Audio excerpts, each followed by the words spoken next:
The Story of the Beauty and the Beast by Madame Gabrielle-Suzanne de Villeneuve, 1740. Translated by J.R. Planche, 1858. Rendered into modern English and read as an audiobook by Paul Martin, 2019. Copyright Paul Martin's Fine Films and Audiobooks. It is easier to reason with love than to conquer it. Introduction. The story of Beauty and the Beast goes back, it is believed, as far as 4,000 years into antiquity. It was first penned in 1740 by Madame de Villeneuve and has charmed children and adults alike for centuries, spawning an abridged and altered version in 1756 by Jean-Marie Le Prince de Beaumont, as well as numerous films and plays. But this is the original unabridged version by Madame de Villeneuve. It was translated into English by J.R. Planche in 1858, who used archaic Elizabethan English. For this reason, I rendered Planche's translation into modern English while still maintaining its antiquated charm. Contrary to popular perception and popular portrayal, Beauty and the Beast does not take place in France. It is set in a faraway land of the desert, which I believe adds to its mystery and beauty. Neither the original French version or Planche's translation had any chapter breaks. For this reason, I divided the book into 10 chapters and named each one to ease the experience of the reader. I hope you will find this book every bit as charming as it was to its original audience. Yours truly, Paul Martin, September 2019. Chapter 1. The Parting Promise. In a country very far from this is to be seen a great city wherein trade flourishes abundantly. It numbered amongst its citizens a merchant who succeeded in all his speculations, and upon whom fortune responded to his wishes, had always showered her fairest favours. But if he had immense wealth, he had also a great many children, his family consisting of 6 boys and 6 girls. None of them were settled in life.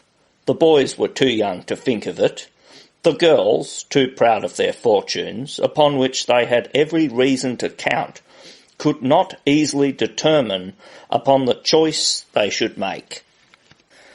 Their vanity was flattered by the attentions of the handsomest young gentleman, but a reverse of fortune which they did not at all expect came to trouble their happiness.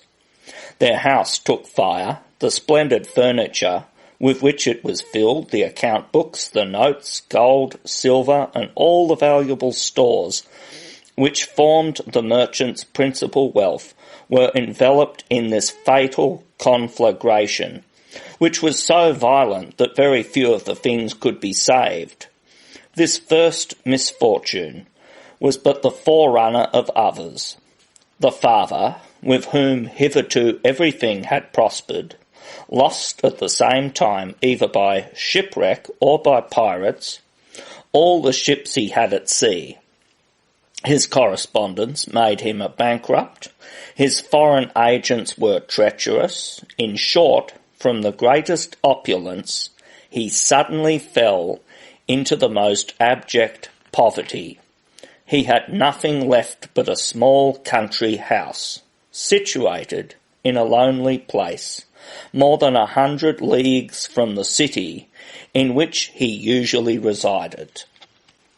Impelled to seek a place of refuge from noise and tumult, he took his family to this retired spot, who were in despair at such a revolution. The daughters of this unfortunate merchant were especially horrified at the prospect of the life they should have to lead in this dull solitude. For some time they flattered themselves that when their father's intention became known, their lovers, who had hitherto sued in vain, would be only too happy to find they were inclined to listen to them. They imagined that the many admirers of each would be all striving to obtain the preference. They thought if they wished only for a husband, they would obtain one. But they did not remain very long in such a delightful illusion.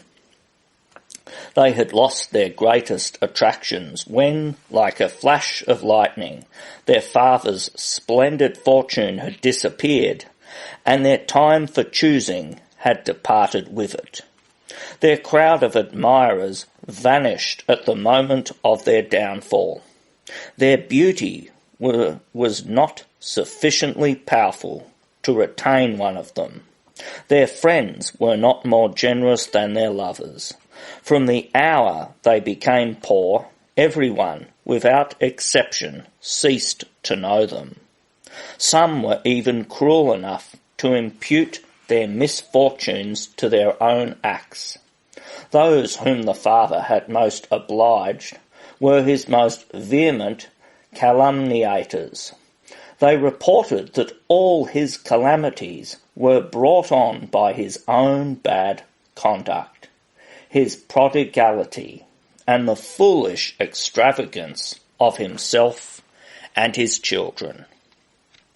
This wretched family, therefore, could not do better than depart from a city wherein everybody took a pleasure in insulting them in their misfortunes. Having no resource whatever, they shut themselves up in their country house situated in the middle of an almost impenetrable forest, and which might well be considered the saddest abode in the world. What misery they had to endure in this frightful solitude! They were forced to do the hardest work.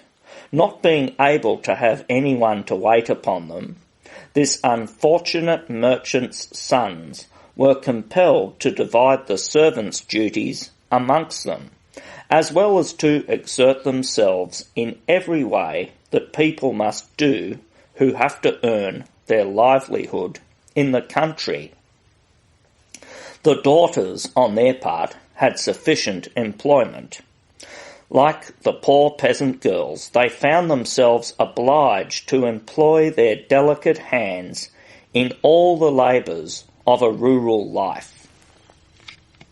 Wearing nothing but woolen dresses, having nothing to gratify their vanity, existing upon what the land could give them, limited to common necessaries, but still retaining a refined and dainty taste, these girls incessantly regretted the city and its attractions. The recollection even of their younger days passed so rapidly in a round of mirth and pleasure was their greatest torment. The youngest girl, however, displayed greater perseverance and firmness in their common misfortune. She bore her lot cheerfully, and with a strength of mind much beyond her years, not but what at first she was truly melancholy.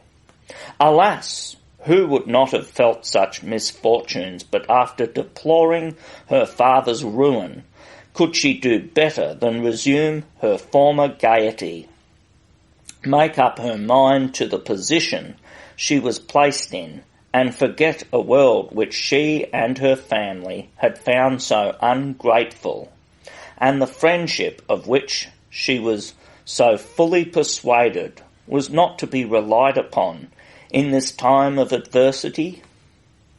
Anxious to console herself and her brothers by her amiable disposition and sprightliness, there was nothing she did not do to amuse them.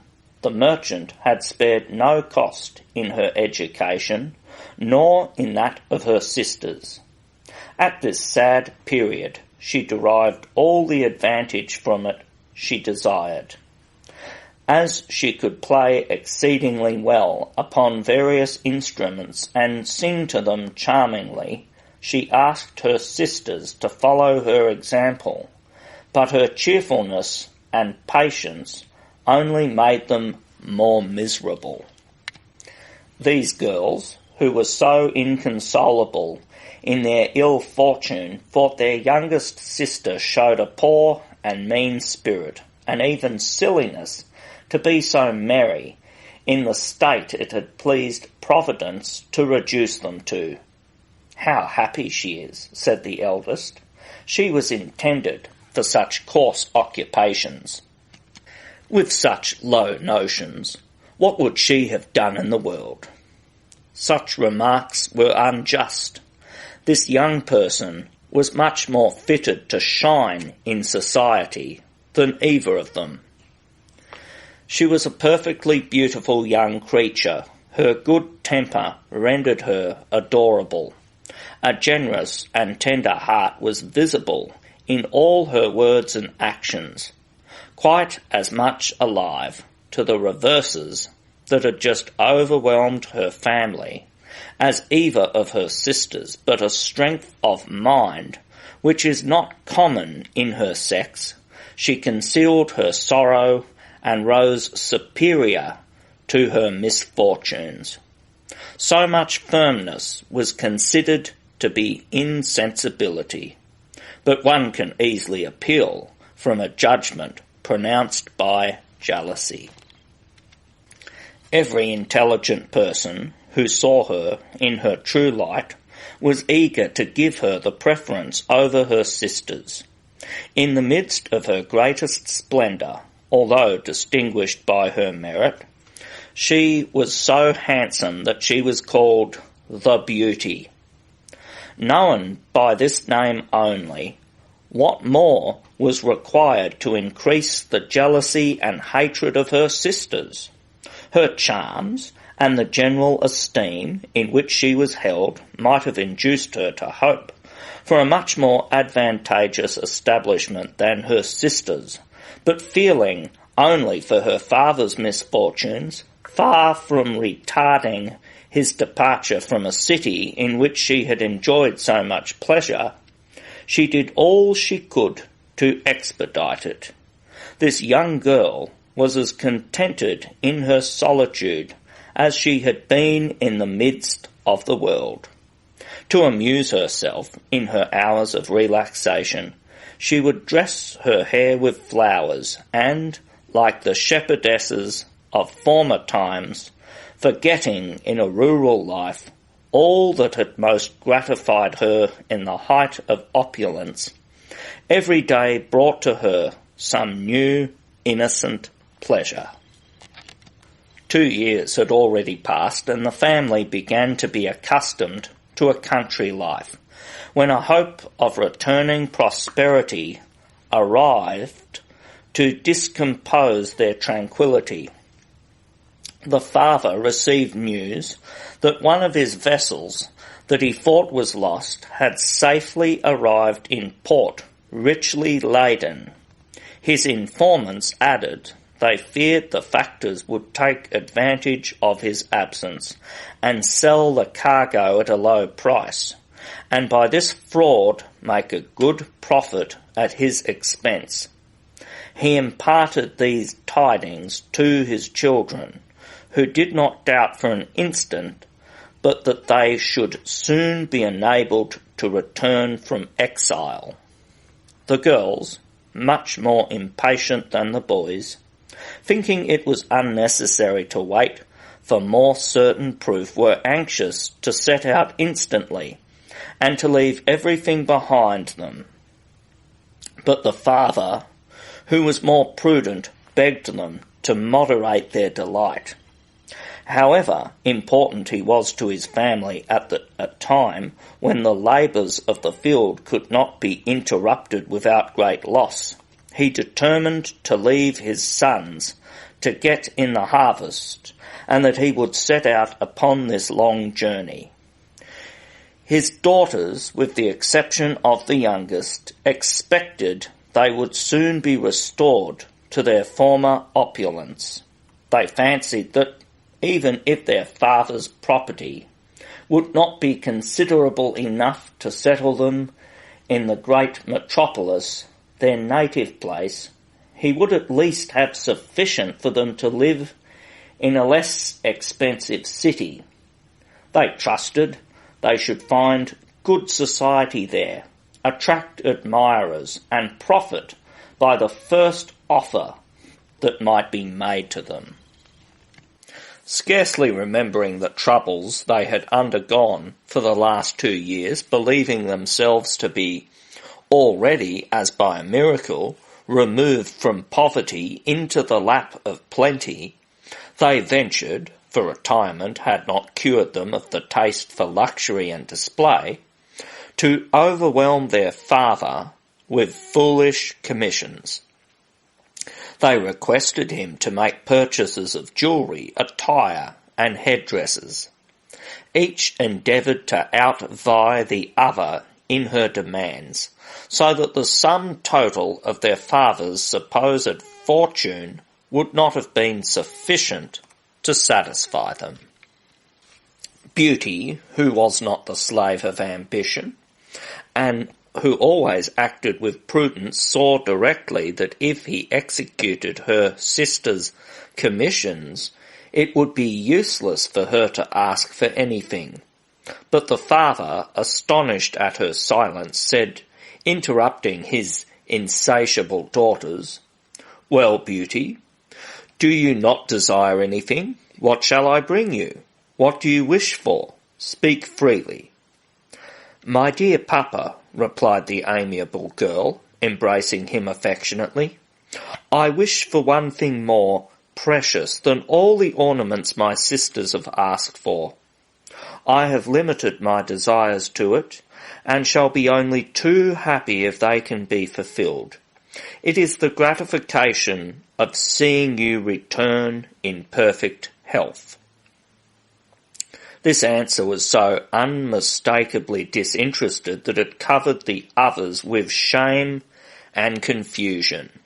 They were so angry that one of them, answering for the rest, said with bitterness, "This child gives herself great airs and fancies that she will distinguish herself by these affected heroics. Surely nothing can be more ridiculous."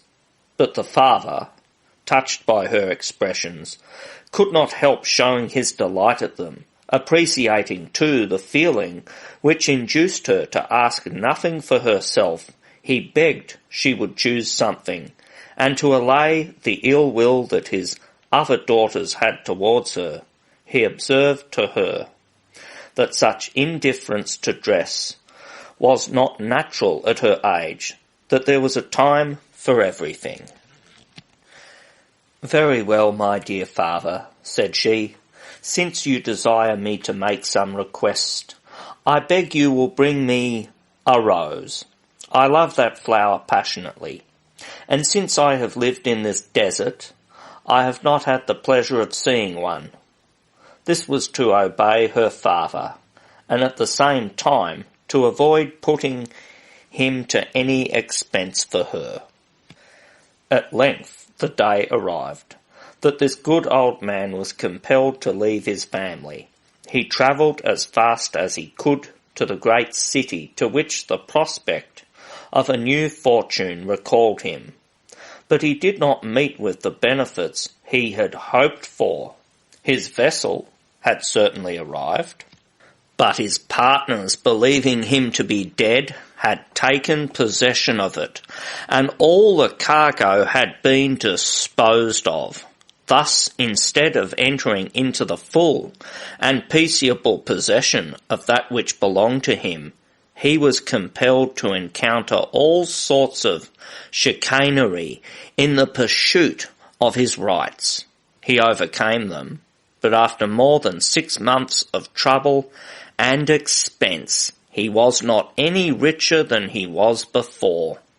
His debtors had become insolvent, and he could hardly defray his own costs. Thus terminated this dream of riches. To add to his disagreeableness, he was obliged, on the score of economy, to stare on his homeward journey at the most inconvenient time and in the most frightful weather, exposed on the road to the piercing blasts. He thought he should die with fatigue, but when he found himself within a few miles of his house, which he did not reckon upon leaving for such false hopes, and which beauty had shown her sense in mistrusting, his strength returned to him. It would be some hours before he could cross the forest. It was late, but he wished to continue his journey. He was benighted, suffering from intense cold, buried, one might say, in the snow with his horse, not knowing which way to bend his steps. He thought his last hour had come. No hut in his road, although the forest was filled with them. A tree, hollowed by age, was the best shelter he could find, and only too happy was he to hide himself in it. This tree, protecting him from the cold, was the means of saving his life, and the horse, a little distance from his master, perceiving another hollow tree, was led by instinct to take shelter in that. The night, in such a situation, appeared to him to be never-ending. Furthermore, he was famished, frightened at the roaring of the wild beasts that were constantly passing by him. Could he be at peace for an instant? His trouble and anxiety did not end with the night. He had no sooner the pleasure of seeing daylight than his distress was greater. The ground appeared so extraordinarily covered with snow. No road could he find, no track was to be seen. It was only after great fatigue and frequent falls that he succeeded in discovering something like a path upon which he could keep his footing. Chapter 2. Entrance into Enchantment. Proceeding without knowing in which direction, chance led him into the avenue of a beautiful castle, which the snow seemed to have respected. It consisted of 4 rows of orange trees laden with flowers and fruit. Statues were seen here and there, regardless of order or symmetry. Some were in the middle of the road, others among the trees, all after the strangest fashion.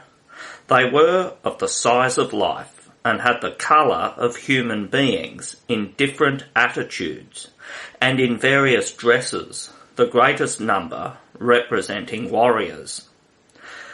Arriving at the first courtyard, he perceived a great many more statues.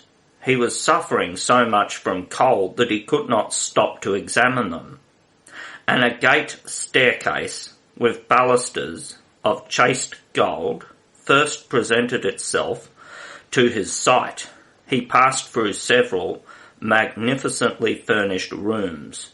A gentle warmth which he breathed in them renovated him.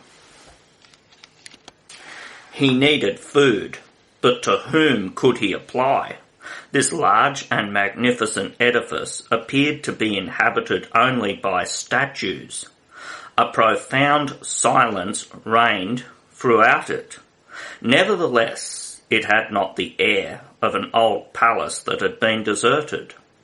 The halls, the rooms, the galleries were all open. No living thing appeared to be in this charming place.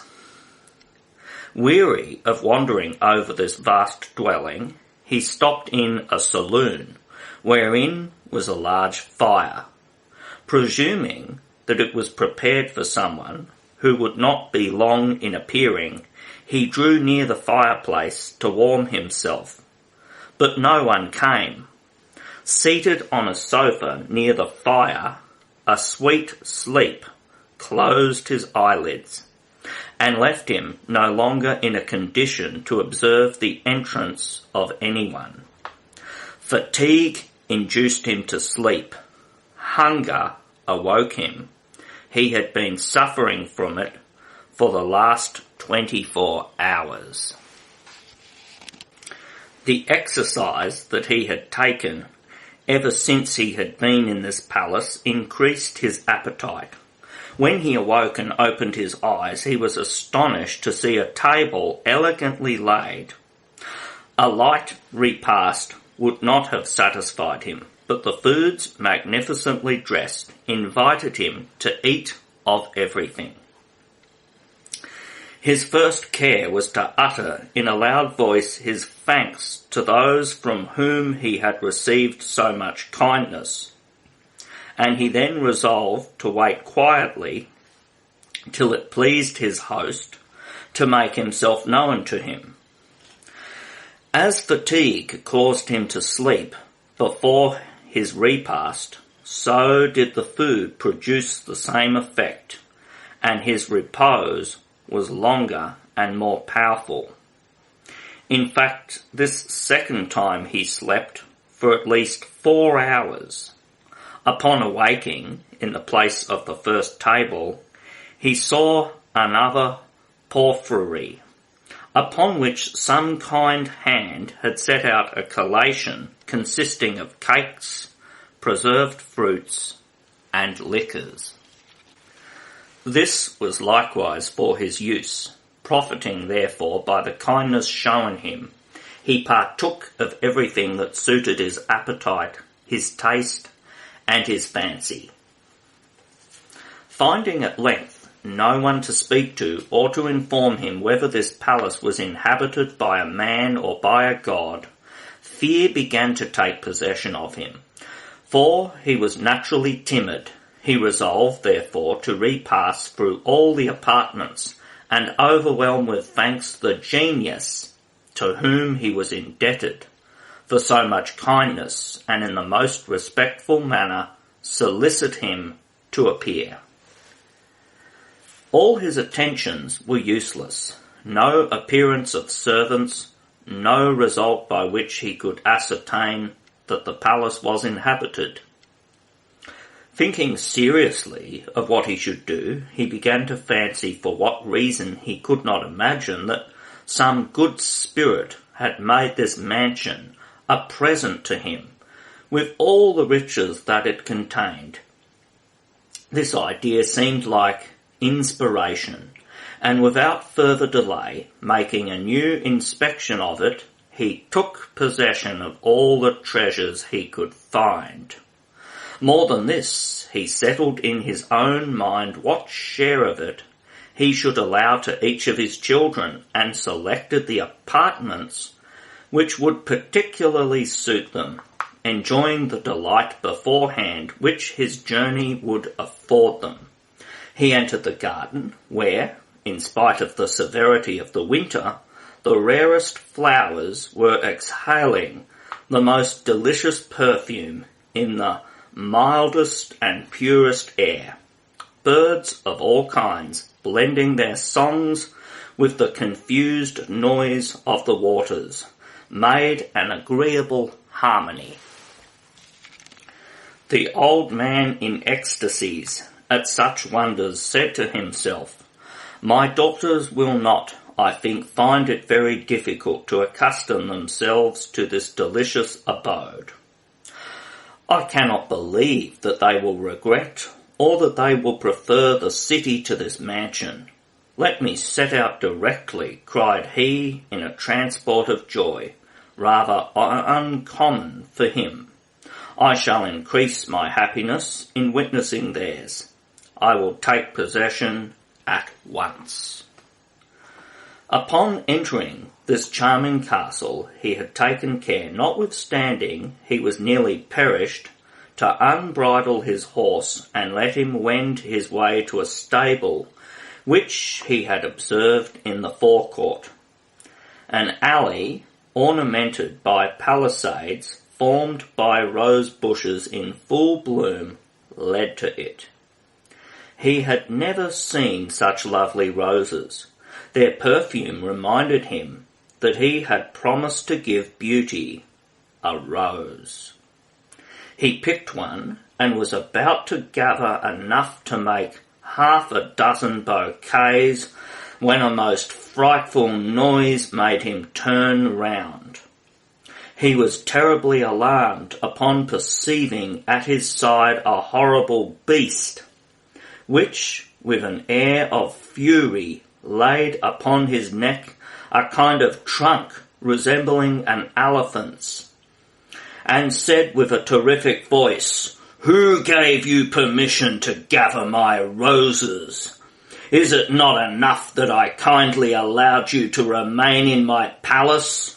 Instead of feeling grateful, rash man, I find you stealing my flowers. Your insolence shall not remain unpunished." The good man, already too much overpowered by the unexpected appearance of this monster, thought he should die of fright at these words, and quickly throwing away the fatal rose, "Ah, my lord," said he, prostrating himself before him, "have mercy on me. I am not ungrateful. Penetrated by all your kindness, I did not imagine that so slight a liberty could possibly have offended you." The monster very angrily replied, "Hold your tongue, you foolish talker. I care not for your flattery, nor for the titles do you bestow on me. I am not my lord.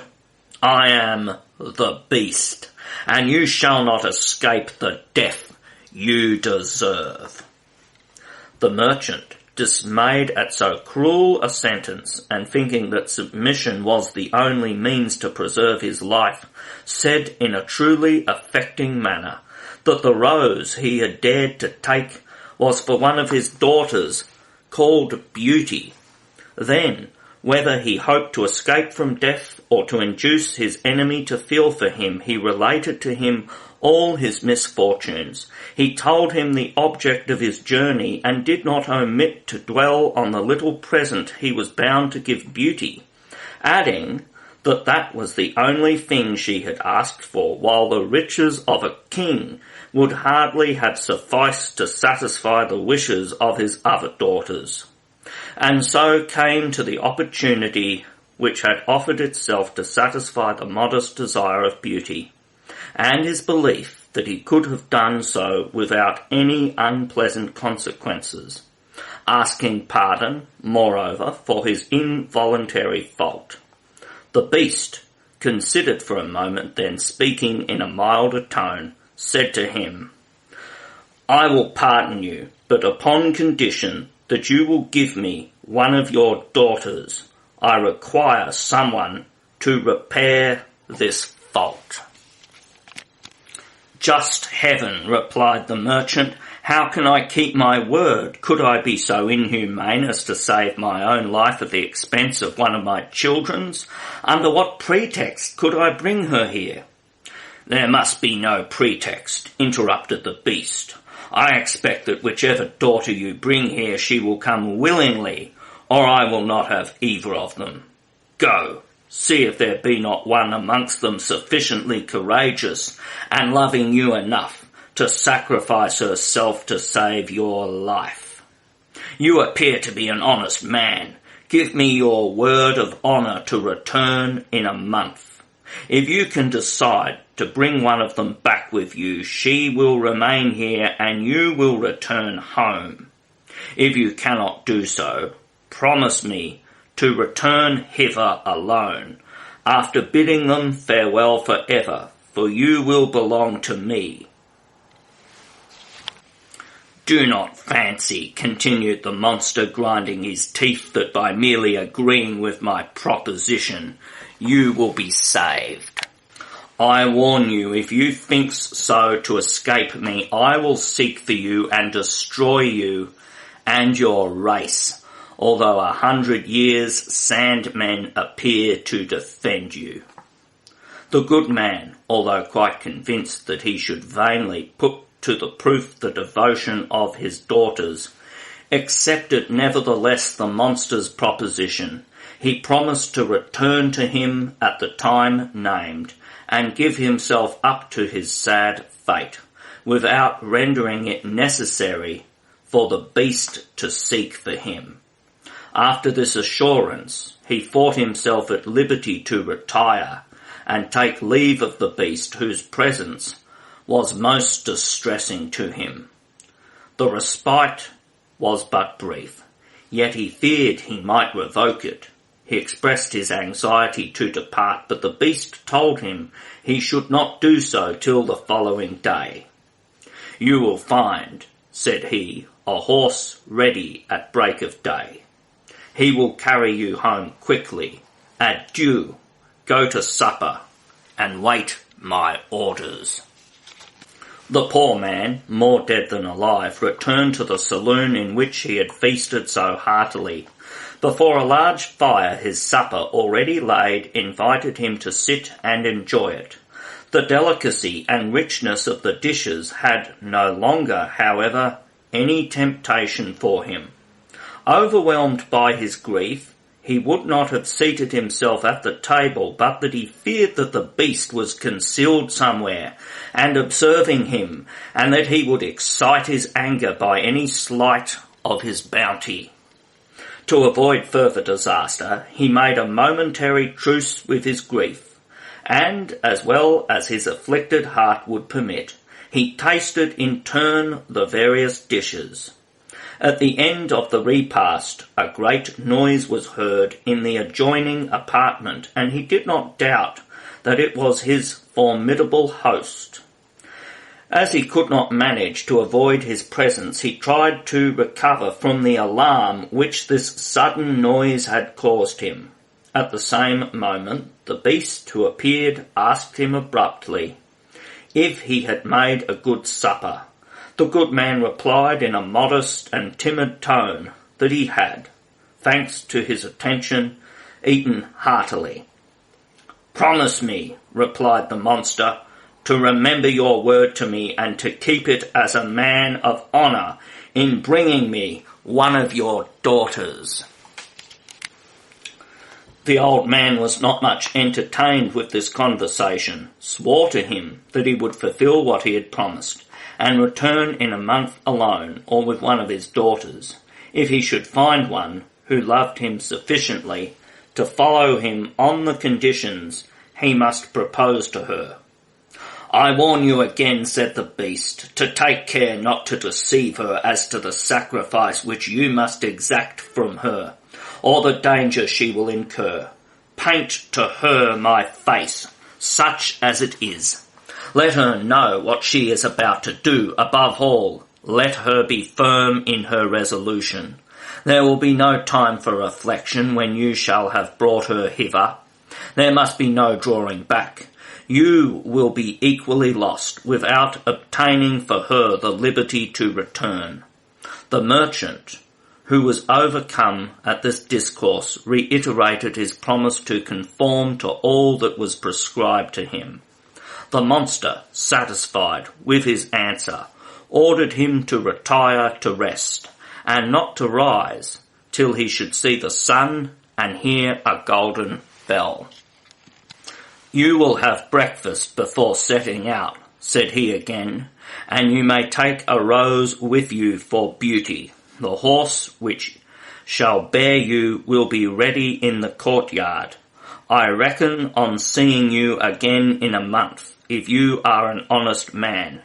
If you fail in your word, I shall pay you a visit." The good man, for fear of prolonging a conversation already too painful for him, made a profound reverence to the beast, who told him again not to be anxious respecting the road by which he should return, as at the time appointed the same horse which he would mount the next morning would be found at his gate, and would suffice for his daughter and himself. However little disposition the old man felt for sleep, he dared not disobey the orders he had received. Obliged to lie down, he did not rise till the sun began to illumine the chamber. His breakfast was soon dispatched, and he then descended into the garden to gather the rose which the beast had ordered him to take to beauty. How many tears this flower caused him to shed! but the fear of drawing on himself new disasters made him constrain his feelings, and he went without further delay in search of the horse which had been promised him. He found on the saddle a light but warm cloak. As soon as the horse felt him on his back, he set off with incredible speed. The merchant, who in a moment lost sight of this fatal palace, experienced as great a sensation of joy as he had on the previous evening felt in perceiving it, with this difference that the delight of leaving it was embittered by the cruel necessity of returning to it. "To what have I pledged myself?" said he, while his courser carried him with a velocity and a lightness which is only known in fairyland. "Would it not be better that I should become at once the victim of this monster who thirsts for the blood of my family? By a promise I have made, as unnatural as it is indiscreet, I have prolonged my life. Is it possible that I could think of extending my days at the expense of those of my daughters?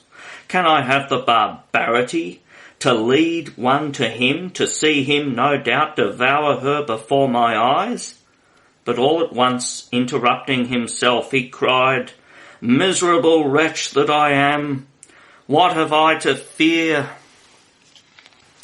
If I could find it in my heart to silence the voice of nature, would it depend on me to commit this cowardly act?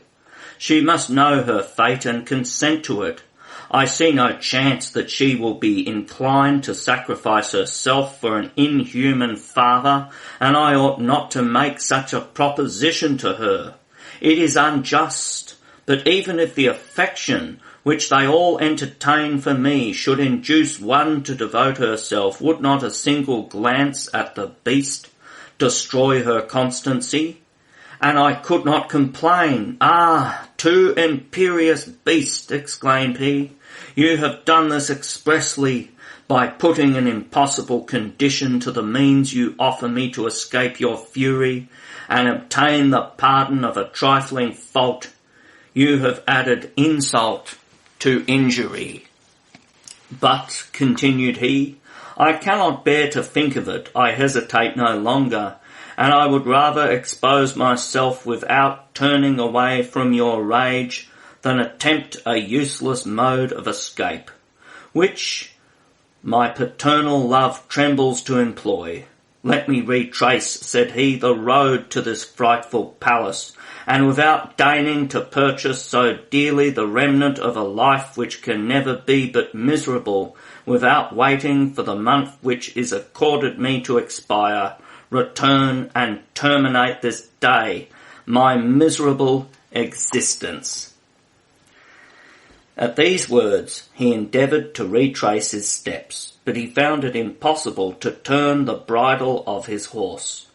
Allowing himself, therefore, against his will to be carried forward, he resolved at least to propose nothing to his daughters.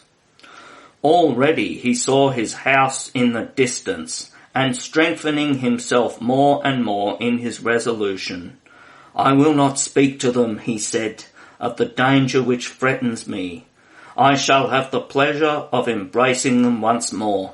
I shall give them my last advice. I will beg them to live on good terms with their brothers, whom I shall also implore not to abandon them." Chapter 3. The Release Bargain. In the midst of this reverie he reached his door. His own horse, which had found its way home the previous evening, had alarmed his family.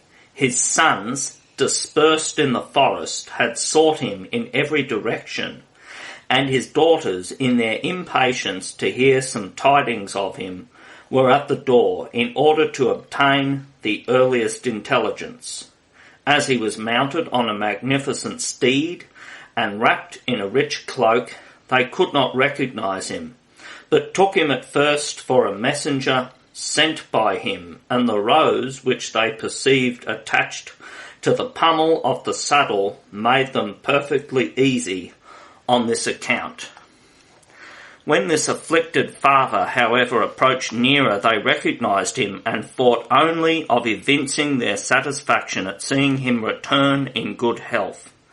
But the sadness depicted in his face, and his eyes filled with tears, which he vainly endeavoured to restrain, changed their joy into anxiety. All hastened to inquire the cause of his trouble. He made no reply, but by saying to Beauty as he presented her with the rose, "Here is what you have demanded of me, but you will pay dearly for it, as well as the others." "I was certain," exclaimed the eldest, "that I was saying, this very moment, that she would be the only one whose commission you would execute. At this time of the year a rose must have cost more than you would have had to pay for us all 5 together, and judging from appearances the rose will be faded before the day is ended. Never mind, however, you were determined to gratify the fortunate Beauty at any price." "It is true," replied the father mournfully, "that this rose has cost me dearly, and more dearly than all the ornaments which you wished for would have done. It is not in money, however, and I wish to heaven that I might have purchased it with all I am yet worth in the world." These words excited the curiosity of his children and dispelled the resolution which he had taken not to reveal his adventure. He informed them of the ill success of his journey, the trouble which he had undergone in running after a commercial fortune, and all that had taken place in the palace of the monster. After this explanation, despair took the place of hope and of joy. The daughters, seeing all their projects annihilated by this thunderbolt, uttered fearful cries. The brothers, more courageous, said resolutely that they would not allow their father to return to this frightful castle, that they were bold enough to deliver the earth from this horrible beast, even supposing he should have the temerity to come in search of him.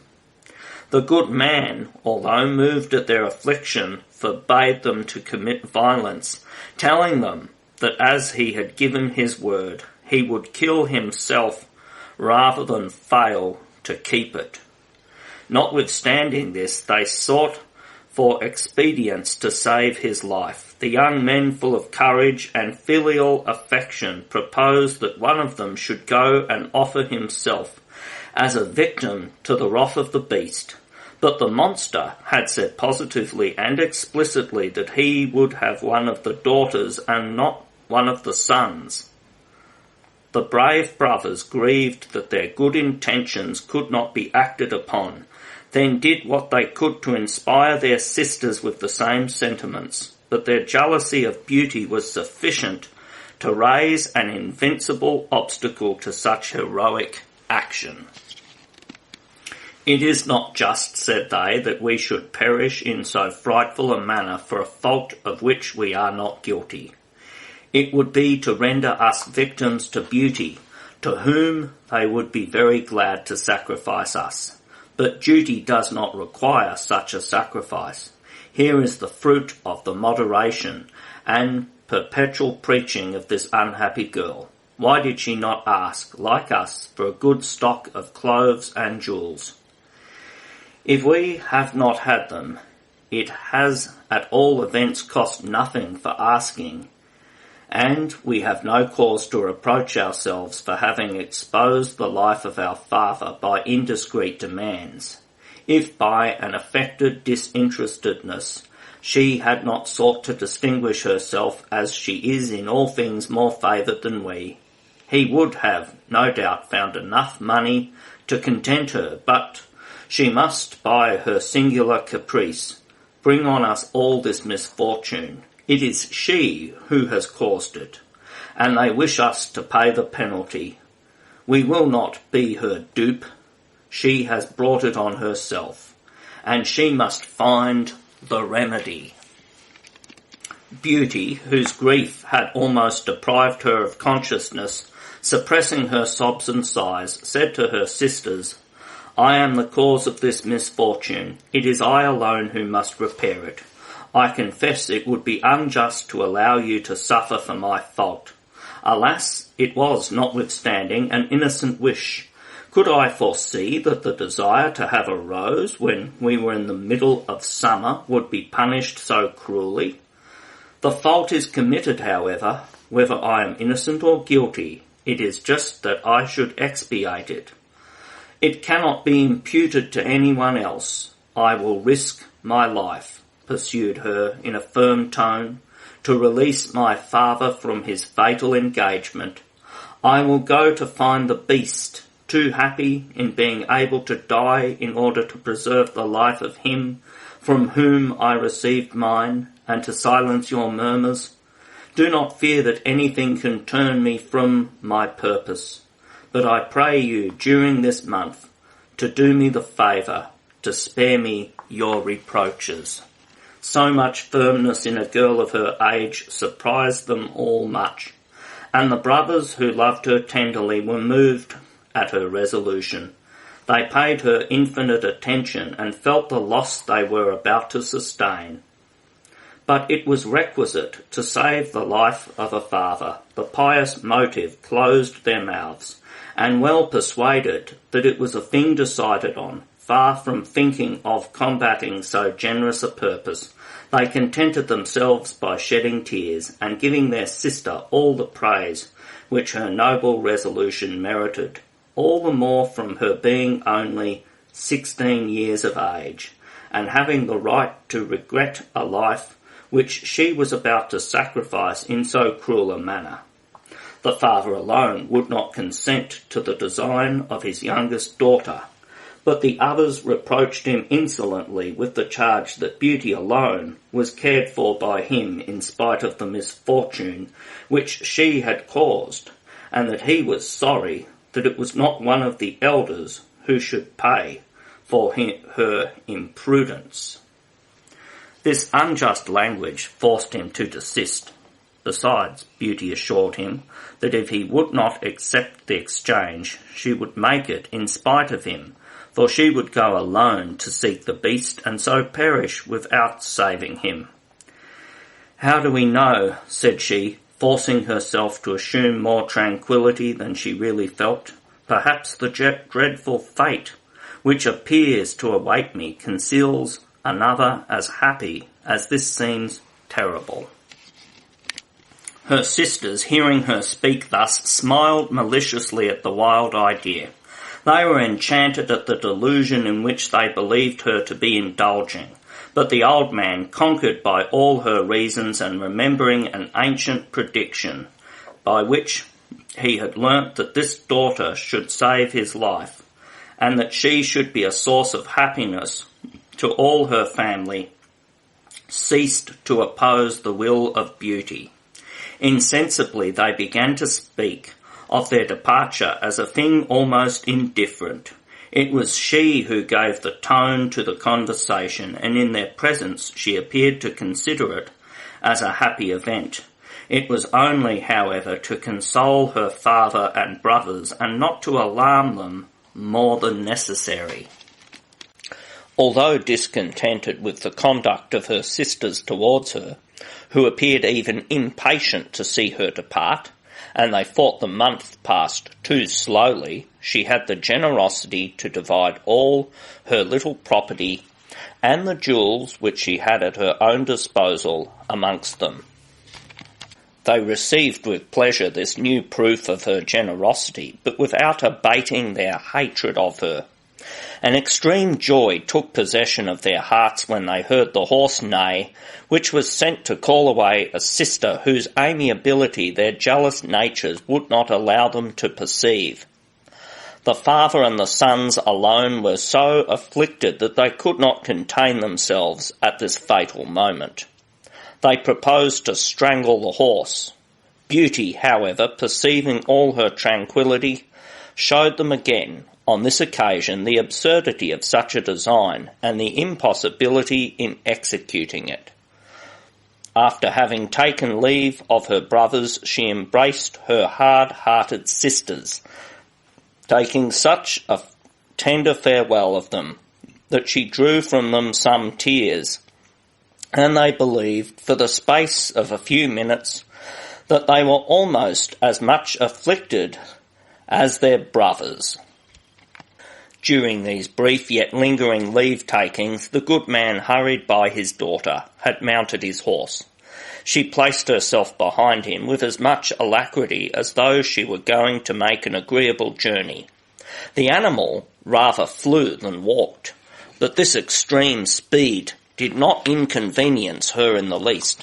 The paces of this singular horse were so gentle that Beauty felt no more shaken by him than she would have been by the breath of a zephyr. In vain, during the journey, did her father offer 100 times to allow her to dismount and to go himself alone to find the beast. "Consider, my dear child," said he, "there is still time. This monster is more terrible than you can imagine.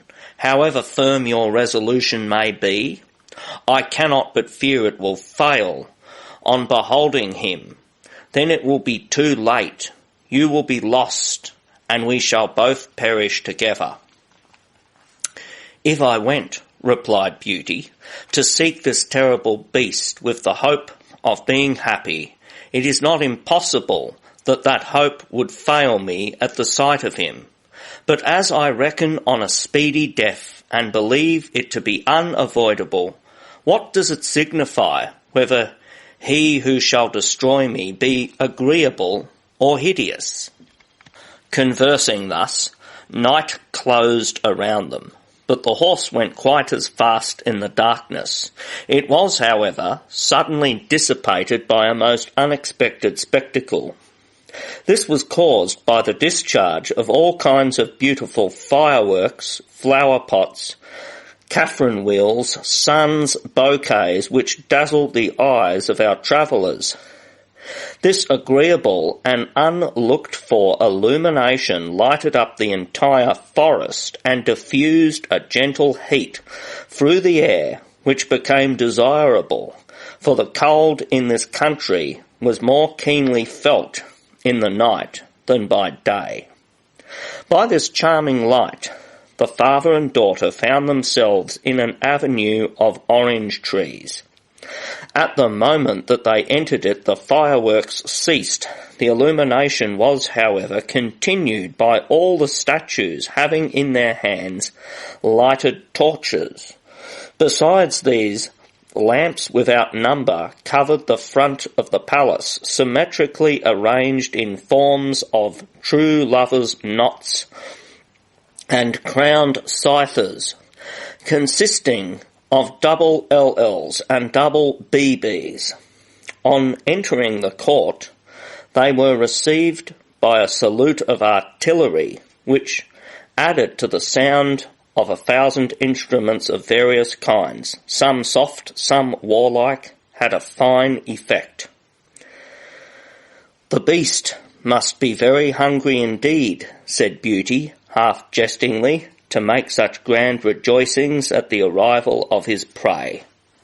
However, in spite of her agitation at the approach of an event which, according to all appearance, was about to be fatal to her, she could not avoid paying attention to the magnificent objects which succeeded each other and presented to her view the most beautiful spectacle she had ever seen, nor help saying to her father that the preparations for her death were more brilliant than the bridal pomp of the greatest king in the world.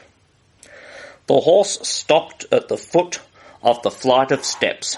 She alighted quickly, and her father, as soon as he had put foot to the ground, conducted her by a vestibule to the saloon in which he had been so well entertained.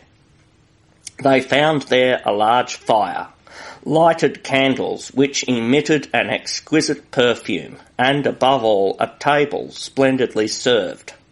The good man, accustomed to the manner in which the beast regaled his guests, told his daughter that this repast was intended for them, and that they were at liberty to avail themselves of it.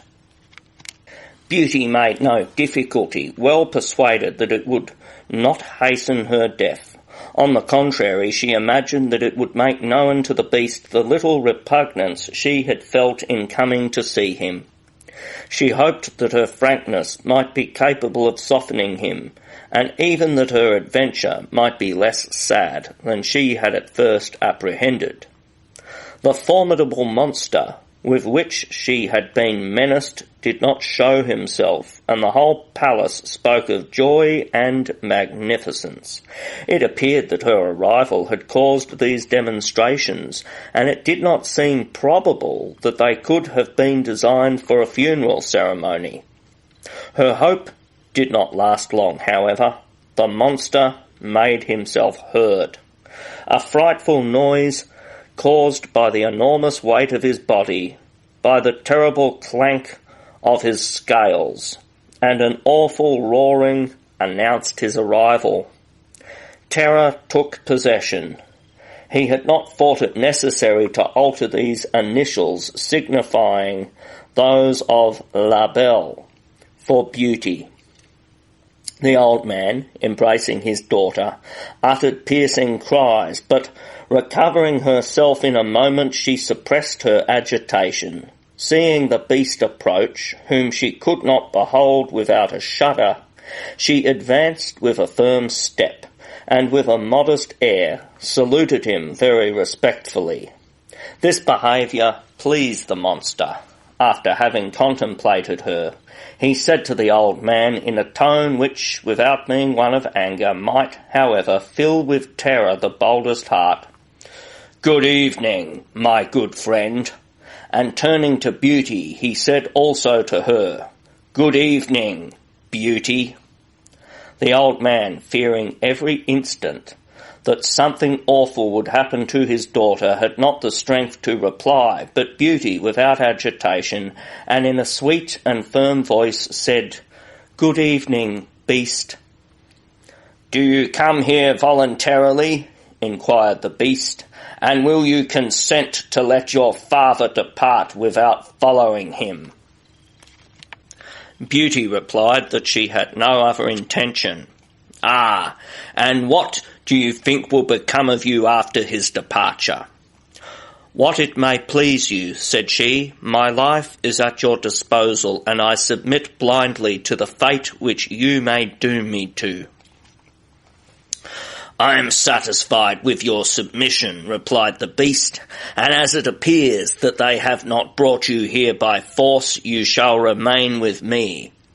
As for you, good man," said he to the merchant, "you shall depart tomorrow at daybreak. The bell will warn you. Delay not after your breakfast. The same horse will reconduct you. But," added him, "when you shall be in the midst of your family, dream not of revisiting my palace, and remember it is forbidden you forever. You, Beauty," continued the monster, addressing her, "conduct your father into the adjoining wardrobe, and choose anything which both of you think will give pleasure to your brothers and sisters. You will find 2 trunks. Fill them. It is right that you should send them something of sufficient value to oblige them to remember you." In spite of the liberality of the monster, the approaching departure of her father sensibly affected Beauty, and caused her extreme grief. However, she determined to obey the beast, who quitted them, after having said, as he had done on entering, "Good night, Beauty. Good night, good man." When they were alone, the good man, embracing his daughter, wept without ceasing. The idea of leaving her with the monster was a most cruel trial to him. He regretted bringing her into that place. The gates were open. He wished to lead her away again, but Beauty impressed upon him the danger and consequences of such a proceeding. They entered the wardrobe, which had been indicated to them. They were surprised at the treasures it contained. It was filled with apparel so superb that a queen could not wish for anything more beautiful or in better taste.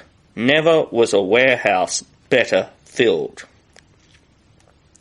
When Beauty had chosen the dresses she thought the most suitable, not to the present situation of the family, but proportioned to the riches and liberality of the beast, who was the donor, she opened a press, the door of which was of rock crystal, mounted in gold. Although such a magnificent exterior prepared her to find it contain some rare and precious treasures, she saw such a mass of jewels of all kinds that her eyes could hardly support the brilliancy of them. Beauty, from a feeling of obedience, took without hesitation a prodigious quantity, which she divided as well as she could amongst the lots she had already made. On opening the last cabinet, which was no less than a cabinet filled with pieces of gold, she changed her mind. "I think," said she to her father, "that it will be better to empty these trunks and to fill them with coin, which you can give to your children according to your pleasure. By this means you will not oblige to confide your secret to anyone, and your riches will be possessed by you without danger. The advantage that you would derive from the possession of these jewels, although their value might be more considerable, would be attended by inconvenience. In order to profit by them, you would be forced to sell them, and to trust them to persons who would only look on you with envious eyes. Your confidence in them might even prove fatal to you, while gold pieces of current coin will place you," continued she, "beyond the reach of any misfortune, by giving you the means of acquiring land and houses and purchasing rich furniture, ornaments, and precious stones." The father approved her forethought, but wishing to take for his daughters some dresses and ornaments in order to make room for them as well as the gold, he took out of the trunks what he had selected for his own use. The great quantity of coin which he put in did not fill them, however. They were composed of folds which stretched at pleasure. He found room for the jewels which he had displaced, and in fact these trunks contained more than he could ever wish for. "So much money," said he to his daughter, "will place me in a position to sell my jewels at my own convenience. Follow your counsel. I will hide my wealth from the world, and even from my children. If they knew me to be as rich as I shall be, they would torment me to abandon my country life, which, however, is the sole one wherein I have found happiness, and not experienced the perfidy of false friends, with whom the world is filled." But the trunks were so immensely heavy that an elephant would have sunk under their weight, and the hope which he had begun to cherish appeared to him a dream, and nothing more. "The beast mocks us," said he, "and feigns to give me wealth, which he makes it impossible for me to carry away." "Suspend your judgment," replied Beauty. "You have not provoked his liberality by any indiscreet request, nor by any greedy or interested looks. Raillery would be without point. I think, as the monster has bestowed it on you, that he will certainly find the means of allowing you to enjoy it. We have only to close the trunks and leave them here. No doubt he knows by what coach to send them." Nothing could be more prudent than this advice. The good man, conformably to it, re-entered the saloon with his daughter. Seated together on the sofa, they saw the breakfast instantly served. The father ate with more appetite than he had done the preceding night. That which had come to pass had diminished his despair and revived his confidence. He would have departed without concern if the beast had not had the cruelty to make him understand that he must not dream of seeing his palace again, and that he must wish his daughter an eternal farewell. There is no evil but death without remedy. The good man was not completely stunned by this order. He flattered himself that it would not be irrevocable, and this hope prepared him to quit his host with tolerable satisfaction. Beauty was not so well satisfied. Little persuaded that a happy future was prepared for her, she feared that the rich presents with which the monster loaded her family was but the price of her life, and that he would devour her immediately, that he should be alone with her, or at least that a perpetual prison would be her fate, and that her only companion would be this frightful monster. This reflection plunged her into a profound reverie, but a second stroke of the bell warned them that it was time to separate. They descended into the court, where the father found 2 horses, the one loaded with the 2 trunks and the other destined for himself, the latter covered with a good cloak, and the saddle having 2 bags attached to it, full of refreshments, was the same which he had ridden before. So much attention on the part of the beast again supplied them with subject of conversation, but the horses, neighing and stamping with their hoofs, made known to them that it was time to part. The merchant, afraid of irritating the beast by his delay, bade his daughter an eternal farewell. The 2 horses set off faster than the wind, and Beauty instantly lost sight of them. She mounted in tears to the chamber which was appropriated to her, where for some time she was lost in sad reflections. Chapter 4. The Captive Guest. At length, being overcome with sleep, she felt a wish to seek repose, which during a month past she had not enjoyed. Having nothing better to do, she was about to go to bed when she perceived on the table a service of chocolate prepared. She took it, half asleep, and her eyes almost immediately closed. She fell into a quiet slumber, which, since the moment she had received the fatal rose, had been unknown to her. During her sleep, she dreamt that she was on the bank of a canal a long way off, the 2 sides of which were ornamented with 2 rows of orange trees and flowering myrtles of immense size, which engrossed with her sad situation. She lamented the misfortune which condemned her to pass her days in this place without hope of ever leaving it. A young man, beautiful as Cupid painted, in a voice which touched her heart, then said, "Do not, Beauty, believe you will be as unhappy as it now appears to you. It is in this place that you will receive the recompense which they have elsewhere unjustly denied you.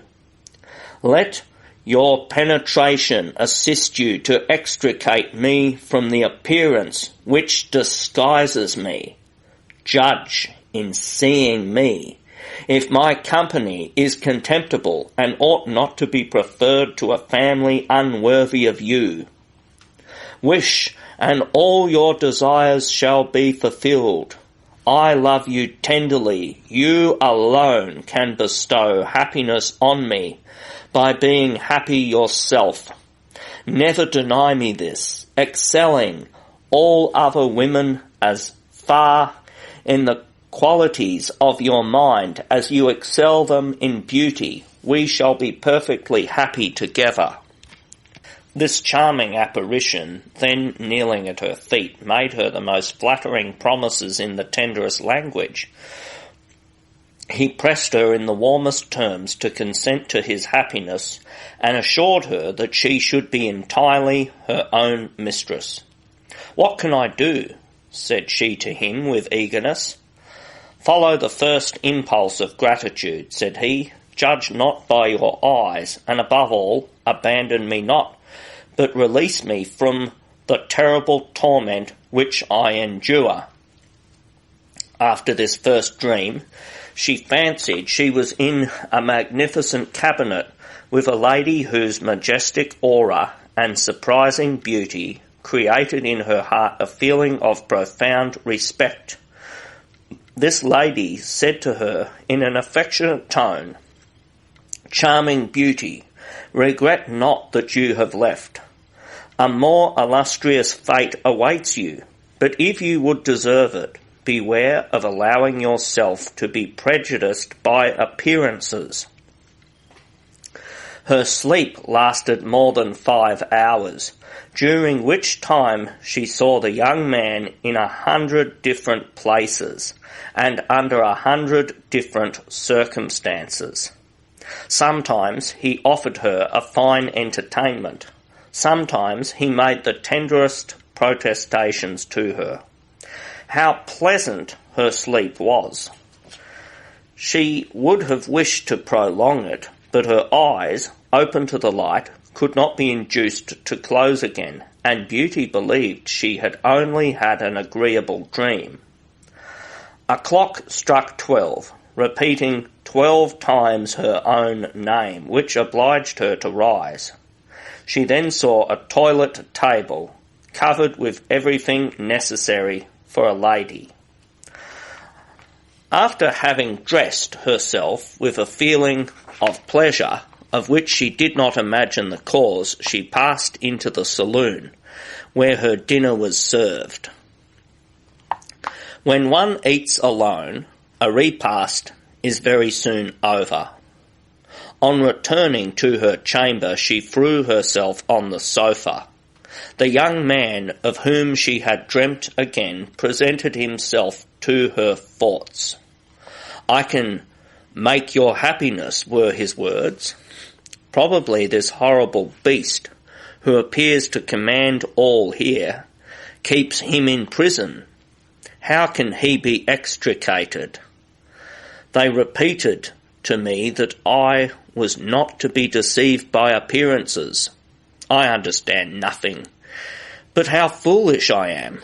I amuse myself by seeking for reasons to explain an illusion formed by sleep, and which my waking has destroyed. I ought not to pay attention to it.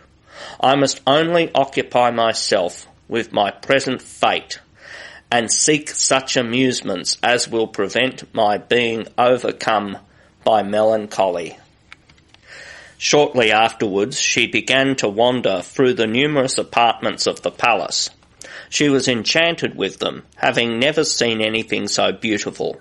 The first that she entered was a large cabinet of mirrors. She saw herself reflected on all sides. At length, a bracelet suspended to a girandole caught her sight.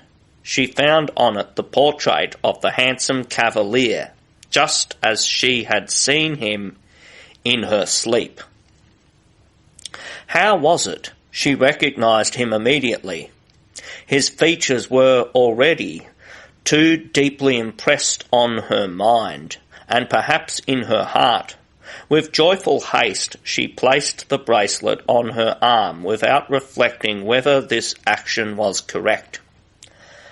From this cabinet, having passed into a gallery full of pictures, she there found the same portrait, the size of life, which appeared to regard her with such tender attention that she coloured as if this picture had been the person himself, or that she had had witnesses of her thoughts.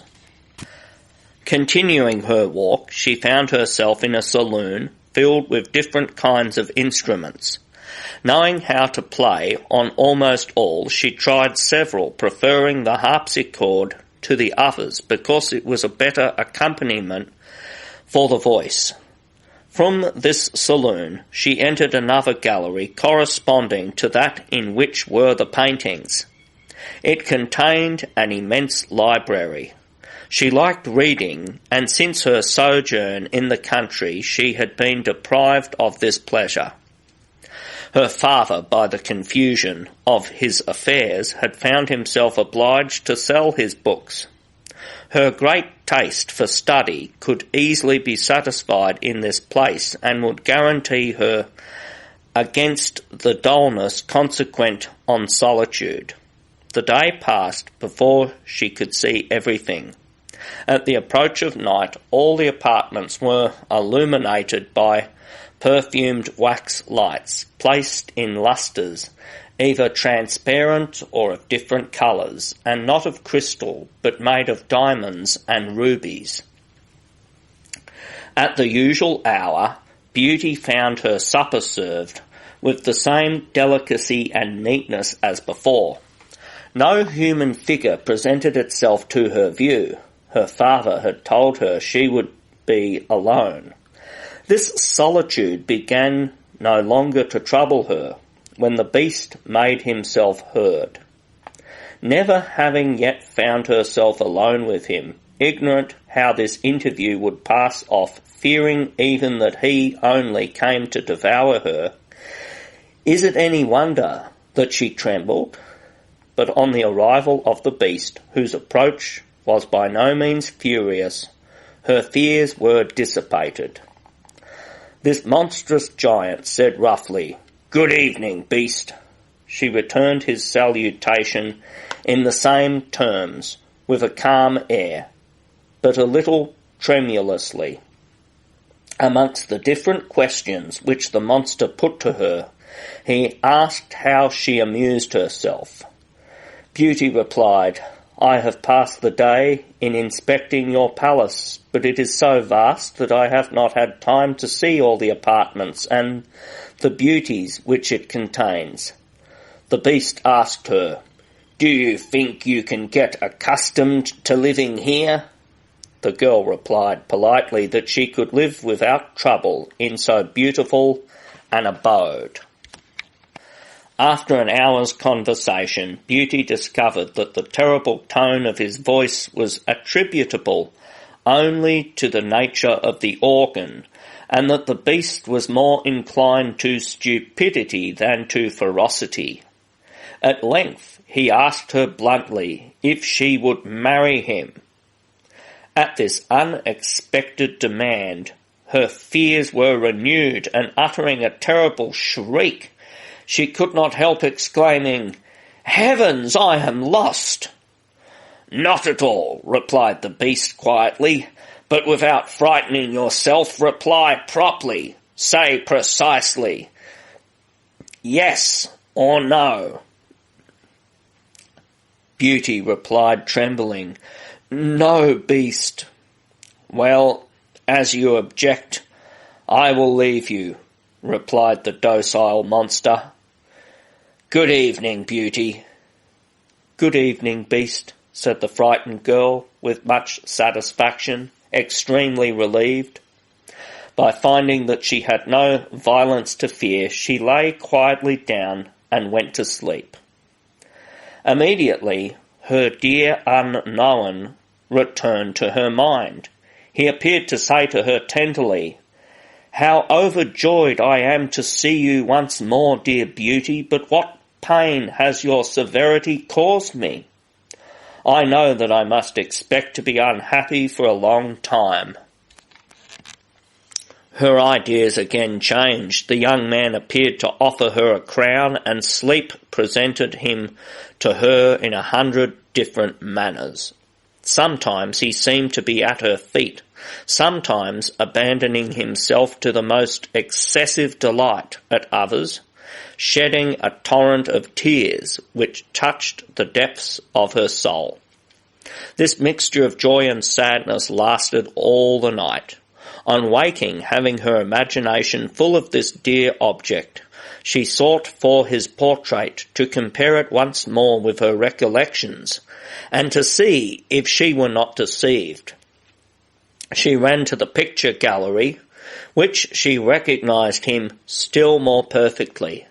How long she was admiring him, but feeling ashamed of her weakness, she contented herself at length by looking at the miniature on her arm. At length, to put an end to these tender reflections, she descended into the garden, the fine weather seeming to invite her to a stroll. Her eyes were enchanted. They had never seen anything in nature so beautiful. The groves were ornamented with admirable statues and numberless fountains, which cooled the air and shot up to such a height that the eye could scarcely follow them. What surprised her most was that she recognised the places wherein she had dreamt she had seen the unknown, especially at the sight of the Grand Council bordered with orange and myrtle trees. She could not but think of her vision, which appeared no longer a fiction. She thought to explain the mystery by imagining that the beast kept someone shut up in his palace. She resolved to be enlightened on the subject that same evening and to question the monster, from whom she expected a visit at the usual hour. She walked for the rest of the day, as long as her strength permitted, without being able to see all. The apartments, which she had not been able to inspect the evening before, were no less worthy of her admiration than the others. Besides the instruments and curiosities with which she was surrounded, she found in another cabinet plenty to occupy her. It was tilled with purses and shuttles for knotting, scissors for cutting out, and fitted up for all sorts of ladies' work. In fact, everything was to be found there. In this gallery, care had been taken to place a cage filled with rare birds, all of which, on the arrival of Beauty, formed an admirable concert. They came also and perched on her shoulders, and these loving little creatures vied with each other as to which should nestle closest to her. "Amiable prisoners," said she, "I think you charming, and I am vexed that you should be so far from my apartments. I should often like the pleasure of hearing you sing." What was her surprise when, as she said these words, she opened a door and found herself in her own chamber, which she believed was very distant from this gallery, having only arrived in it after turning and threading a labyrinth of apartments which composed this pavilion. A panel, which had concealed from her the neighbourhood of the birds, opened into the gallery, and was very convenient, as it completely shut out the noise of them when quiet was desirable. Beauty, continuing her route, perceived another feathered group. These were parrots of all kinds and of all colours. All at her approach began to chatter. One said, "Good day" to her. The other asked her for some breakfast. One more gallant begged a kiss. Several sang opera airs. Others declaimed verses composed by the best authors, and all exerted themselves to entertain her. They were as gentle and as affectionate as the inhabitants of the aviary. Their presence was a real pleasure to her. She was delighted to find something she could talk with, for silence was not agreeable to her. She put several questions to some of them, who answered her like very intelligent creatures. She selected one from amongst them as the most amusing. The others, jealous of this preference, complained sadly. She consoled them by some caresses, and the permission to pay her a visit whenever they pleased. Not far from this spot she saw a numerous troop of monkeys of all sizes, great and small, saporous, some with human faces, others with beards blue, green, black, and crimson. They advanced to meet her at the door of their apartments, which she had by chance arrived at. They made her low bows, accompanied by countless capers, and testified by action how highly sensible they were of the honour she had done them. To celebrate her visit, they danced upon the tightrope and bounded about with a skill and an agility beyond example. Beauty was much pleased with the monkeys, but she was disappointed at not finding anything which could enlighten her respecting the handsome unknown. Losing all hope of doing so, and looking upon her dream as altogether an illusion, she did her best to drive the recollection of it from her mind. But her efforts were vain. She praised the monkeys, and, caressing them, said she should like some of them to follow her and keep her company. Instantly, 2 tall young apes in court dresses, who appeared to have been only waiting for her orders, advanced and placed themselves with great gravity beside her. 2 sprightly little monkeys took up her train as her pages. A facetious baboon, dressed as a Spanish gentleman of the chamber, presented his paw to her, very neatly gloved, and accompanied by this singular cortege, Beauty proceeded to the supper table. During her meal, the smaller birds whistled in perfect tune, an accompaniment to the voices of the parrots, who sang the finest and most fashionable airs. During the concert, the monkeys, who had taken upon themselves the right of attending upon Beauty, having in an instant settled their several ranks and duties, commenced their service and waited on her in full state with all the attention and respect that officers of a royal household are accustomed to pay to queens. On rising from the table, another troop proceeded to entertain her with a novel spectacle. They were a sort of company of actors who played a tragedy in the most extraordinary fashion. These signor monkeys and signora apes, in stage dresses covered with embroidery, pearls and diamonds, executed all the actions suitable to the words of their parts, which were spoken with great distinctiveness and proper emphasis by the parrots, so cleverly indeed, that it was necessary to be assured that these birds were concealed in the wig of one actor, or under the mantle of another, not to believe that these new-fashioned tragedians were speaking themselves. The drama appeared to have been written expressly for the actors, and Beauty was enchanted. At the end of the tragedy, one of the performers advanced and paid Beauty a very well-turned compliment, and thanked her for the indulgence with which she had listened to them. All then departed, except the monkeys of her household, and those selected to keep her company.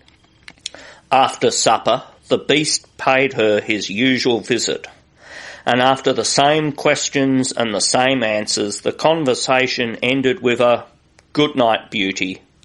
The lady apes of the bedchamber undressed their mistress, put her to bed, and took care to open the window of the aviary, that the birds, with a warbling much softer than their songs by day, might induce slumber, and afford her the pleasure of again beholding her lover. Several days passed without her experiencing any feeling of dullness. Every moment brought with it fresh pleasures. The monkeys, in 3 or 4 lessons, succeeded each one in teaching a parrot who, acting as an interpreter, replied to Beauty's questions with as much promptitude and accuracy as the monkeys themselves had done by gestures. In fine, Beauty found nothing to complain of but the obligation of enduring every evening the presence of the beast. But his visits were short, and it was undoubtedly to him that she was indebted for the enjoyment of all imaginable amusements. The gentleness of the monster occasionally inspired Beauty with the idea of asking some explanation respecting the person she saw in her dreams. But sufficiently aware that he was in love with her and fearing by such questioning to awaken his jealousy, she had the prudence to remain silent and did not venture to satisfy her curiosity. By degrees she had visited every apartment in this enchanted palace, but one willingly returns to the inspection of things which are rare, singular, and costly. Beauty turned her steps towards a great saloon, which she had only seen once before. This room had 4 windows in it on each side. 2 only were open, and admitted a glimmering light. Beauty wished for more light, but in lieu of obtaining any by opening another window, she found it only looked into some enclosed space, which, although large, was obscure, and her eyes could distinguish nothing but a distant gleam which appeared to reach them through the medium of a very thick crape. While pondering for what purpose this could have been designed, she was suddenly dazzled by a brilliant illumination. The curtain rose and discovered to Beauty a theatre exceedingly well lighted. On the benches and in the boxes she beheld all that was most handsome and well made of either sex. A sweet symphony, which instantly commenced, terminated only to permit other actors than monkey and parrot performers to represent a very fine tragedy, which was followed by a little piece quite equal in its own style to that which had preceded it. Beauty was fond of plays. It was the only pleasure she had regretted when she left the city. Desiring to ascertain what sort of material the hangings of the box next to her were made of, she found herself prevented doing so by a glass which separated them, and thereby discovered that what she had seen were not the actual objects, but a reflection of them by means of this crystal mirror, which thus conveyed to her sight all that was passing on the stage of the finest city in the world. It is a master stroke in optics to be able to reflect from such a distance. She remained in her box some time after the play was over in order to see the fine company go out. The darkness that gradually ensued compelled her to think of other matters. Satisfied with this discovery, of which she promised to avail herself often, she descended into the gardens.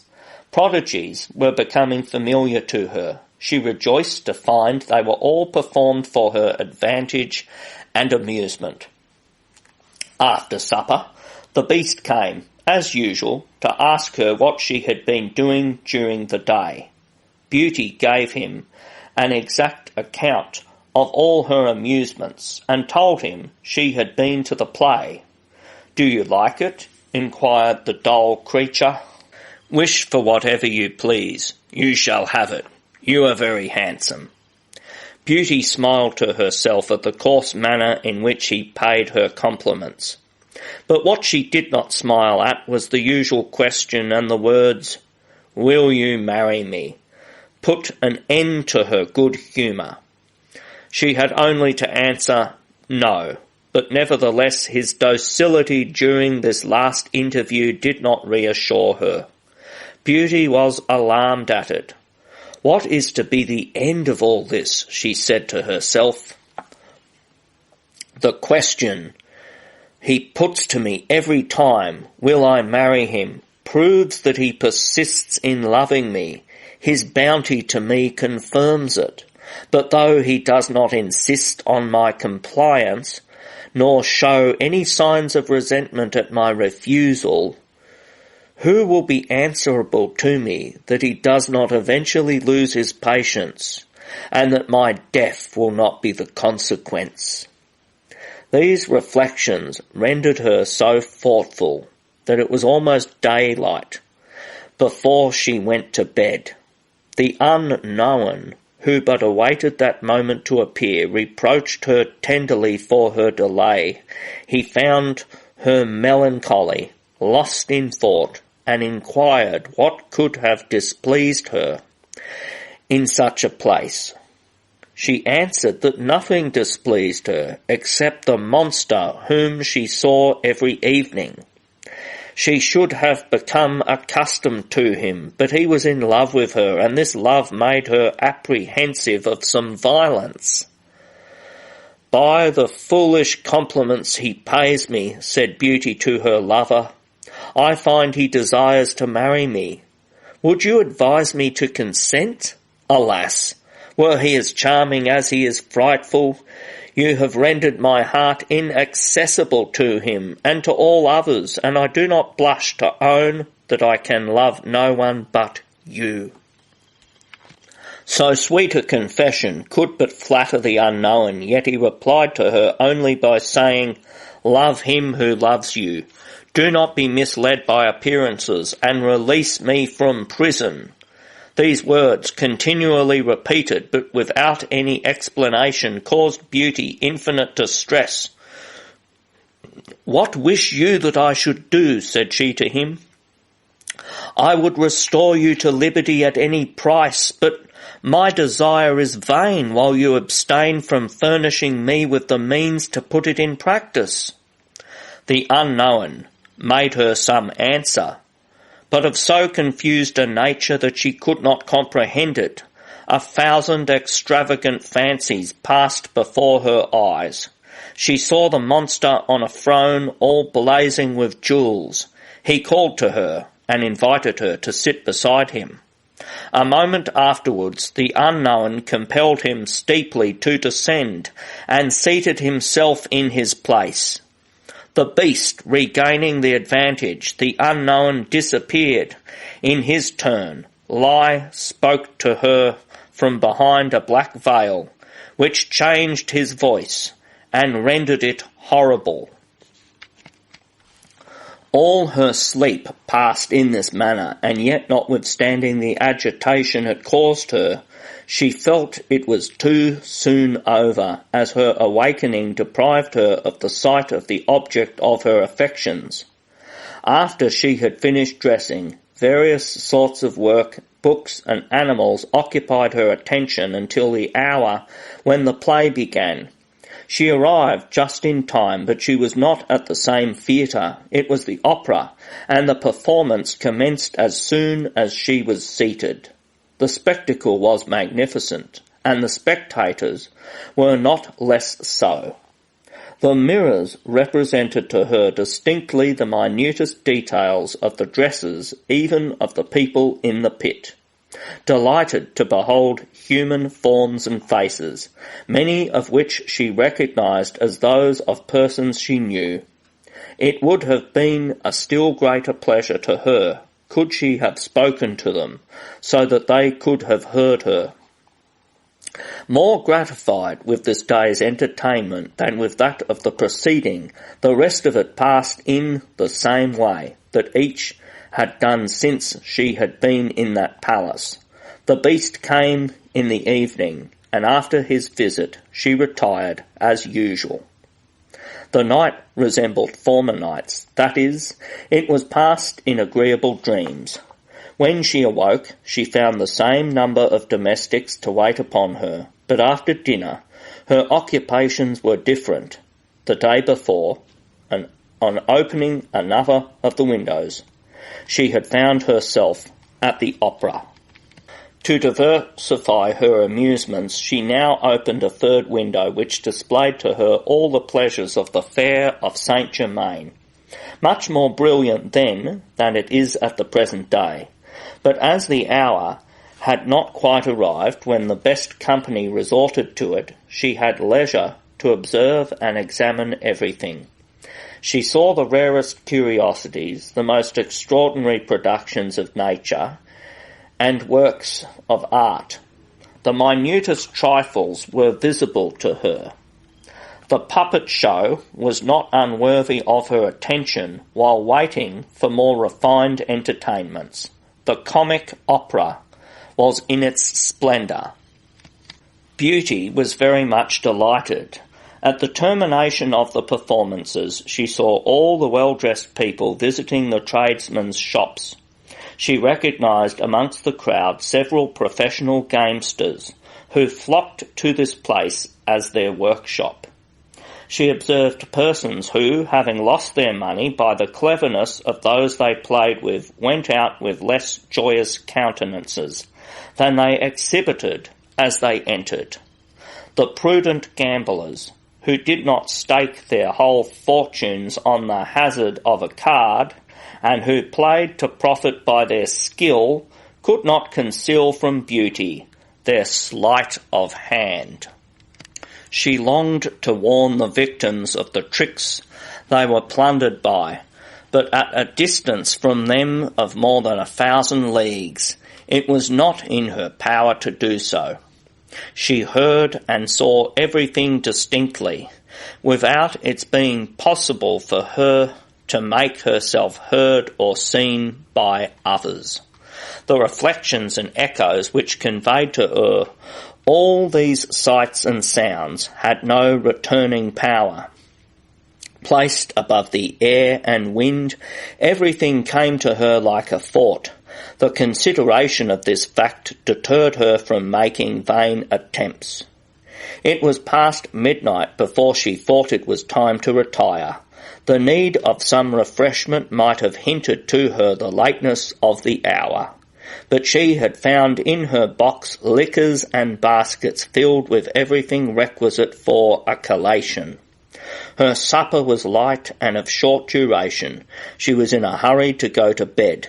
The beast observed her impatience and came merely to say good night, that she might have more time to sleep and the unknown liberty to reappear. The following days resembled each other. She found in her windows an inexhaustible source of fresh entertainments. The first of the other three afforded her the pleasure of witnessing Italian comedy. The second, a sight of the Tuileries, the resort of all the most distinguished and handsome of both sexes. The last window was very far from being the least agreeable. It enabled her to see everything of consequence that was going on in the world.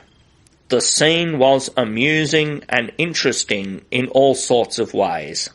Sometimes it was the reception of a grand embassy, at others the marriage of some illustrious personages, and occasionally some exciting revolutions. She was at this window during the last revolt of the Janissaries, and witnessed the whole of it to the very end. At all times she was certain to land something here to entertain her. The weariness she had felt at first in listening to the beast had entirely departed. Her eyes had become accustomed to his ugliness. She was prepared for his foolish questions, and if their conversations had lasted longer, perchance she would have not been displeased. But 4 or 5 sentences, always the same, uttered in a coarse manner, and productive only of a yes or no, were not much to her taste.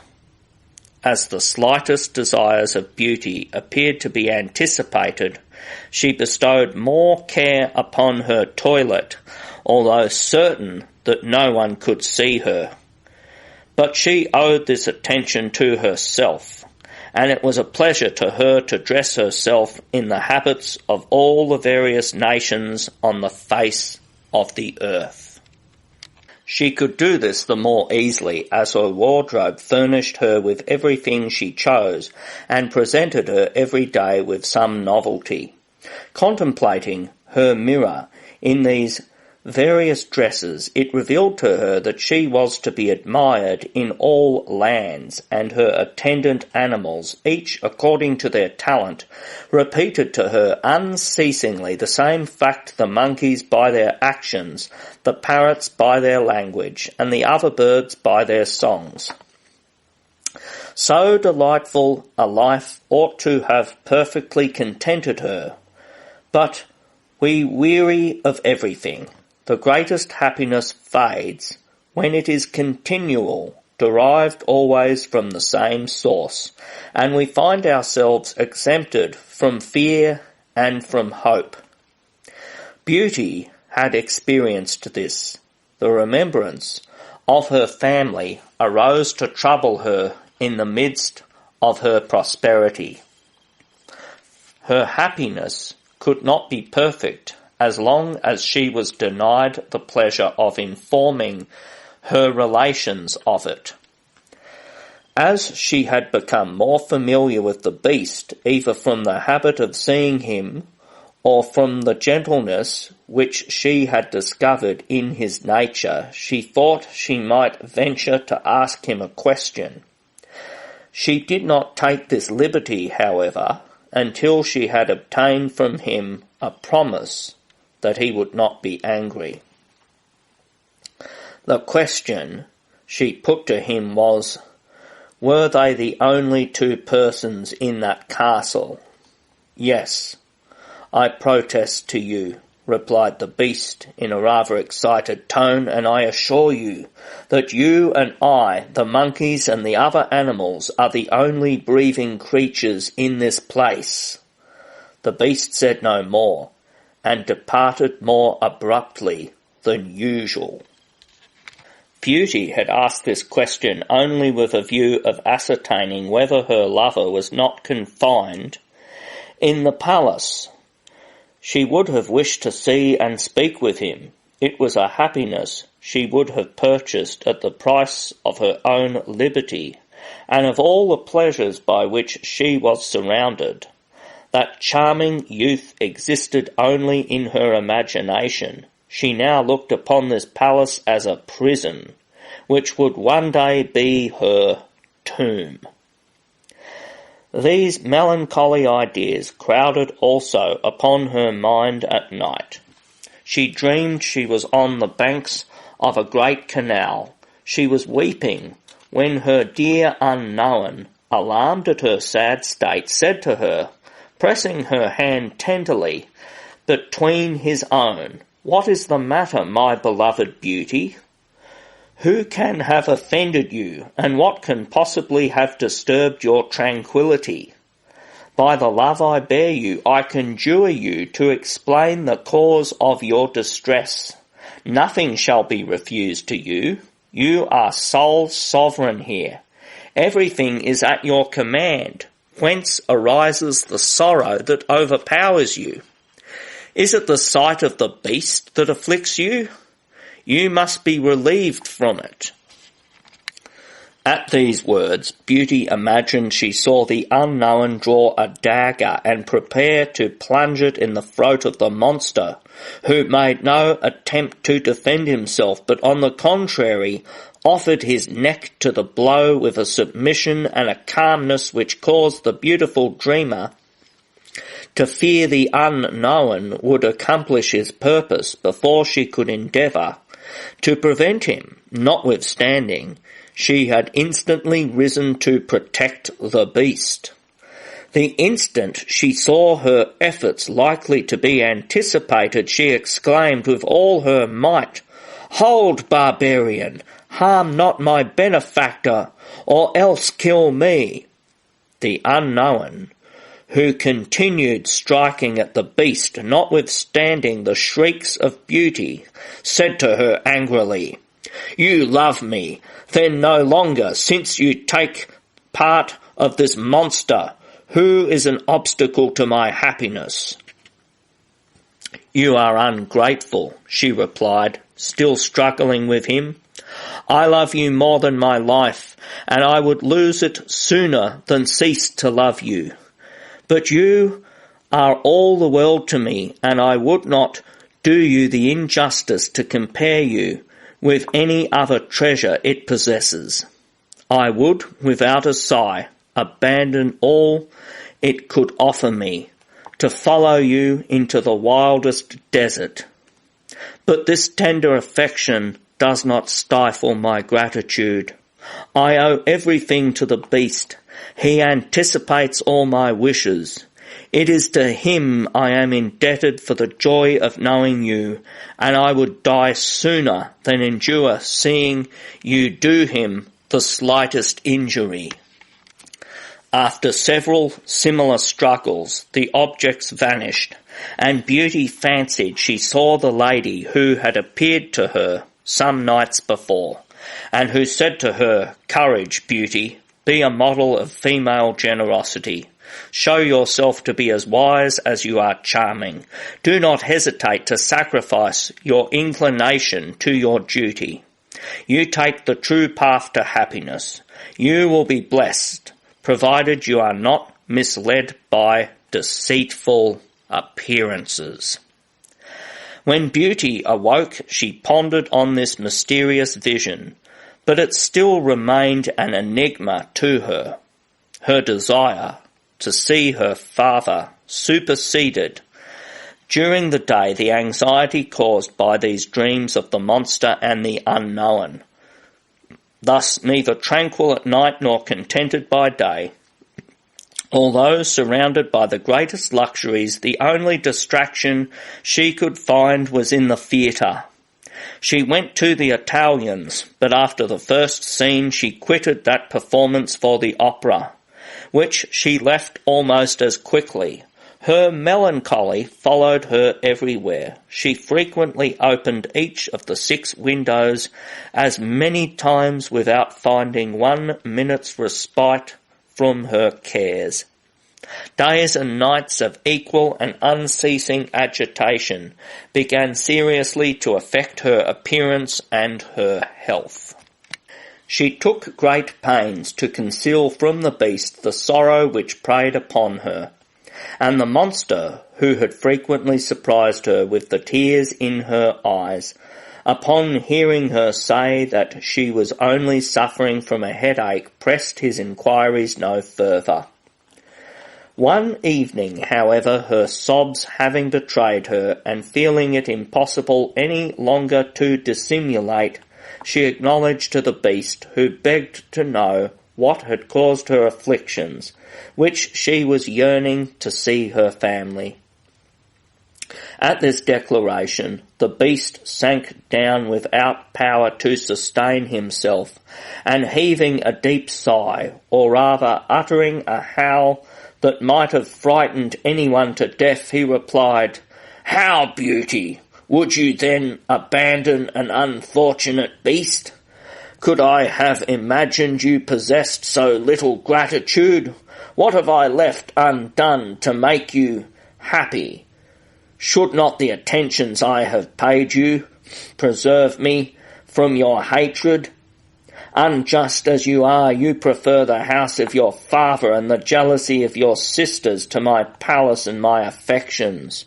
You would rather tend the flocks with them than enjoy with me all the pleasures of existence. It is not love for your family, but antipathy to me that makes you anxious to depart." "No, beast," replied Beauty timidly and soothingly. "I do not hate you, and should regret to lose the hope of seeing you again, but I cannot overcome the desire I feel to embrace my relations. Permit me to go away for 2 months, and I promise you that I will return with pleasure to pass the rest of my days with you, and never ask you another favour."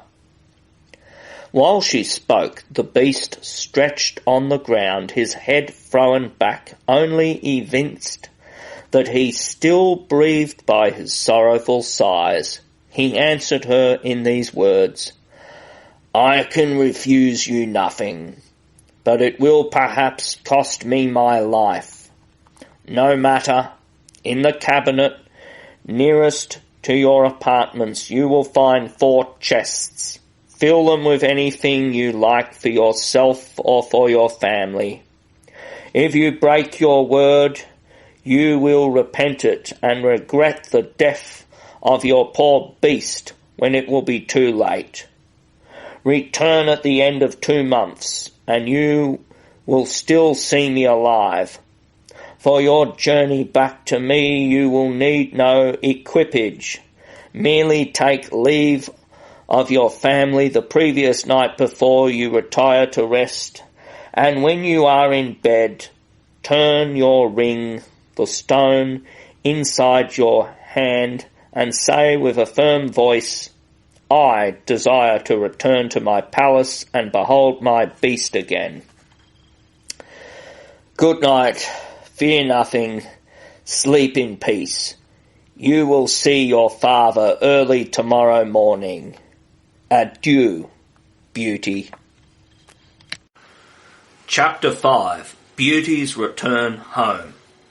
As soon as she was alone, she hastened to fill the chests with all the treasures and beautiful things imaginable. They only appeared to be full when she was tired of putting things into them. After these preparations, she went to bed. The thoughts of seeing her family so soon kept her awake the great part of the night, and sleep only stole upon her towards the hour when she should have been stirring. She saw in her dreams her amiable unknown, but not as formerly. Stretched upon a bed of turf, he appeared a prey to the keenest sorrow. Beauty, touched at seeing him in such a state, nattered herself she could alleviate his profound affliction by requesting to know the cause of it. But her lover, casting on her a look full of despair, said, Can you ask me such a question, inhuman girl? Are you not aware that your departure dooms me to death? Abandon not yourself to sorrow, dear unknown, replied she. My absence will be brief. I wish but to undeceive my family respecting the cruel fate they imagine has befallen me.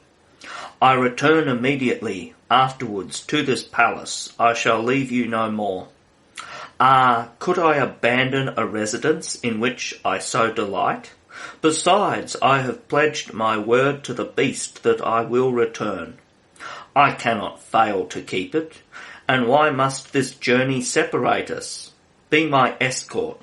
I will defer my departure another day in order to obtain the beast's permission. I am sure he will not refuse me. Agree to my proposal, and we shall not part. We will return together. My family will be delighted to see you, and I will answer for their showing you all the attention you deserve. I cannot accede to your wishes, replied the unknown, unless you determine never to return hither. It is the only means of enabling me to quit this spot. How will you decide? The inhabitants of this palace have no power to compel you to return. Nothing can happen to you beyond the knowledge that you have grieved the beast. You do not consider, rejoined Beauty quickly, that he assured me he should die if I broke my word to him. What matters it to you, retorted the lover. Is it to be counted a misfortune that your happiness should cost only the life of a monster? Of what use is he to the world? Will anyone be a loser by the destruction of a being who appears upon earth only to be the horror of all nature? Ha! Exclaimed Beauty almost angrily. Know that I would lay down my life to save his, and that this monster, who is only one in form, has a heart so humane that he should not be persecuted for a deformity which he refrains from rendering more hideous by his actions. I will not repay his kindness with such black ingratitude. The unknown, interrupting her, inquired what she would do if the monster endeavoured to kill him, and if it were decreed that one of them must slay the other, to which would she afford assistance. "I love you only," she replied, "but extreme as is my affection for you, it cannot weaken my gratitude to the beast, and if I found myself placed in so fatal a position, I would escape the misery which the result of such a combat would inflict on me, by dying by my own hand. But why indulge in such dreadful suppositions? However chimerical, the idea freezes my blood. Let us change the conversation." She set him the example by saying all that an affectionate girl could say, most flattering to her lover. She was not restrained by the rigid customs of society, and slumber left her free to act naturally. She acknowledged to him her love with a frankness which she would have shrunk from when in full possession of her reason. Her sleep was of long duration, and when she awoke she feared the beast had failed in his promise to her. She was in this uncertainty when she heard the sound of a human voice, which she recognized. Undrawing her curtains precipitately, what was her surprise when she found herself in a strange apartment, the furniture of which was not near as superb as that in the palace of the beast. This prodigy induced her to rise hastily and open the door of her chamber. The next room was equally strange to her, but what astonished her still more was to find in it the 4 chests she had filled the previous evening. The transport of herself and her treasures was a proof of the power and bounty of the beast. But where was she? She could not imagine when at length she heard the voice of her father, and rushing out she flung her arms round his neck. Her appearance astounded her brothers and sisters. They stared at her as at once come from the other world. All her family embraced her with the greatest demonstrations of delight, but her sisters, in their hearts, were vexed at beholding her. Their jealousy was not extinguished. After many caresses on both sides, the good man desired to speak with her privately, to learn from her own lips all the circumstances of so extraordinary a journey, and to inform her of the state of his own fortune, of which he had set apart a large share for herself. He told her that on the evening of the same day that he had left the palace of the beast, he had reached his own house without the least fatigue, that on the road he had cogitated how he could best manage to conceal his trunks from the sight of his children, and wished that they could be carried without their knowledge into a little cabinet adjoining his bedchamber, of which he alone had the key, that he had looked upon this as an impossibility, but that on dismounting at his door he found the horse on which his trunks had been placed had run away, and therefore saw himself suddenly spared the trouble of hiding his treasures. "I assure you," said the old man to his daughter, "that the loss of these riches did not distress me. I had not possessed them long enough to regret them greatly, but the adventure appeared to me a gloomy prognostic of my fate. I did not hesitate to believe that the perfidious beast would act in the same manner by you. I feared that the favours he conferred upon you would not be more durable. This idea caused me great anxiety. To conceal it, I feigned to be in need of rest.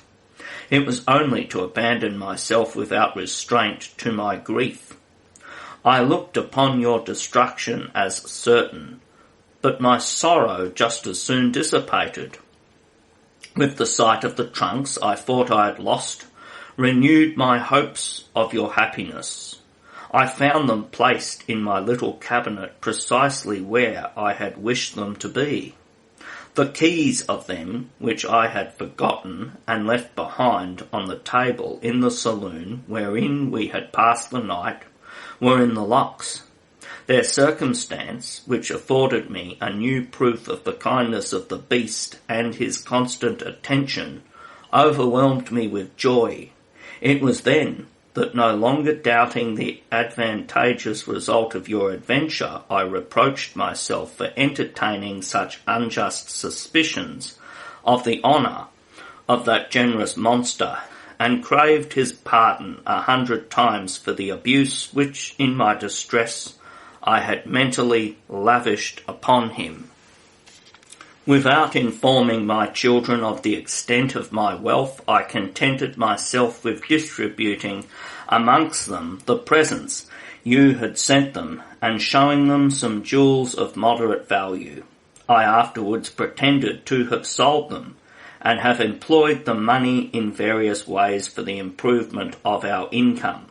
I have bought this house. I have slaves who relieve us from the labours to which necessity had subjected us. My children lead an easy life. That is all I care for. Ostentation and luxury drew upon me, in other days, the hatred of the envious. I should incur it again did I live in the style of a very wealthy man. Many offers have been made to your sisters, Beauty. I am about to marry them off immediately, and your fortunate arrival decides me.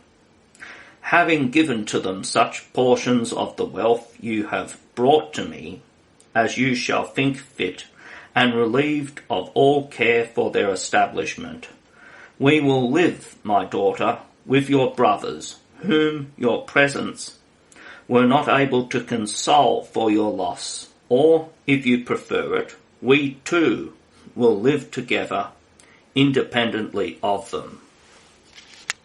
Beauty, affected by the kindness of her father and the assurance he gave her of the love of her brothers, thanked him tenderly for all his offers, and thought it would be wrong to conceal from him the fact that she had not come to stay with him. The good man, distressed to learn that he should not have the support of his child in his declining years, did not, however, attempt to dissuade her from the fulfilment of a duty which he acknowledged indispensable. Beauty, in her turn, related to him all that had happened to her since they parted. She described to him the pleasant life she led. The good man, enraptured at the charming account of his daughter's adventures, heaped blessings on the head of the beast. His delight was much greater still when Beauty, opening the chests, displayed to him the immense treasures they contained, and satisfied him that he was at liberty to dispose of those which he had brought himself in favour of his daughters, as he would possess in these last proofs of the beast's generosity. Ample means to live merrily with his sons. Discovering in this monster too noble a mind to be lodged in so hideous a body, he deemed it his duty to advise his daughter to marry him. Notwithstanding his ugliness, he employed even the strongest arguments to induce her to take that step. "You should not take counsel from your eyes alone," said he to her. "You have been unceasingly exhorted to let yourself be guided by gratitude. By following her inspirations, you are assured you will be happy. It is true these warnings are only given to you in dreams, but these dreams are too significant and too frequent to be attributed to chance. They promise you great advantages, enough to conquer your repugnance. Therefore, the next time that the beast asks you If you will marry him, I advise you not to refuse him. You have admitted to him that he loves you tenderly. Take the proper means to make your union with him indissoluble. It is much better to have an amiable husband than one whose only recommendation is a handsome person. How many girls are compelled to marry rich brutes, much more brutish than the beast, who is only one in form and not in his feelings or his actions? Beauty admitted the reason of all these arguments, but to resolve to marry a monster so horrible in person, and who seemed as stupid as he was gigantic, appeared to her an impossibility. How can I determine, replied she to her father, to take a husband with whom I can have no sympathy, and whose hideousness is not compensated for by the charms of his conversation? No other object to distract my attention and relieve that wearisome companionship, not to have the pleasure of being sometimes absent from him, to hear nothing beyond 5 or 6 questions respecting my health or my appetite, followed by a "Good night, Beauty," a chorus which my parrots know by heart and repeat 100 times a day.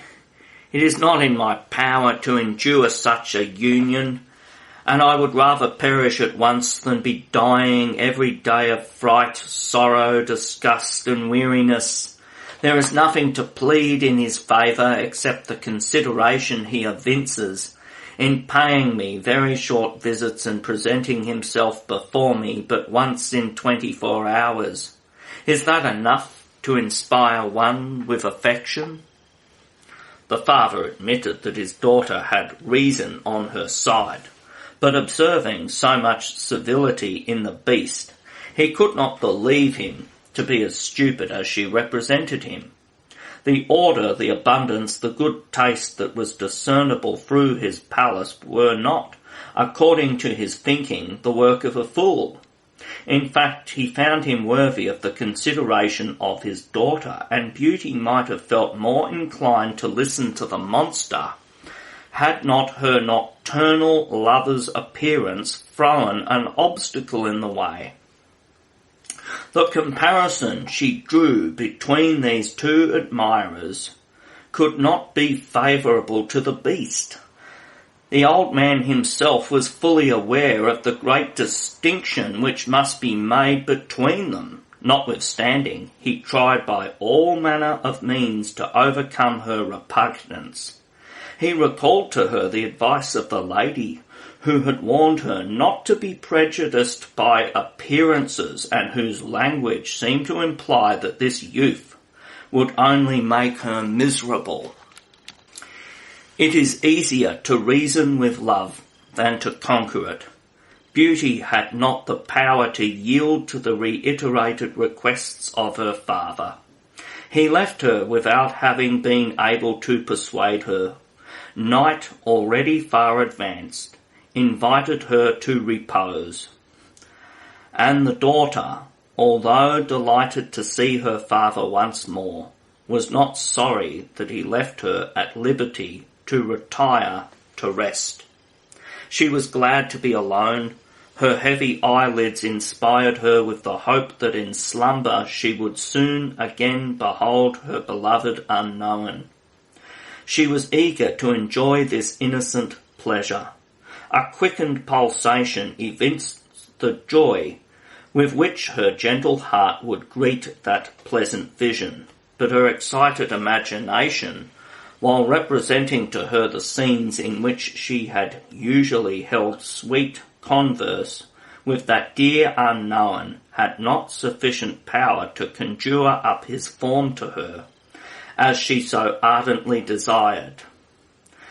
She awoke several times, but on falling asleep again no cupids fluttered round her couch. In a word, instead of a night full of sweet thoughts and innocent pleasures, which she had counted on passing in the arms of sleep, it was to her one of interminable length and endless anxiety. She had never known any like it, in the palace of the beast, and the day which she at last saw break with a mingled feeling of satisfaction and impatience came opportunely to relieve her from this weariness. Her father, enriched by the liberality of the beast, had quitted his country house, and in order to facilitate the establishment of his daughters, resided in a very large city, where his new fortune obtained for him new friends, or rather new acquaintances. Amidst the circle who visited him, the tidings soon spread that his youngest daughter had returned. Everybody evinced an equal impatience to see her, and were each as much charmed by her intellect as with her beauty. The peaceful days she had passed in her desert palace, the innocent pleasures which a gentle slumber had invariably procured her, the 1,000 amusements which succeeded, so that dullness could never take possession of her spirit. In brief, all the attentions of the monster had combined to render her still more beautiful and more charming than she was when her father first parted from her. She was the admiration of all who saw her. The suitors to her sisters, without condescending to excuse their infidelity by the slightest pretext, fell in love with her, and attracted by the power of her charms, deserted without a blush their former mistresses. Insensible to the marked attentions of a crowd of adorers, she neglected nothing that could discourage them and induce them to return to the previous objects of their affection. But, notwithstanding all her care, she could not escape the jealousy of her sisters. The inconstant lovers, far from concealing their new passion, invented every day some fresh entertainment with the view of paying their court to her. They entreated her even to bestow the prize in the games which took place in her honour. But Beauty, who could not be blind to the mortification she was causing her sisters, and yet was unwilling to refuse utterly the favour they implored so ardently and in so flattering a manner, found means to satisfy them all by declaring that she would alternatively with her sisters present the prize to the victor. What she selected was a flower or some equally simple reward. She left to her elder sisters the honour of giving, in their turn, jewels, crowns of diamonds, costly weapons, or superb bracelets, presents which her liberal hand supplied them with, but for which she would not take the slightest credit. The treasures lavished on her by the monster left her in want of nothing. She divided between her sisters everything she had brought that was most rare and elegant, bestowing nothing but trifles herself, and leaving them the pleasure of giving largely. She counted on securing for them the love as well as the gratitude of the youthful combatants.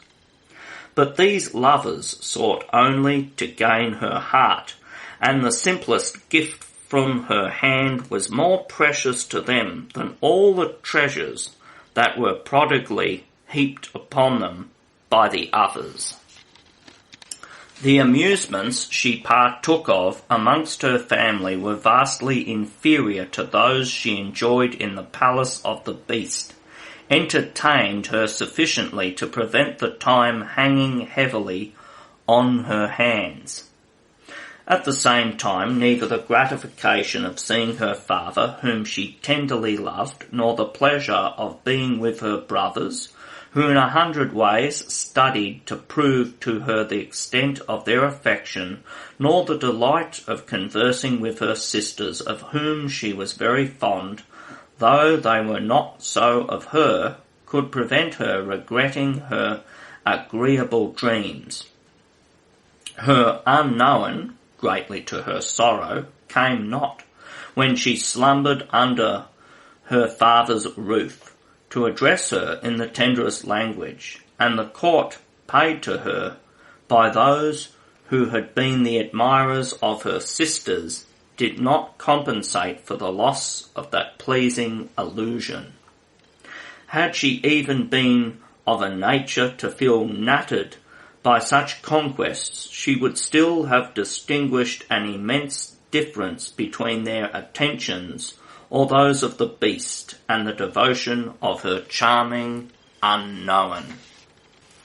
Their assiduities were received by her with the greatest indifference, but Beauty, perceiving that, notwithstanding her coolness, they were obstinately bent on rivalling each other in the task of proving to her the intensity of their passion, thought it her duty to make them clearly understand they were losing their time. The first she endeavoured to undeceive was one who had courted her eldest sister. She told him that she had only returned for the purpose of being present at the marriage of her sisters, particularly that of her eldest sister, and that she was about to press her father to settle it immediately. Beauty found that she had to deal with a man who saw no longer any charms in her sister. He sighed alone for her, and coldness, disdain, the threat to depart before the expiration of the 2 months, nothing in short could discourage him.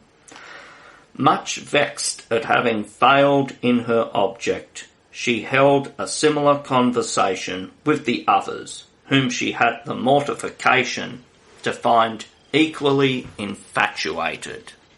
To complete her distress, her unjust sisters, who looked upon her as a rival, conceived a hatred to her which they could not dissemble, and while Beauty was deploring the too great power of her charms, she had the misery of learning that her new adorers, believing each to be the cause of the other's rejection, were bent in the maddest way on fighting it out amongst themselves. All these annoyances induced her to determine upon returning sooner than she had contemplated. Her father and brothers did all they could to detain her, but the slave of her word, and firm in resolution, neither the tears of the one nor the prayers of the others could prevail upon her. All that they could extort from her was that she would defer her departure as long as she could. The 2 months had nearly expired, and every morning she determined to bid adieu to her family, without having the heart when night arrived to say farewell.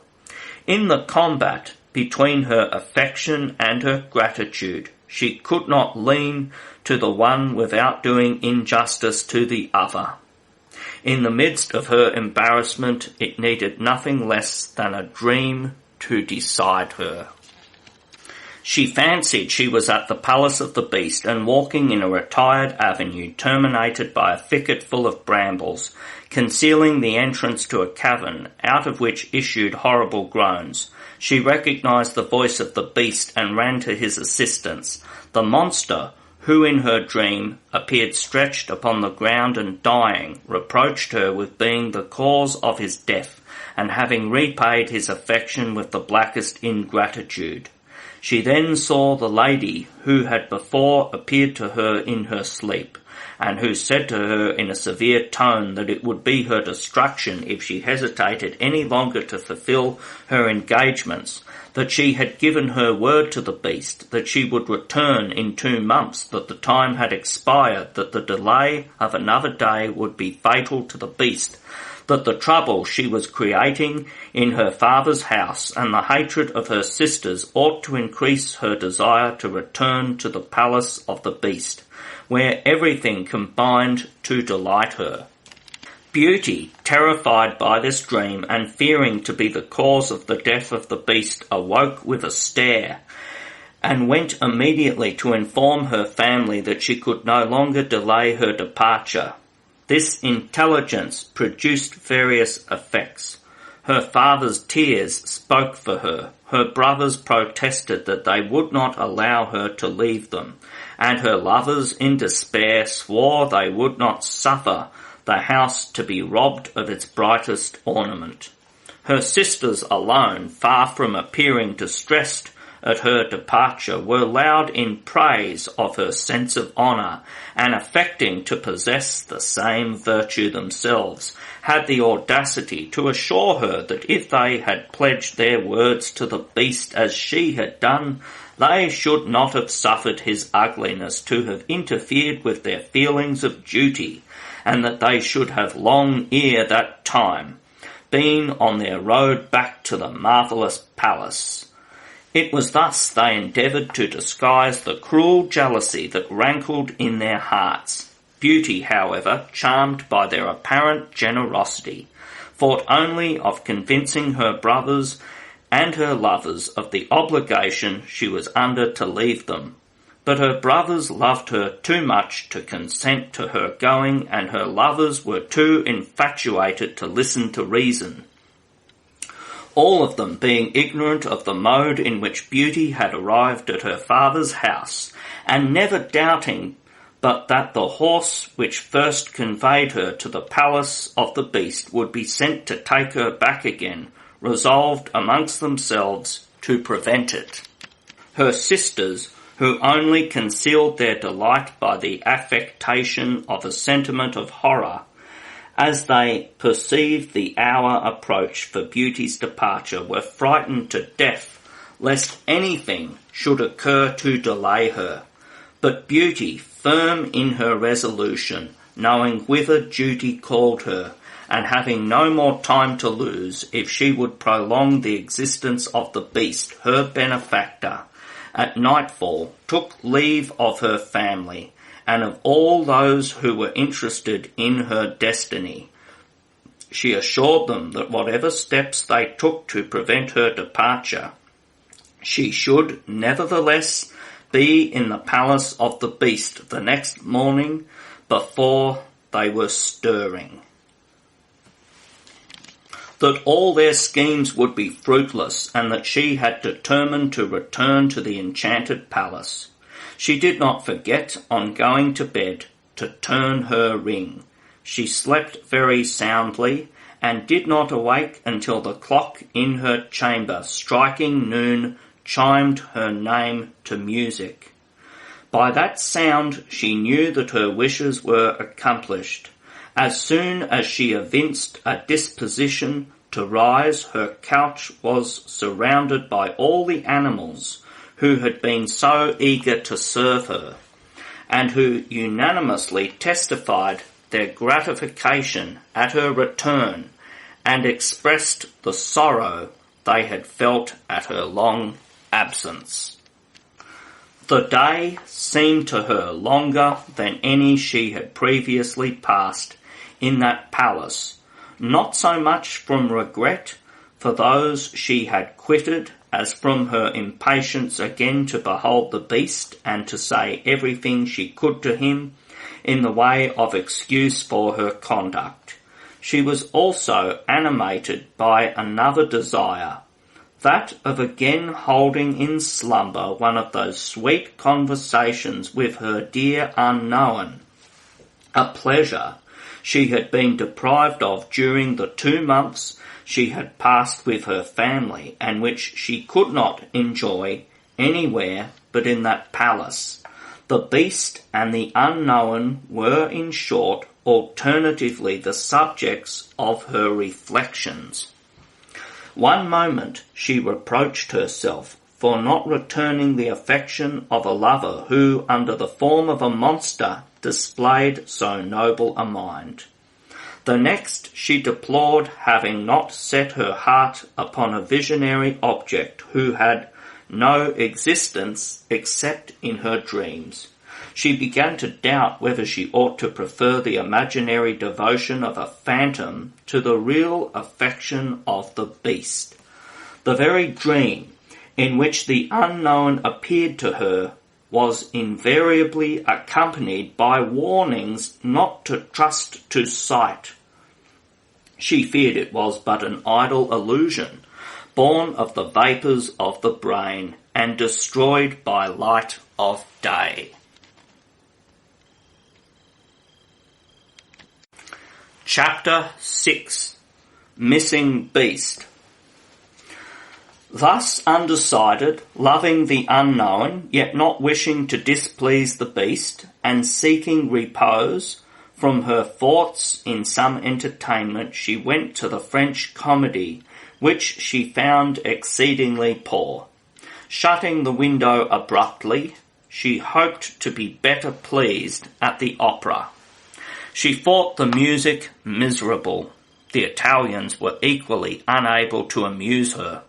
Their comedy appeared to her to lack smartness, wit, and action.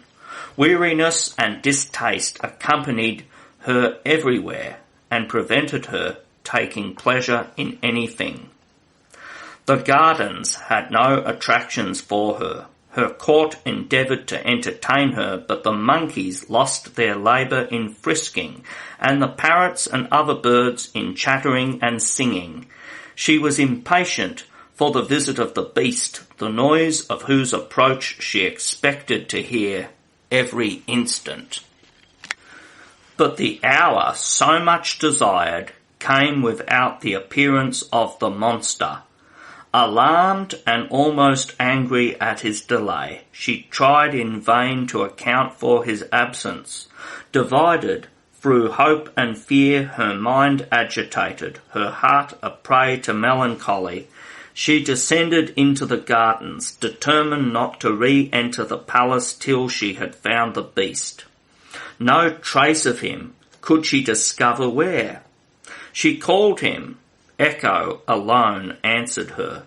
Having passed more than 3 hours in this disagreeable exercise, overcome by fatigue, she sank upon a garden seat.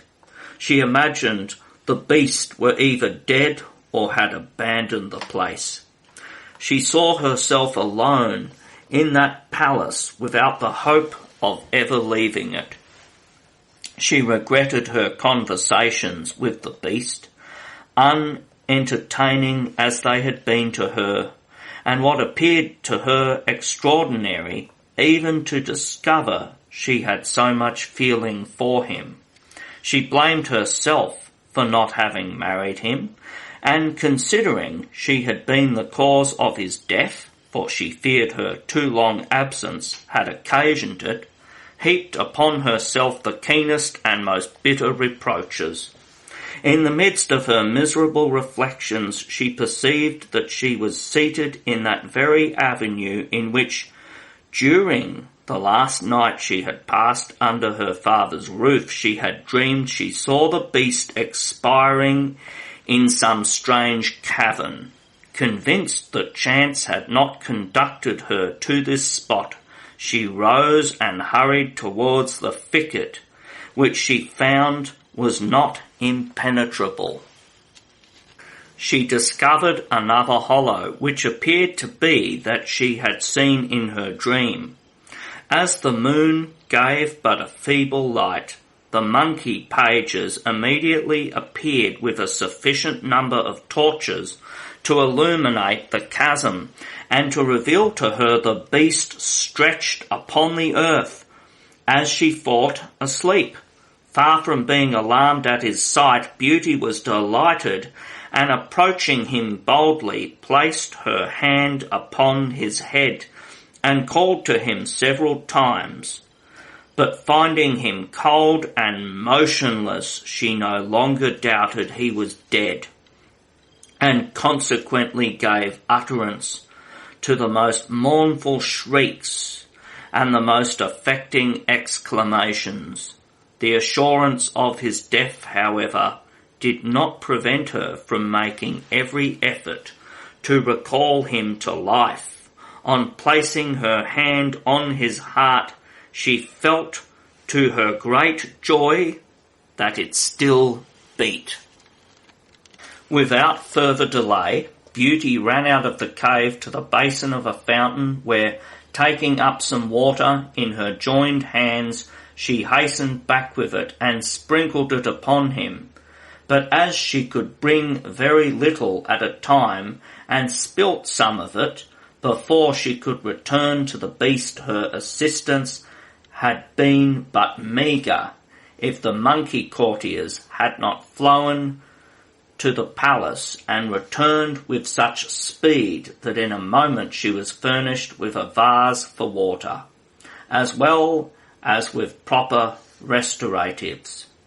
She caused him to smell them and swallow them, and they produced so excellent an effect that he soon began to move and show some kind of consciousness.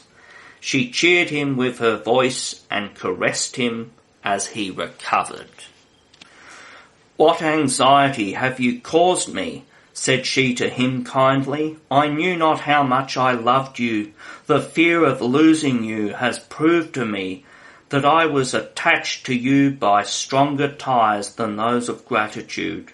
I vow to you that I had determined to die if I had failed in restoring you to life." At these tender words, the beast, feeling perfectly revived, replied in a voice which was still feeble, "It is very kind of you, Beauty, to love so ugly a monster. But you do well.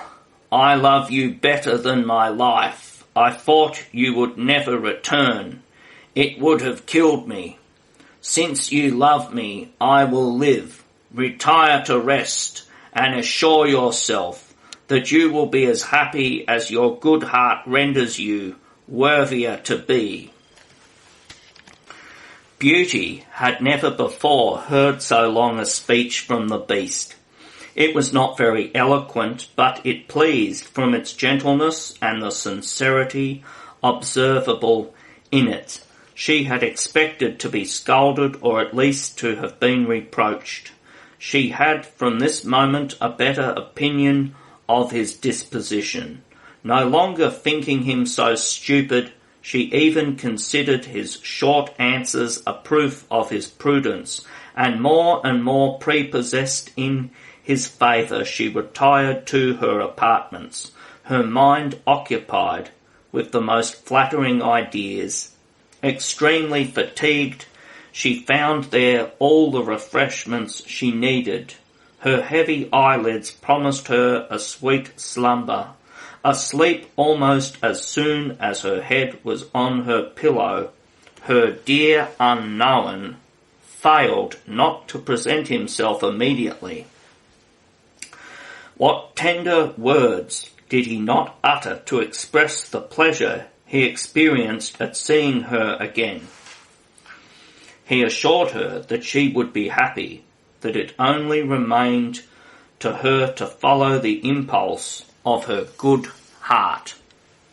Beauty asked him if her happiness was to arise from her marriage with the beast.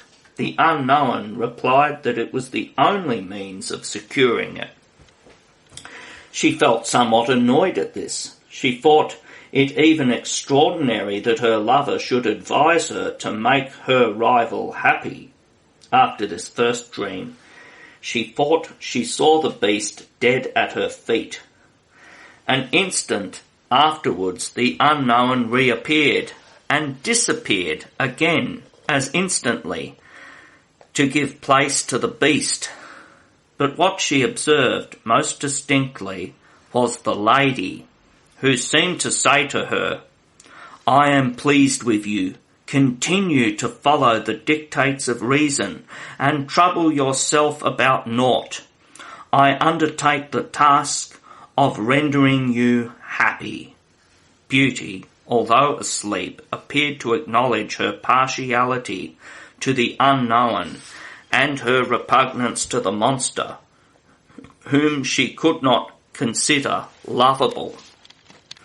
The lady smiled at her objections and advised her not to make herself uneasy about her affection for the unknown, for that the emotions she felt were not incompatible with the resolution she had formed to do her duty, that she might follow her inclinations without resistance, and that her happiness would be perfected by espousing the beast.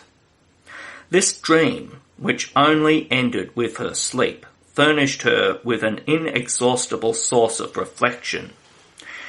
In this vision, as in those which had preceded it, she found more coherence than is usually displayed in dreams, and she therefore determined to consent to this strange union. But the image of the unknown rose unceasingly to trouble her. It was the sole obstacle, but not a slight one. Still uncertain as to the course she ought to take, she went to the opera, but without terminating her embarrassment. At the end of the performance, she sat down to supper. The arrival of the beast was alone capable of deciding her.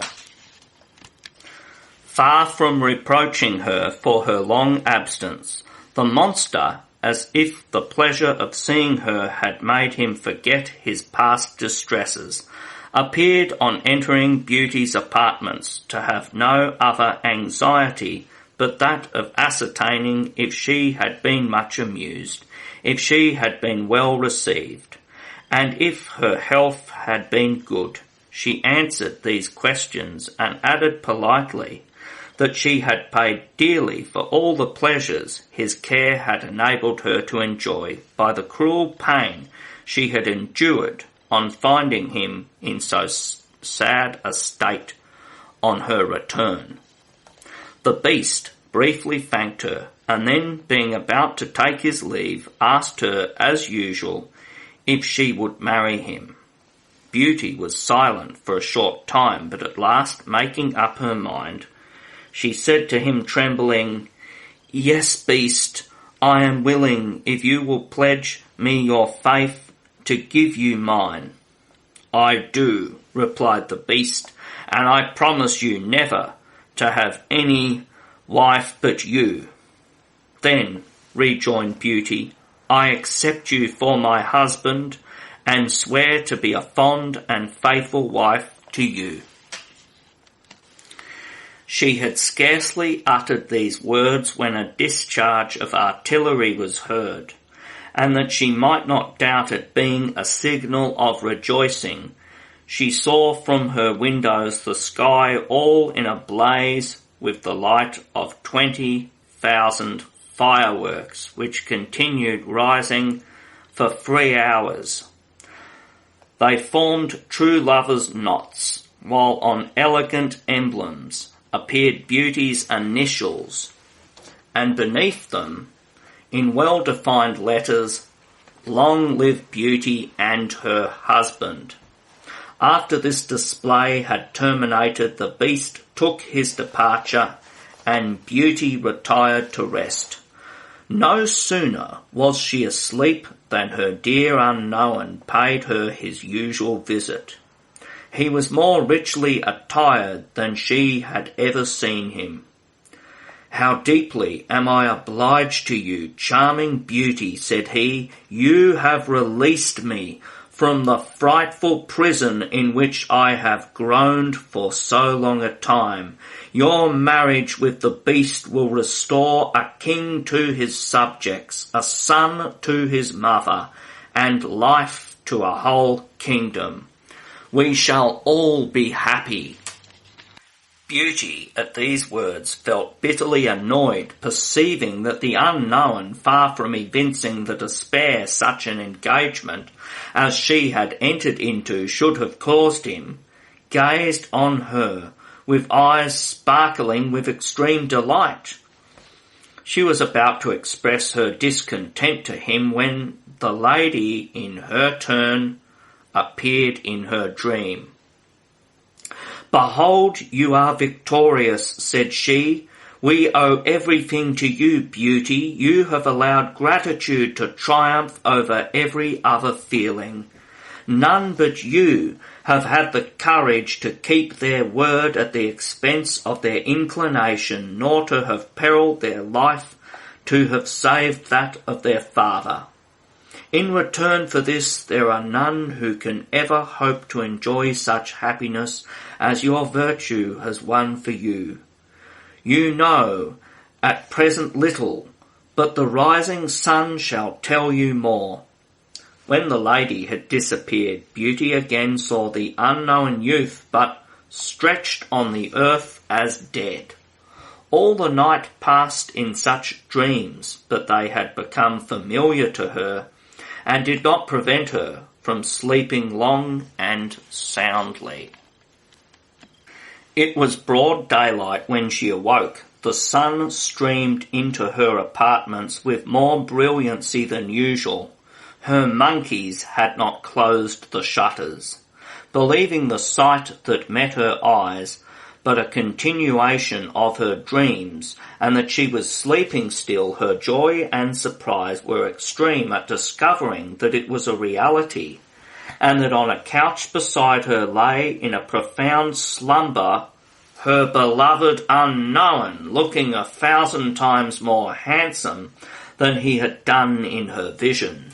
To assure herself of the fact, she arose hastily and took from off her dressing table the miniature she usually wore on her arm. But she could not have been mistaken.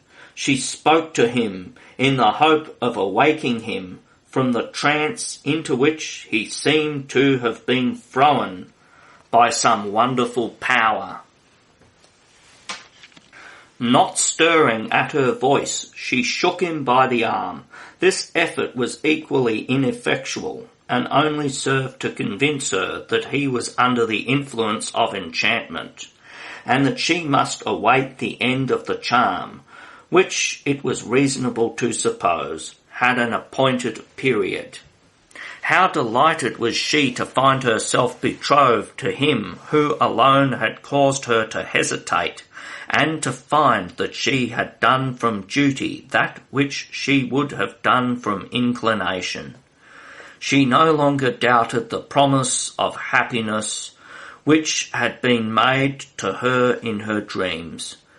She now knew that the lady had truly assured her that her love for the unknown was not incompatible with the affection she entertained for the beast, seeing that they were one and the same person. In the meanwhile, however, her husband never woke. After a slight meal, she endeavoured to pass away the time in her usual occupations, but they appeared to her insipid.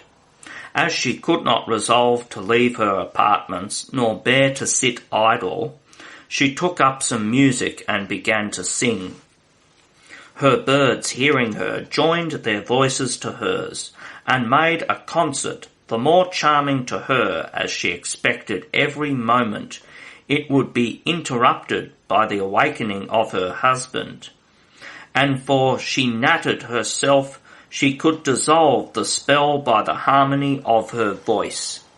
The spell was soon broken, but not by the means she imagined. She heard the sound of a chariot rolling beneath the windows of her apartments, and the voices of several persons approaching.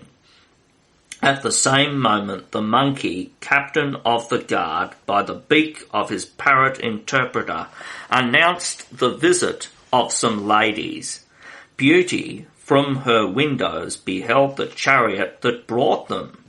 It was of an entirely novel description and of matchless beauty. 4 white stags, with horns and hoofs of gold, superbly caparisoned, drew this equipage, the singularity of which increased Beauty's desire to know who the owners of it were. By the noise which became louder, she was aware that the ladies had nearly reached the antechamber. She considered it right to advance and receive them. She recognized in one of them the lady she had been accustomed to behold in her dreams. The other was not less beautiful. Her high and distinguished bearing sufficiently indicated that she was an illustrious personage. She was no longer in the bloom of youth, but her air was so majestic that Beauty was uncertain to which of the two strangers she ought first to address herself. She was still under this embarrassment when the one with whose features she was already familiar, and who appeared to exercise some sort of superiority over the other, turning to her companion, said, "Well, Queen, what think you of this beautiful girl? You owe to her the restoration of your son to life, for you must admit that the miserable circumstances under which he existed could not be called living. Without her, you would never again have beheld this prince. He must have remained in the horrible shape to which he had been transformed had he not found in the world one only person who possessed virtue and courage equal to her beauty. I think you will behold with pleasure the son she has restored to you, become her husband. They love each other, and nothing is wanting to their perfect happiness but your consent. Will you refuse to bestow it on them?" The Queen, at these words, embracing Beauty affectionately, exclaimed, "Far from refusing my consent, their union will afford me the greatest happiness. Charming and virtuous child, to whom I am under so many obligations, tell me who you are, and the names of the sovereigns who are so happy as to have given birth to so perfect a princess." "Madame," replied Beauty modestly, "it is long since I had a mother. My father is a merchant, more distinguished in the world for his probity and his misfortunes than for his birth." At this frank declaration, the astonished Queen recoiled a pace or two and said, "What? You are only a merchant's daughter? Ah, great fairy," she added, casting a mortified look on her companion, and then remained silent, but her manner sufficiently expressed her thoughts, and her disappointment was legible in her eyes. "It appears to me," said the fairy haughtily, "that you are discontented with my choice. You regard with contempt the condition of this young person, and yet she was the only being in the world who was capable of executing my project, and who could make your son happy. "I am very grateful for her for what she has done," replied the Queen, "but, powerful spirit," she continued, "I cannot refrain from pointing out to you the incongruous mixture of that noblest blood in all the world which runs in my son's veins with that of the obscure race from which the person has sprung to whom you would unite him. I confess I am little gratified by the supposed happiness of the prince if it must be purchased by an alliance so degrading to us and so unworthy of him. Is it impossible to find in the world a maiden whose birth is equal to her virtue? I know many excellent princesses by name. Why am I not permitted to hope that I may see him the possessor of one of those?" Chapter 7. The Unknown is Known. At this moment the handsome unknown appeared. The arrival of his mother and the fairy had aroused him, and the noise they had made was more effective than all the efforts of Beauty, such being the nature of the spell. The Queen held him a long time in her arms without speaking a word. She found again a son whose fine qualities rendered him worthy of all her affection. What joy for the prince to see himself released from a horrible form and a stupidity more painful to him because it was affected and had not obscured his reason. He had recovered the liberty to appear in his natural form by means of the object of his love, and that reflection made him still more precious to him. After the first transports which nature inspired him with at the sight of his mother, the prince hastened to pay those thanks to the fairy, which duty and gratitude prompted. He did so in the most respectful terms, but as briefly as possible, in order to be at liberty to turn his attentions towards Beauty. He had already, by tender glances, expressed to her his feelings, and was about to confirm with his lips in the most touching language what his eyes had spoken, when the fairy stopped him and bade him be the judge between her and his mother. "Your mother," said she, "condemns the engagement you have entered into with Beauty. She considers that her birth is too much beneath yours. For my part, I think that her virtues make up for that inequality. It is for you, Prince, to say with which of us your own feelings coincide, and that you may be under no restraint in declaring to us your real sentiments. I announce to you that you have full liberty of choice. Although you have pledged your word to this amiable person, you are free to withdraw it. I will answer for her that Beauty will release you from your promise without the least hesitation, although through her kindness you have regained your natural form, and I assure you also that her generosity will cause her to carry disinterestedness to the extent of leaving you at liberty to dispose of your hand in favour of any person on whom the Queen may advise you to bestow it. What say you, Beauty?" pursued the fairy, turning towards her. "Have I been mistaken in thus interpreting your sentiments? Would you desire a husband who would become so with regret?" "Assuredly not, madam," replied Beauty. "The prince is free. I renounce the honour of being his wife. When I accepted him, I believed I was taking pity on something below humanity. I engaged myself to him only with the object of conferring on him the most signal favour. Ambition had no place in my thoughts. Therefore, great fairy, I implore you to exact no sacrifice from the Queen, whom I cannot blame for the scruples she entertains under such circumstances." "Well, Queen, what say you to that?" inquired the fairy in a disdainful and displeased tone.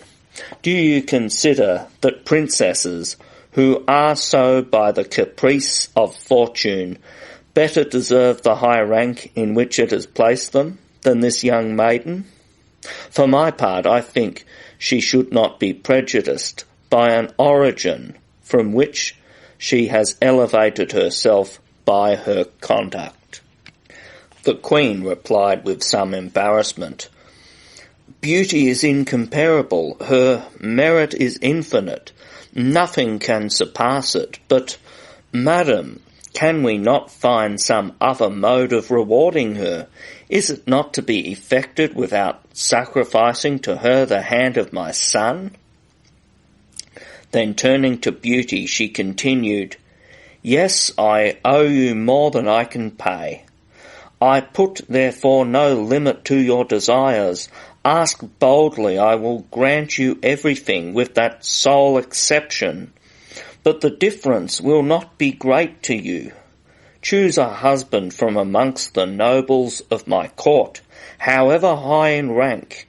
He will have cause to bless his good fortune, and for your sake I will place him so near the throne that your position will be scarcely less enviable." "I thank you, madam," replied Beauty, But I ask no reward from you. I am more than repaid by the pleasure of having broken the spell which had deprived a great prince of his mother and of his kingdom. My happiness would have been perfect if I had rendered this service to my own sovereign. All I desire is that the fairy will deign to restore me to my father." The prince, who by order of the fairy had been silent throughout this conversation, was no longer master of himself, and his respect for the commands he had received failed to restrain him. He flung himself at the feet of the fairy and of his mother and implored them in the strongest terms not to make him more miserable than he had been by sending away Beauty and depriving him of the happiness of being her husband. At these words, Beauty, gazing on him with an air full of tenderness, but mingled with a noble pride, said, "Prince, I cannot conceal from you my affection. Your disenchantment is a proof of it, and I should in vain endeavour to disguise my feelings. I confess without a blush that I love you better than myself. Why should I dissimulate? We may disavow evil impulses, but mine are perfectly innocent and are authorised by the generous fairy to whom we are both so much indebted. But if I could resolve to sacrifice my feelings when I thought it my duty to do so for the beast, you must feel assured that I shall not falter on this occasion when it is no longer the interest of the monster that is at stake, but your own. It is enough for me to know who you are, and that I am to renounce the glory of being your wife. I will even venture to say that if, yielding to your entreaties, the Queen should grant the consent you ask, it would not alter the case, for in my own reason and even in my love, you would meet with an insurmountable obstacle. I repeat that I ask no favour but that of being allowed to return to the bosom of my family, where I shall forever cherish the remembrance of your bounty and your affection." "Generous fairy," exclaimed the prince, clasping her hands in supplication, "for mercy's sake, do not allow Beauty to depart. Make me rather again the monster that I was, for then I shall be her husband.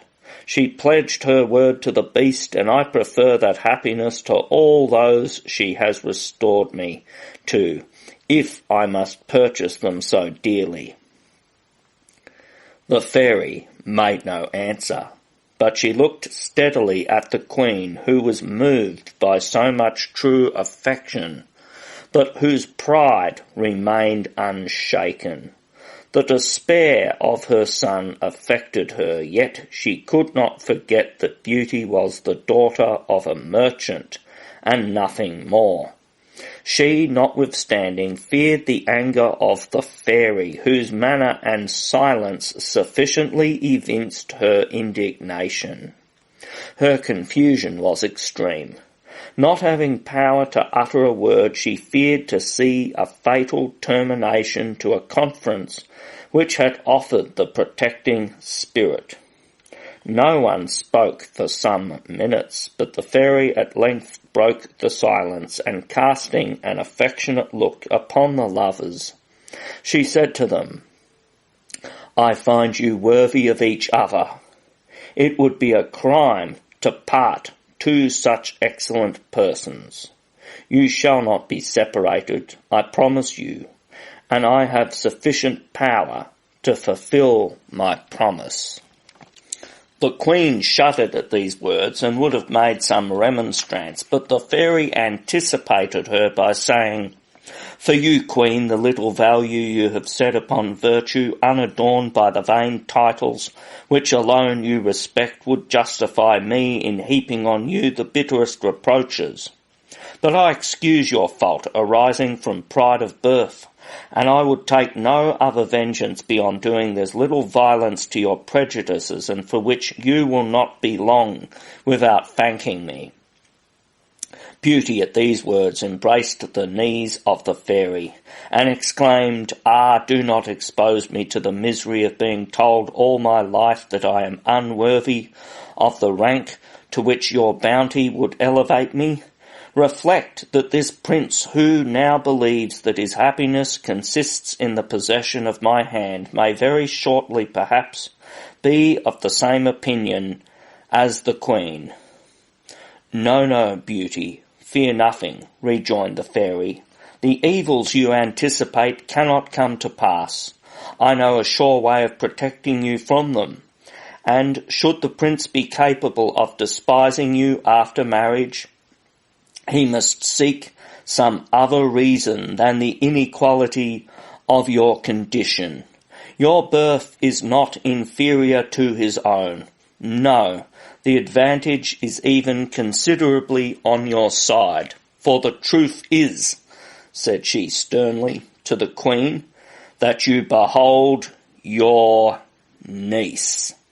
And what must render her still more worthy of your respect is that she is mine also, being the daughter of my sister, who was not, like you, a slave to rank, which is lustreless without virtue."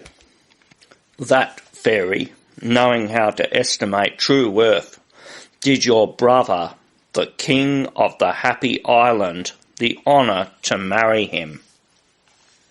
I preserved this fair fruit for their union from the fury of a fairy who desired to be her stepmother.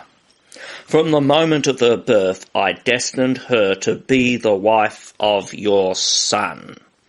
I desired, by concealing from you the result of my good service, to give you an opportunity of showing your confidence in me. I had some reason to believe that it was greater than it appears to have been. You might have relied upon me for watching over the destiny of the prince. I had given you proofs enough of the interest I took in it, and you needed not to have been under any apprehension that I should expose him to anything that would be disgraceful to himself or to you. I feel persuaded, madam," continued she, with a smile which still had something of bitterness in it, "that you will not object to honour us with your alliance." The queen, astonished and embarrassed, knew not what to answer. The only way to atone for her fault was to confess it frankly, and evince a sincere repentance. "I am guilty, generous fairy," said she. "Your bounties should have satisfied me that you would not allow my son to have formed an alliance unworthy of him. But pardon, I beseech you, the prejudices of my rank which urged that royal blood could not marry one of humbler birth without degradation. I acknowledge that I deserve for you to punish me by giving to Beauty a mother-in-law more worthy of her. But you take too kind an interest in my son to render him the victim of my error.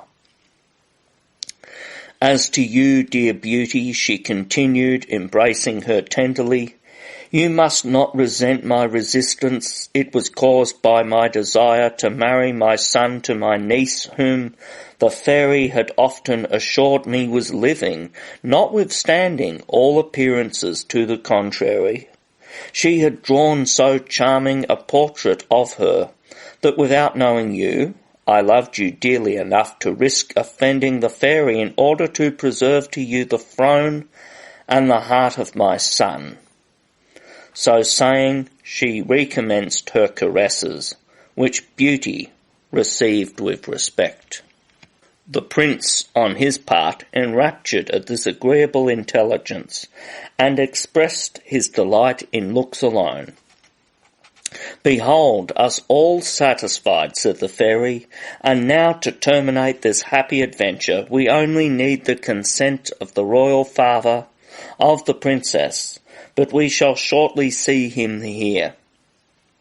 Beauty requested her to permit the person who had brought her up, and whom she had hitherto looked upon as her father, to witness her happiness. "I admire such consideration," said the fairy. "It is worthy a noble mind, and as you desire it, I undertake to inform him." Then taking the queen by the hand, she led her away under the pretext of showing her over the enchanted palace. It was to give the newly betrothed pair the liberty of conversing with each other for the first time, without restraint or the aid of illusion. They would have followed, but she forbade them. The happiness in store for them inspired each with equal delight. They could not entertain the least doubt of their mutual affection. Their conversation, confused and unconnected, their protestations 100 times repeated, were to them more convincing proofs of love than the most eloquent language could have afforded. After having exhausted all the expressions that passion suggests under such circumstances to those that are truly in love, Beauty inquired of her lover by what misfortune he had been so cruelly transformed into a beast. She requested him also to relate to her all the events of his life preceding that shocking metamorphosis. Chapter 8. Back in the Past.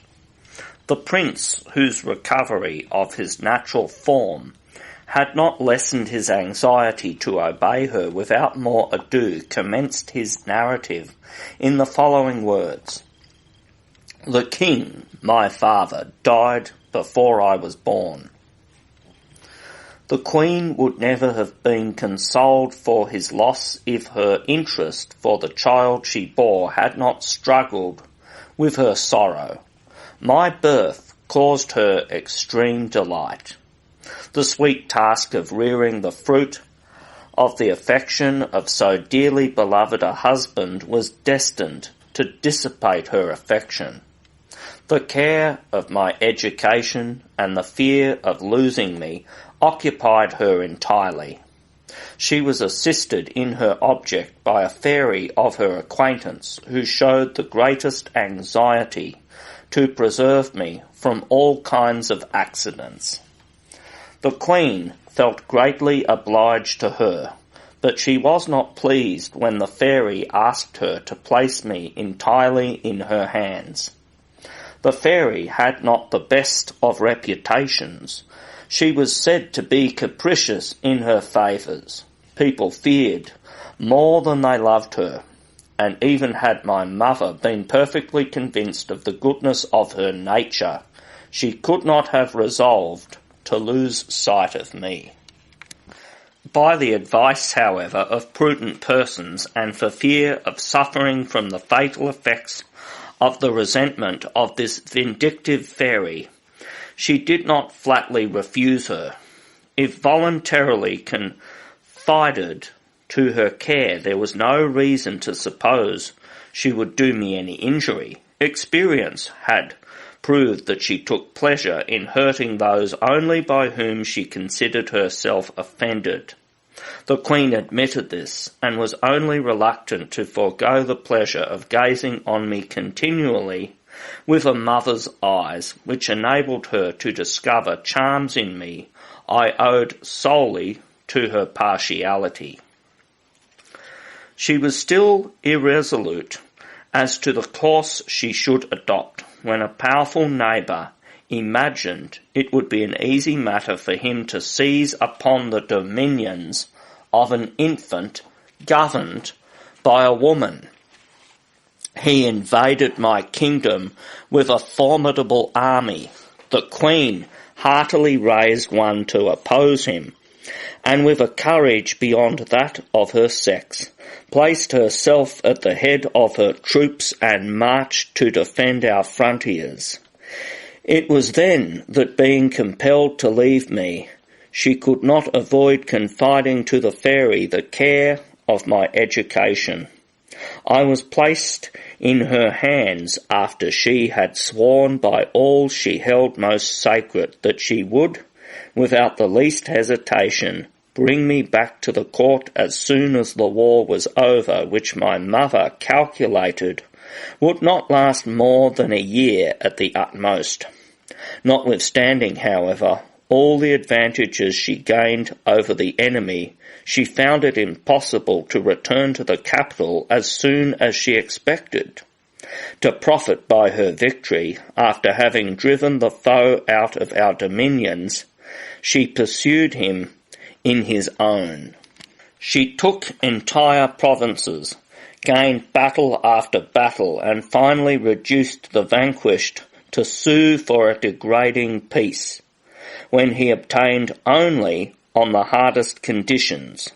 After this glorious success, the Queen returned triumphantly and enjoyed in anticipation the pleasure of beholding me once more. But having learned upon her march that her base foe, in violation of the treaty, had surprised and massacred our garrisons and repossessed himself of nearly all the places he had been compelled to cede to us, she was obliged to retrace her steps. Honour prevailed over the affection which drew her towards me, and she resolved never to sheathe the sword till she had put it out of her enemy's power to perpetrate more treachery. The time employed in this second expedition was very considerable. She had flattered herself that 2 or 3 campaigns would suffice, but she had to contend with an adversary as cunning as he was false. He contrived to excite rebellion in some of our own provinces and to corrupt entire battalions, which forced the Queen to remain in arms for 15 years.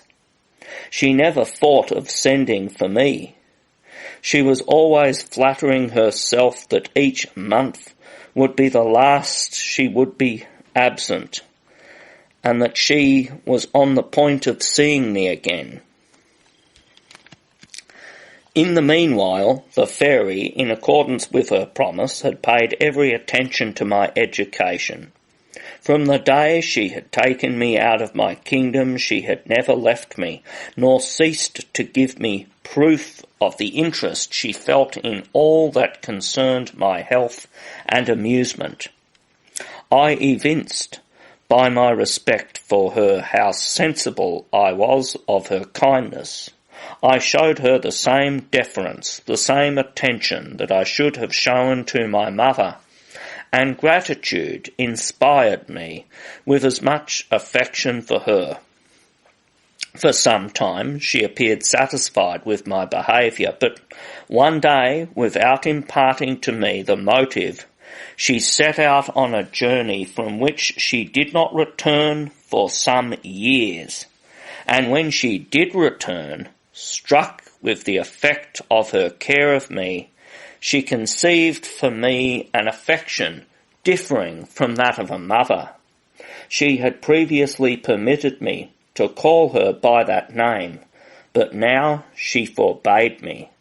I obeyed her without inquiring what were her reasons or suspecting what she was about to exact from me. I saw clearly that she was dissatisfied, but could I imagine why she continually complained of my ingratitude? I was the more surprised at her reproaches as I did not feel I deserved them. They were always followed or preceded by the tenderest caresses. I was not old enough to comprehend her. She was compelled to explain herself. She did so one day when I evinced some sorrow, mingled with impatience, respecting the continued absence of the Queen.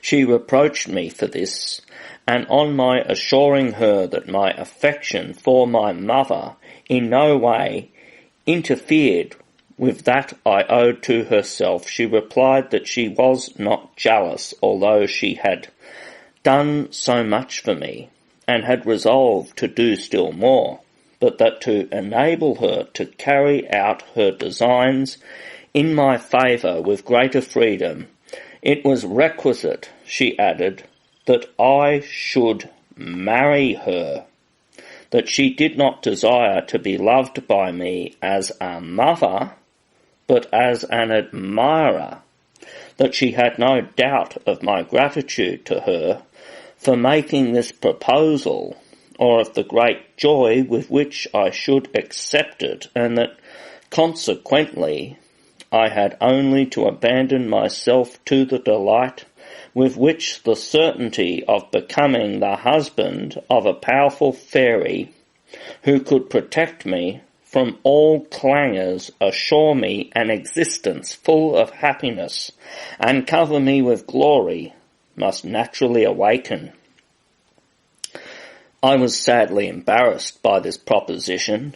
I knew enough of the world in my own country to be aware that amongst the wedded portion of the community, the happiest were those whose ages and characters assimilated, and that many were much to be pitied who, marrying under opposite circumstances, had found antipathies existing between them, which were the source of constant misery. The fairy, being old and of a haughty disposition, I could not flatter myself that my lot would be as agreeable as she predicted.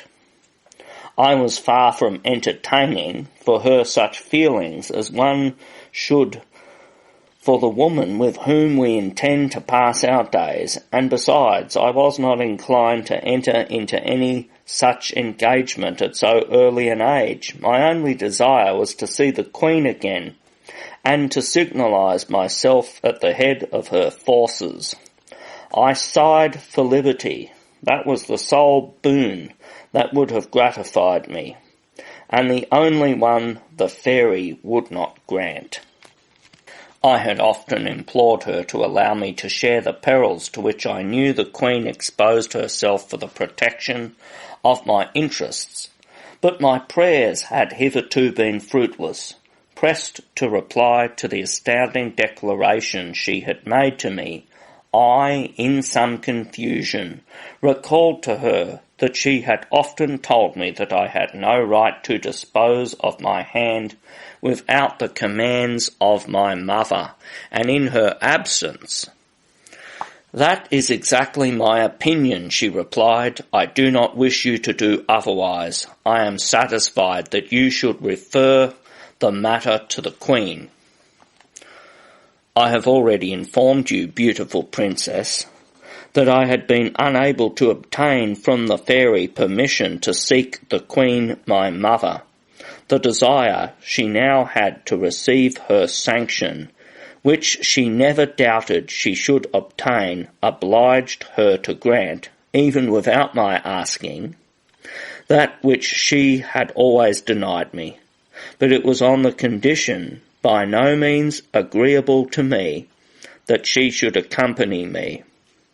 I did what I could to dissuade her, but found it impossible, and we set out together with a numerous escort. We arrived upon the eve of a decisive action. The Queen had manoeuvred with such skill that the next day was certain to decide the fate of the enemy, who would have no resource if he lost the battle. My presence created great pleasure in the camp and gave additional courage to the troops, who drew a favourable augury from my arrival. The Queen was ready to die with joy, but this first transport of delight was succeeded by the greatest alarm. When I exulted in the hope of acquiring glory, the Queen trembled at the danger to which I was about to expose myself. Too generous to endeavour to prevent me, she implored me by all her affection to take as much care of myself as honour would permit, and entreated the fairy not to abandon me on that occasion. Her solicitations were unnecessary. The too susceptible fairy was as much alarmed as the queen, for she possessed no spell which could protect me from the chances of war. However, by instantly inspiring me with the art of commanding an army, and the prudence requisite for so important an office, she achieved much. The most experienced captains were surprised at me. I remained master of the field. The victory was complete. I had the happiness of saving the Queen's life and of preventing her from being made prisoner of war. The enemy was pursued with such vigour that he abandoned his camp, lost his baggage, and more than 3/4 of his army, while the loss on our side was inconsiderable. A slight wound which I had received was the only advantage the foe could boast of. But the Queen, fearing that if the war continued some more serious mischief might befall me, in opposition to the desire of the whole army, to which my presence had imparted fresh spirit, made peace on more advantageous terms than the vanquished had ventured to hope for. A short time afterwards we returned to our capital, which we entered in triumph. My occupation during the war and the continual presence of my ancient adorer had prevented me from informing the Queen of what had occurred. She was, therefore, completely taken by surprise when the fairy told her in so many words that she had determined to marry me immediately. This declaration was made in this very palace, but which was at the time not as superb as it is at present. It had been a country residence of the late king, which 1,000 occupations had prevented his embellishing. My mother, who cherished everything that he had loved, had selected it in preference to any other as a place of retirement after the fatigues of the war. At the avowal of the fairy, unable to control her first feelings and unused to dissemble, she exclaimed, "Have you reflected, madam, on the absurdity of the arrangement you propose to me?" In truth, it was impossible to conceive one more ridiculous. In addition to the almost decrepit old age of the fairy, she was horribly ugly. Nor was this the effect of time. If she had been handsome in her youth, she might have preserved some portion of her beauty by the aid of her art. But naturally hideous, her power could only invest her with the appearance of beauty for one day in each year, and that day ended, she returned to her former state. The fairy was surprised at the exclamation of the Queen. Her self-love concealed from her all that was actually horrible in her person, and she calculated that her power sufficiently compensated for the loss of a few charms of her youth. "What do you mean," said she to the Queen, "by an absurd arrangement? Consider that it is imprudent in you to make me remember what I have condescended to forget. You ought only to congratulate yourself on possessing a son so amiable that his merit induces me to prefer him to the most powerful genii in all the elements. And, as I have deigned to descend to him, accept with respect the honour I am good enough to confer on you, and do not give me time to change my mind." The Queen, as proud as the fairy, had never conceived that there was a rank on earth higher than the throne. She valued little the pretended honour which the fairy offered her, Having always commanded everyone who approached her, she by no means desired to have a daughter-in-law to whom she must herself pay homage. Therefore, far from replying to her, she remained motionless and contented herself with fixing her eyes upon me. I was as much astounded as she was, and fixing my eyes on her in the same manner, it was easy for the fairy to perceive that our silence expressed sentiments very opposite to the joy with which she would have inspired us. "What is the meaning of this?" said she sharply.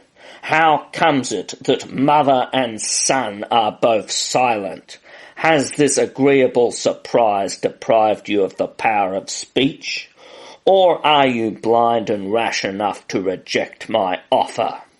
Say, Prince," said she to me, "are you so ungrateful and so imprudent as to despise my kindness? Do you not consent to give me your hand this moment?" "No, madam, I assure you," replied I quickly. "Although I am sincerely grateful to you for past favours, I cannot agree to discharge my debt to you by such means, and, with the Queen's permission, I decline to part so soon with my liberty. Name any other mode of acknowledging your favours, and I will not consider it impossible. But as to that which you have proposed, excuse me, if you please, for—" "How, insignificant creature!" interrupted the fairy furiously. "You dare to resist me? And you, foolish queen, you see without anger this conduct. What do I say? Without anger? It is you who authorize it, for it is your own insolent looks that have inspired him with the audacity to refuse me." The Queen, already stung by the contemptuous language of the fairy, was no longer mistress of herself, and accidentally casting her eyes on a looking-glass before which we happened to be standing at the moment, the wicked fairy thus provoked her. "What answer can I make you," said she, "that you ought not to make to yourself? Deign to contemplate without prejudice the object this glass presents to you, and let it reply for me." The fairy easily comprehended the Queen's insinuation. "It is the beauty, then, of this precious son of yours that renders you so vain," said she to her, "and has exposed me to so degrading a refusal. I appear to you unworthy of him. Well," she continued, raising her voice furiously, "having taken so much pains to make him charming, it is fit that I should complete my work, and that I should give you both a cause as novel as remarkable to make you remember what you owe to me. Go, wretch," she said to me, "boast that you have refused me your heart and your hand. Give them to her you find more worthy of them than I am." So saying, my terrible lover struck me a blow on the head. It was so heavy that I was dashed to the ground on my face, and felt as though I were crushed by the fall of a mountain. Irritated by this insult, I struggled to rise, but found it impossible. The weight of my body had become so great that I could not lift myself. All that I could do was to sustain myself on my hands, which had in an instant become two horrible paws, and the sight of them apprised me of the change I had undergone. My form was that in which you found me. I cast my eyes for an instant on that fatal glass, and could no longer doubt my cruel and sudden transformation. My despair rendered me motionless. The Queen at this dreadful sight was almost out of her mind, to put the last seal upon her barbarity. The furious fairy said to me, in an ironical tone, "Go, make illustrious conquests, more worthy of you than an august fairy. And, as sense is not required when one is so handsome, I command you to appear as stupid as you are horrible, and to remain in this state until a young and beautiful girl shall, of her own accord, come to seek you, although fully persuaded you will devour her. She must also," continued the fairy, "after discovering that her life is not in danger, conceive for you a sufficiently tender affection to induce her to marry you. Until you can meet with this rare maiden, it is my pleasure that you remain an object of horror to yourself and to all who behold you. As for you, too happy mother of so lovely a child," said she to the Queen, "I warn you that if you acknowledge to anyone that this monster is your son, he shall never recover his natural shape. Neither interest, nor ambition, nor the charms of his conversation must assist to restore him to it. Adieu. Do not be impatient. You will not have long to wait. Such a darling will soon find a remedy for his misfortune." "Ah, cruel one," exclaimed the Queen, "if my refusal has offended you, let your vengeance light on me. Take my life, but do not, I conjure you, destroy your own work." "You forget yourself, great princess," replied the fairy in an ironical tone. "You demean yourself too much. I am not handsome enough for you to condescend to entreat me, but I am firm in my resolutions. Adieu, powerful Queen, adieu, beautiful prince. It is not fair that I should longer annoy you with my hateful presence. I withdraw, but I have still charity enough to warn you," addressing herself to me, "that you must forget who you are. If you allowed yourself to be flattered by vain respects or by pompous titles, you are lost irretrievably, and you are equally lost if you should dare to avail yourself of the intellect I leave you possessed of, to shine in conversation." With these words she disappeared and left the Queen and me in a state which can neither be described nor imagined. Lamentations are the consultation of the unhappy, but our misery was too great to seek relief in them.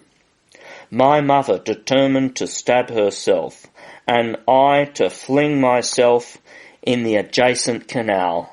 Without communicating our intentions to each other, we were on the point of executing these fatal designs, when a female of majestic aura and whose manner inspired us with profound respect appeared and bade us remember that it was cowardice to succumb to the greatest misfortunes, and that with time and courage there was no evil that could not be remedied. The Queen, however, was inconsolable.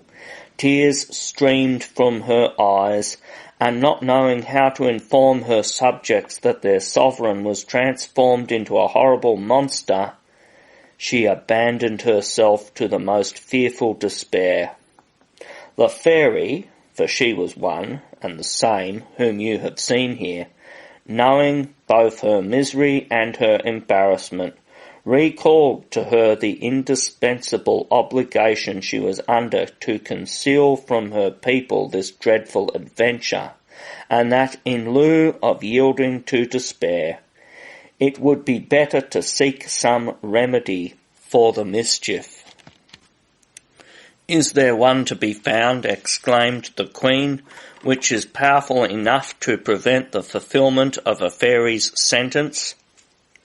"Yes, madam," replied the fairy, "there is a remedy for everything.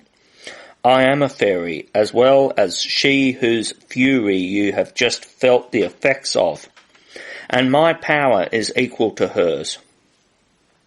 It is true that I cannot immediately repair the injury she has done you, for we are not permitted to act directly in opposition to each other. She who has caused your misfortune is older than I am, and age has amongst us a particular title to respect. But as she could not avoid attaching a condition upon which the spell might be broken, I will assist you to break it. I grant that it will be a difficult task to terminate this enchantment, but it does not appear to me to be impossible. Let me see what I can do for you by the exertion of all the means in my power." Upon this she drew a book from under her robe, and after taking a few mysterious steps, she seated herself at a table, and read for a considerable time, with such intense application that large drops of perspiration stood on her forehead. At length she closed the book, and meditated profoundly. The expression of her countenance was so serious that for some time we were led to believe that she considered my misfortune irreparable. But recovering from a sort of trance, and her features resuming their natural beauty, she informed us that she had discovered a remedy for our disasters. "It will be slow," said she, "but it will be sure. Keep your secret. Let it not transpire, so that anyone can suspect you are concealed beneath this horrible disguise, for in that case you will deprive me of the power of delivering you from it. Your enemy flatters herself. You will divulge it. It is for that reason she did not take from you the power of speech." The Queen declared that the condition was an impossible one, as 2 of her women had been present at the fatal transformation, and had rushed out of the apartments in great terror, which must have excited the curiosity of the guards and the courtiers. She imagined that the whole court was by this time aware of it, and that all the kingdom and even all the world would speedily receive the intelligence. But the fairy knew a way to prevent the disclosure of the secret. She made several circles, now solemnly, now rapidly, uttering words of which we could not comprehend the meaning, and finished by raising her hand in the air in the style of one who is pronouncing an imperative order. This gesture, added to the words she had uttered, was so powerful that every breathing creature in the palace became motionless and was changed into a statue. They are all still in the same state. They are the figures you behold in various directions, and in the very attitudes they had assumed at the instant the fairy's potent spell surprised them. The Queen, who at that moment cast her eyes upon the great courtyard, observed this change taking place in a prodigious number of persons. The silence which suddenly succeeded to the stir of a multitude awoke a feeling of compassion in her heart for the innocent beings who were deprived of life for my sake. But the fairy comforted her by saying that she would only retain her subjects in that condition as long as their discretion was necessary. It was a precaution she was compelled to take, but she promised she would make up to them for it, and that the period they passed in that state would not be added to the years allotted to their existence. They will be so much the younger, said the fairy to the queen, so cease to deplore them, and leave them here with your son. He will be quite safe, for I have raised such thick fogs around this castle that it will be impossible for anyone to enter it but when we think fit. I will convey you, she continued, where your presence is necessary. Your enemies are plotting against you. Be careful to proclaim to your people that the fairy who educated your son retains him near her for an important purpose, and keeps with her also the persons who were in attendance on you. It was not without shedding a flood of tears that my mother could force herself to leave me. The fairy renewed her assurances to her that she would always watch over me, and protested that I had only to wish and to see the accomplishment of my desires. She added that my misfortunes would shortly end, provided neither the queen nor I raised up an obstacle by some act of imprudence. All these promises could not console my mother. She wished to remain with me and to leave the fairy, or any one she might consider the most proper person to govern the kingdom. But fairies are imperious and will be obeyed. My mother, fearing by a refusal to increase my miseries and deprive me of the aid of this beneficent spirit, consented to all she insisted on. She saw a beautiful carriage approach. It was drawn by the same white stags that brought her here today. The fairy made the queen mount by her side. She had scarcely time to embrace me. Her affairs demanded her presence elsewhere, and she was warned that a longer sojourn in this place would be prejudicial to me.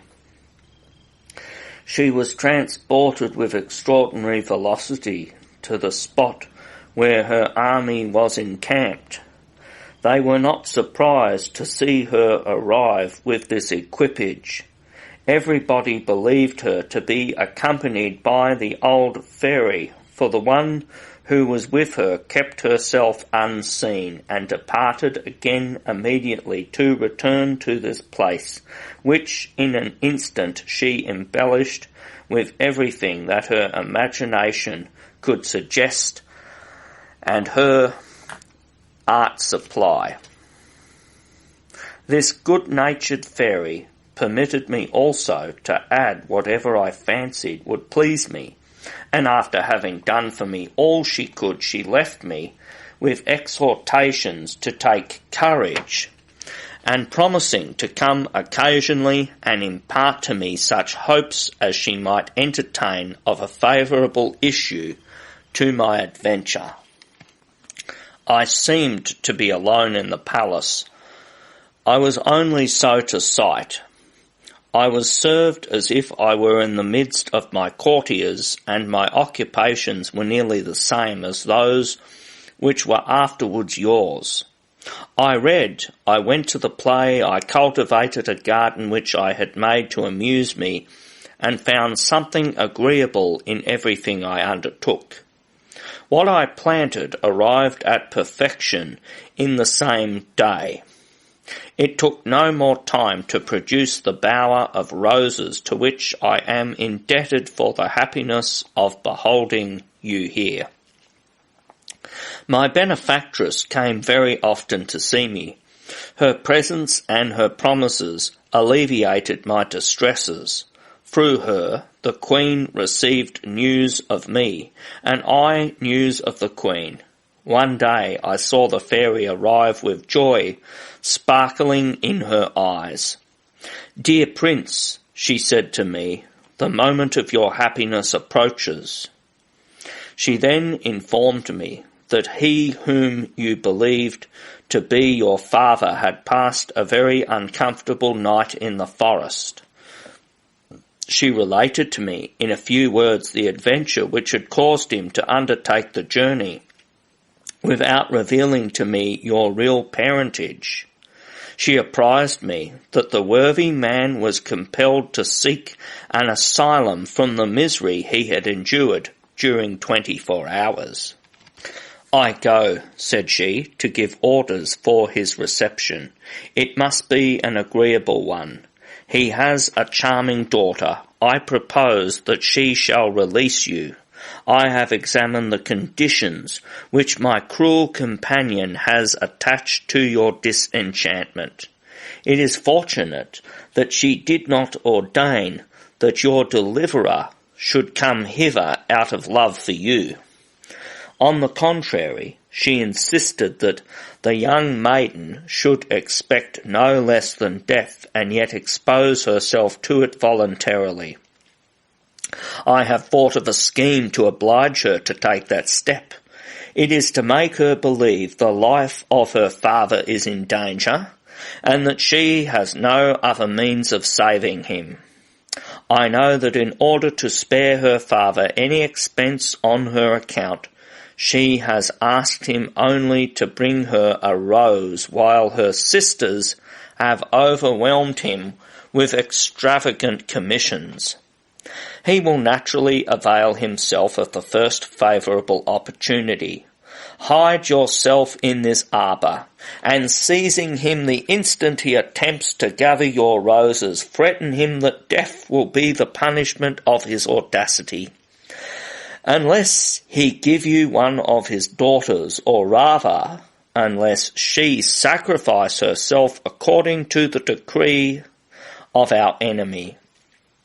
This man has 5 daughters besides the one I have destined for you, but not one of them is sufficiently magnanimous to purchase the life of their father at the price of their own. Beauty is alone capable of so grand an action. I executed exactly the fairy's commands. You know, lovely princess, with what success. The merchant, to save his life, promised what I demanded. I saw him depart without being able to persuade myself that he would return with you. I could not flatter myself that my desire would be fulfilled. What torment did I not suffer during the month he had requested me to allow him? I longed for its termination only to be certain of my disappointment. I could not imagine that a young, lovely and amiable girl would have the courage to seek a monster of whom she believed she was doomed to be the prey. Even supposing her to have sufficient fortitude to devote herself, she would have to remain with me without repenting the step she had taken, and that appeared to me an invincible obstacle. Besides, how could she behold me without dying with affright? I passed my miserable existence in these melancholy reflections, and never was I more to be pitied. The month, however, elapsed, and my protectress announced to me your arrival. You remember, no doubt, the pomp with which you were received. Not daring to express my delight in words, I endeavoured to prove it to you by the most magnificent signs of rejoicing. The fairy, ceaseless in her attentions to me, prohibited me from making myself known to you.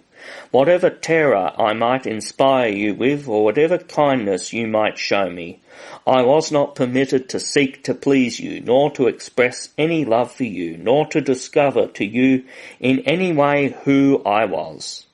I could have recourse, however, to excessive good nature, as fortunately the malignant fairy had forgotten to forbid my giving you proof of that. These regulations seemed hard to me, but I was compelled to subscribe to them, and I resolved to present myself before you only for a few moments every day, and to avoid long conversations in which my heart might betray its tenderness. You came, charming princess, and the first sight of you produced upon me a diametrically opposite effect to you which my monstrous appearance must have done upon you. To see you was instantly to love you. Entering your apartments tremblingly, my joy was excessive to find that you could behold me with greater intrepidity than I could behold myself. You delighted me infinitely when you declared that you would remain with me. An impulse of self-love which I retained, even under that most horrible of forms, led me to believe that you had not found me as hideous as you anticipated. Your father departed satisfied, but my sorrow increased as I reflected that I was not allowed to win your favour in any way except by indulging the caprices of your taste. Your demeanour, your conversation, as sensible as it was unpretending, everything in you convinced me that you acted solely on the principles dictated to you by reason and virtue, and that consequently I had nothing to hope for from a fortunate caprice. I was in despair at being forbidden to address you in any other language than that which the fairy had dictated, and which she had expressly chosen as coarse and stupid. In vain did I represent to her it was unnatural to expect you would accept my proposition to marry you. Her answer was always patience, perseverance, or all is lost. To recompense you for my silly conversation, she assured me she would surround you with all sorts of pleasures, and give me the advantage of seeing you continually without alarming you, or being compelled to say rude and impertinent things to you. She rendered me invisible, and I had the gratification of seeing you waited on by spirits who were also invisible, or who presented themselves to you in the shapes of various animals. More than this, the fairy caused you to behold my natural form in your nightly slumbers and in portraits by day, and made it speak to you in your dreams as I should have spoken to you myself. You obtained a confused idea of my secret and my hopes, which she urged you to realize, and by the means of a starry mirror I witnessed all your interviews, and read in it either all you imagined you uttered, or all that you actually thought. This position, however, did not suffice to render me happy. It was only so in a dream, and my sufferings were real. The intense affection with which you had inspired me obliged me to complain of the restraint under which I lived. But my state was much more wretched than I perceived that these beautiful scenes had no longer any charms for you. I saw you shed tears which pierced my heart and would have destroyed me. You asked me if I was alone here, and I was on the verge of discarding my feigned stupidity and assuring you by the most passionate vows of the fact. They would have been uttered in terms that would have surprised you and caused you to suspect that I was not so coarse a brute as I pretended to be. I was on the point even of declaring myself when the fairy, invisible to you, appeared before me. By a threatening gesture which terrified me, she found a way to close my lips.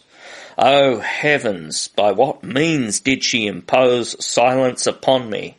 She approached you with a poniard in her hand, and made signs to me that the first word I uttered would cost you your life. I was so frightened that I naturally relapsed into the stupidity she had ordered me to affect. My sufferings were not yet at an end. You expressed a desire to visit your father. I gave you permission without hesitation. Could I have refused you anything? But I regarded your departure as my death blow, and without the assistance of the fairy, I must have sunk under it. During your absence, that generous being never quitted me. She saved me from destroying myself, which I should have done in my despair, not daring to hope that you would return. The time you had passed in this palace rendered my condition more insupportable than it had been previously, because I felt I was the most miserable of all men, without the hope of making it known to you. My most agreeable occupation was to wander through the scenes which you had frequented, but my grief was increased by no longer seeing you there.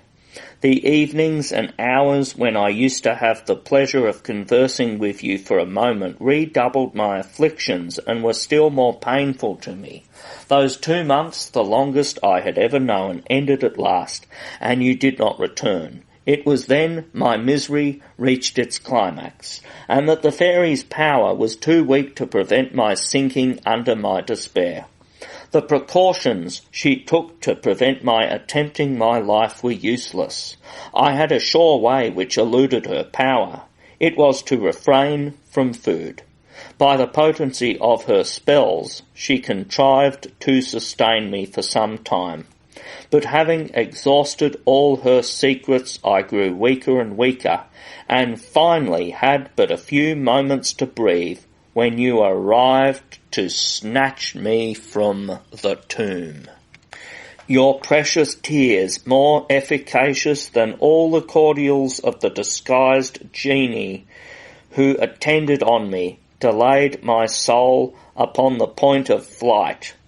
In learning from your lamentations that I was clear to you, I enjoyed perfect happiness, and that happiness was at its height when you accepted me for your husband. Still, I was not permitted to divulge to you my secret, and the beast was compelled to leave you without daring to disclose to you the prince. You know the lethargy into which I fell, and which ended only with the arrival of the fairy and the queen. On awaking, I found myself as you behold me, without being aware of how the change took place. You have witnessed what followed, but you could only imperfectly judge of the pain which the obstinacy of my mother caused me in opposing a marriage so suitable and so glorious for me. I had determined, Princess, rather to be a monster again than to abandon the hope of being the husband of so virtuous and charming a maiden. Had the secret of your birth remained forever a mystery to me, love and gratitude would not less have assured me that in possessing you I was the most fortunate of men. The prince thus ended his narration, and Beauty was about to speak, when she was prevented by a burst of loud voices and warlike instruments, which, however, did not appear to announce anything alarming. The prince and princess looked out of the window, as did also the fairy and the queen, who returned from their promenade. The noise was occasioned by the arrival of a personage who, according to all appearances, could be no less than a king. His escort was obviously a royal one, and there was an air of majesty in his demeanour which accorded with the state that accompanied him. The fine form of this sovereign, although of a certain age, testified that there had been a few who could have equalled him in appearance when in the flower of his youth.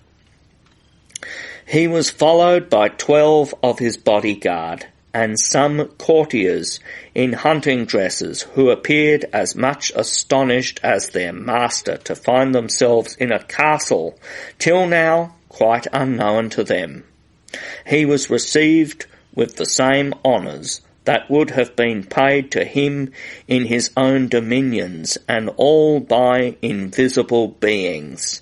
Shouts of joy and flourishes of trumpets were heard, but no one was to be seen. Chapter 9. The Fairy's Story. The fairy, immediately on beholding him, said to the queen, "Here is the king, your brother, and the father of beauty. He little expects the pleasure of seeing you both here.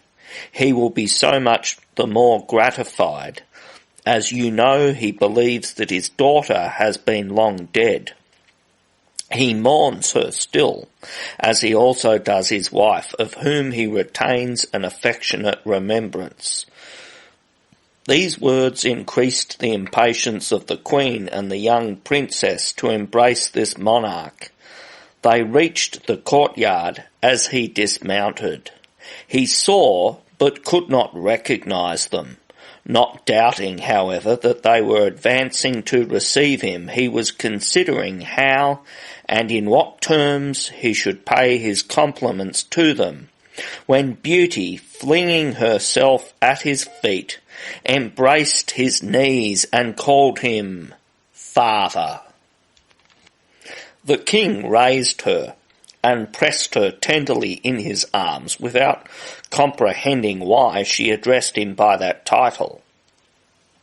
He imagined she must be some orphan princess who sought his protection from some oppressor, and who made use of the most touching expression in order to obtain her request. He was about to assure her that he would do all that lay in his power to assist her, when he recognized the queen, his sister, who, embracing him in her turn, presented her son to him. She then informed him of some of the obligations they were under to Beauty, and especially of the frightful enchantment that had just been terminated. The king praised the young princess, and desired to know her name, when the fairy, interrupting him, asked if it was necessary to name her parents, and if he had never known anyone whom she resembled sufficiently to enable him to guess them. "If I judged only from her features," said he, gazing upon her earnestly and not being able to restrain a few tears, "the title she has given to me is legitimately my due, but notwithstanding that evidence and the emotion which her presence occasions me, I dare not flatter myself that she is the daughter whose loss I have deplored, for I have the most positive proof that she had been devoured by wild beasts. Yet," continued he, still examining her countenance, "she resembles perfectly the tender and incomparable wife whom death has deprived me of. Oh, that I could but venture to indulge in the delightful hope of beholding again in her the fruit of a happy union, the bonds of which were too soon broken." "You may, my liege," replied the fairy. "Beauty is your daughter. Her birth is no longer a secret here. The queen and prince know who she is. I caused you to direct your steps this way on purpose to inform you, but this is not a fitting place for me to enter into the details of this adventure. Let us enter the palace. After you have rested yourself there a short time, I will relate to you all you desire to know. When you have indulged in the delight which you must feel at finding a daughter so beautiful and so virtuous, I will communicate to you another piece of intelligence which will afford you equal gratification." The king, accompanied by his daughter and the prince, was ushered by the monkey officers into the apartments destined for him by the fairy, who took this opportunity of restoring to the statues the liberty of relating what they had witnessed. As their fate had excited the compassion of the queen, it was from her hands that the fairy desired they should receive the benefit of reanimation. She placed her wand in the queen's hand, who, by her instructions, described with its 7 circles in the air, and then pronounced these words, "Be reanimated. Your king is restored to you." All the statues immediately began to move, walk, and act as formerly, retaining only a confused idea of what had happened to them. After this ceremony, the fairy and the queen returned to the king, whom they found in conversation with Beauty and the prince, caressing each in turn and most fondly his daughter, of whom he inquired 100 times how she had been preserved from the wild beasts who had carried her off, without remembering that she had answered him from the first that she knew nothing about it, and had been ignorant even of the secret of her birth. The prince also talked without being attended to, repeating 100 times the obligations he was under to Princess Beauty. He desired to acquaint the king with the promises which the fairy had made him, that he should marry the princess, and to beg he would not refuse his cheerful consent to the alliance. This conversation and these caresses were interrupted by the entrance of the queen and the fairy. The king, who had recovered his daughter, fully appreciated his happiness, but was as yet ignorant to whom he was indebted for this precious gift. "It is to me," said the fairy, "and I alone can explain to you the adventure. I shall not limit my benefits to the recital of that alone. I have other tidings in store for you, not less agreeable. Therefore, great king, you may note this day as one of the happiest of your life." The company, perceiving that the fairy was about to commence her narration, evinced by their silence the great attention they were anxious to pay to it. To satisfy their curiosity, the fairy thus addressed the king.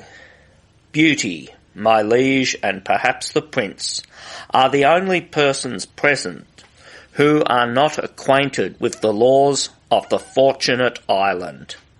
It is necessary I should explain those laws to them.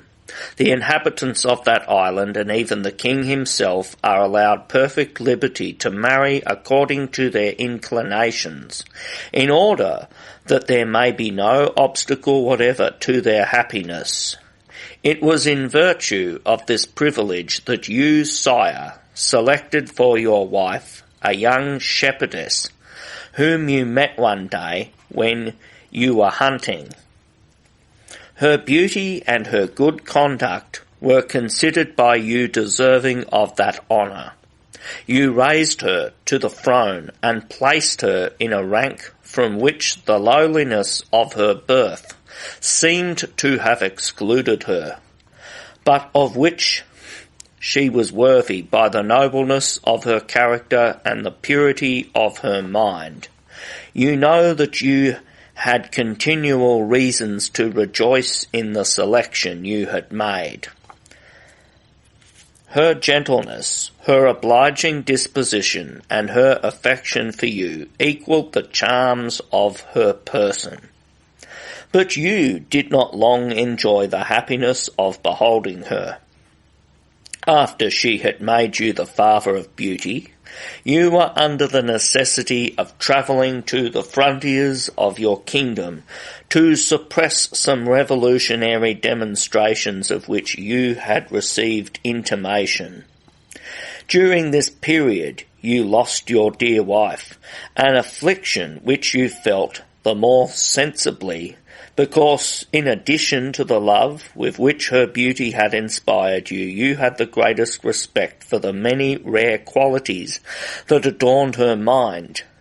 Despite her youth and the little education she had received, you found her naturally endowed with profound judgment, and your wisest ministers were astonished at the excellent advice she gave you, and the policy by which she enabled you to succeed in all your undertakings.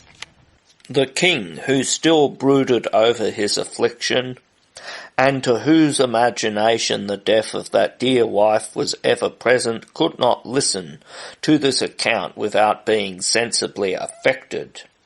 And the fairy, who observed his emotion, said, "Your feelings prove that you deserve that happiness. I will no longer dwell on a subject that is so painful to you, but I must reveal to you that the supposed shepherdess was a fairy, and my sister, who, having heard that the Fortunate Island was a charming country, and also much praise of its laws and of the gentle nature of your government, was particularly anxious to visit it. The dress of a shepherdess was the only disguise she assumed, intending to enjoy for a short time a pastoral life. You encountered her in her new abode. Her youth and beauty touched your heart. She yielded to a desire to discover whether the qualities of her mind equalled those she found in your person.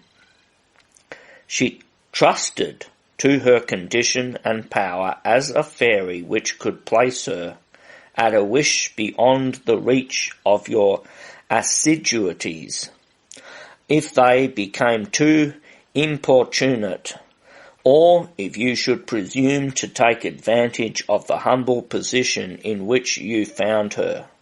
She was not alarmed at the sentiments with which you might inspire her, and persuaded that her virtue was sufficient to guarantee her against the snares of love. She attributed her sensations to a simple curiosity to ascertain if there were still upon the earth men capable of loving virtue unembellished by exterior ornaments, which render it more brilliant and respectable to vulgar souls than its own intrinsic merit, and frequently by their fatal attractions obtain the reputation of virtue for the most abominable vices. Under this illusion, far from retreating to our common asylum as she had at first proposed, she chose to inhabit a little cottage she had raised for herself in the solitude in which you met her, accompanied by a phantom representing her mother. These two persons appeared to live there, upon the produce of a pretended flock that had no fear of the wolves, being in fact genii in that form. It was in that cottage she received your attentions, which produced all the effect you could desire. She could not resist the offer you made her of your crown.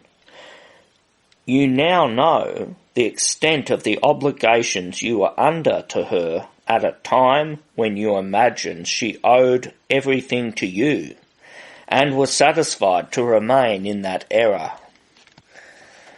What I now tell you is a positive proof that ambition had no share in the consent she accorded to your wishes. You are aware that we look upon the greatest kingdoms but as gifts which we can bestow on anyone at our pleasure. But she appreciated your generous behaviour, and esteeming herself happy in uniting herself to so excellent a man, she rashly entered into that engagement without reflecting on the danger which she thereby incurred. For our laws expressly forbid you union with those who have not as much power as ourselves, more especially when we have not arrived at that age when we are privileged to exercise our authority over others and enjoy the right of presiding in our turn.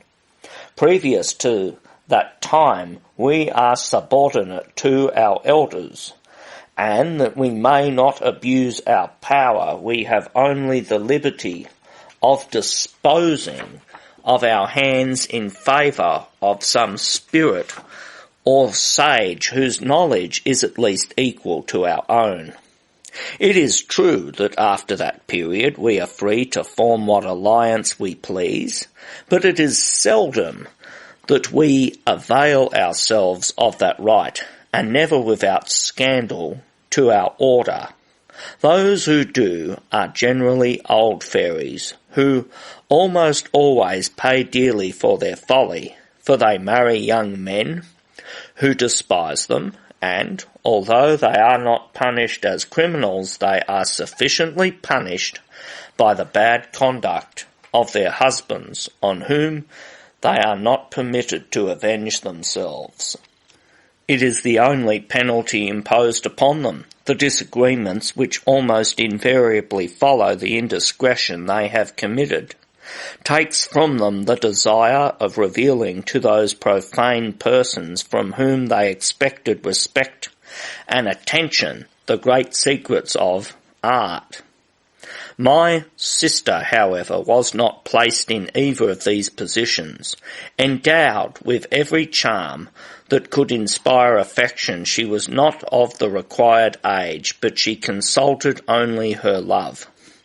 She nattered herself she could keep her marriage a secret. She succeeded in so doing for a short time. We rarely make inquiries about those who are absent.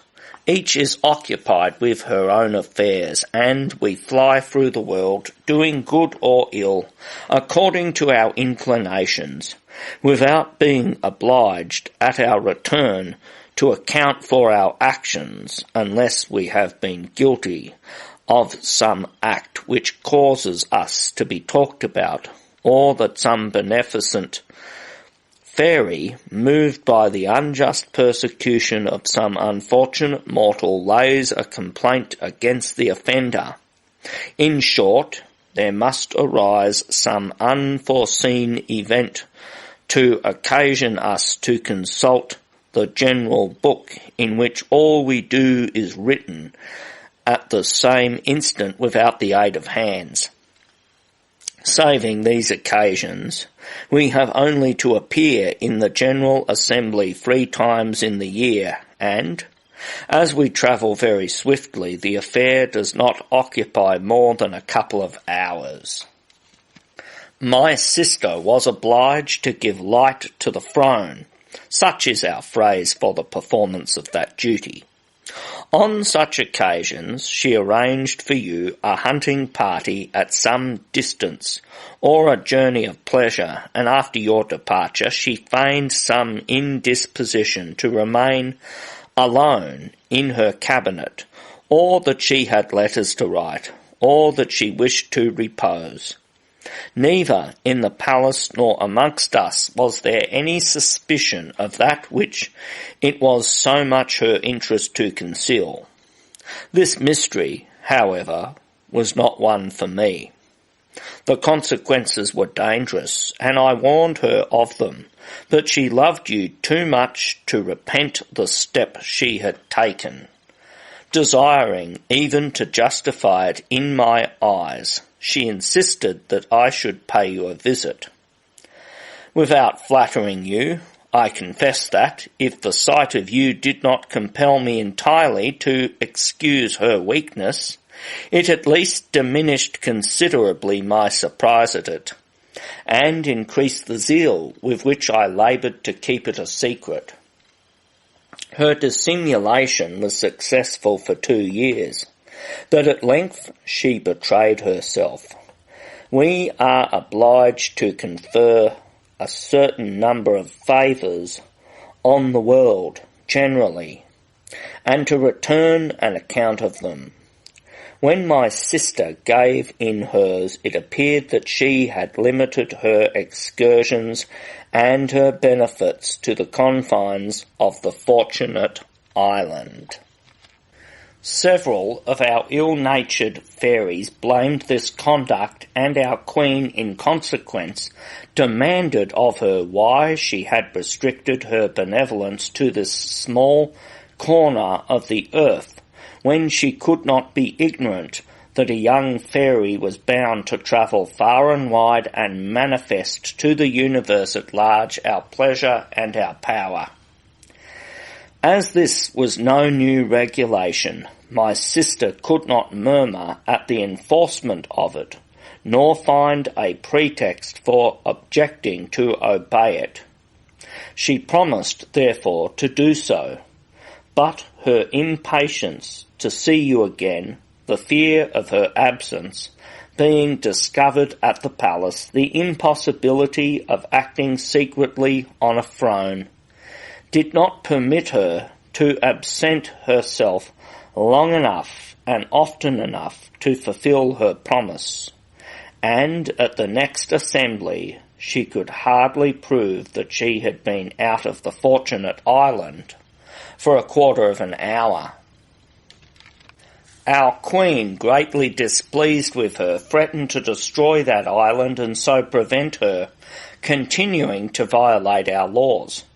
This threat agitated her so greatly that the least sharp-sighted fairy could see to what a point she carried her interest for that fatal island, and the wicked fairy who turned the prince here present into a frightful monster was convinced by her confusion that on opening the great book she should find in it an important entry which would afford some exercise to her propensities for mischief. "It is there," she exclaimed, "that the truth will appear, and that we shall learn what has really been her occupation." And with these words she opened the volume before the whole assembly, and read the details of all that had taken place during the last 2 years in a loud and distinct voice. All the fairies made an extraordinary uproar on hearing of this degrading alliance, and overwhelmed my wretched sister with the cruellest reproaches. She was degraded from our order and condemned to remain a prisoner amongst us. If her punishment had consisted of the first penalty only, she would have consoled herself, but the second sentence, far more terrible, made her feel all the rigour of both.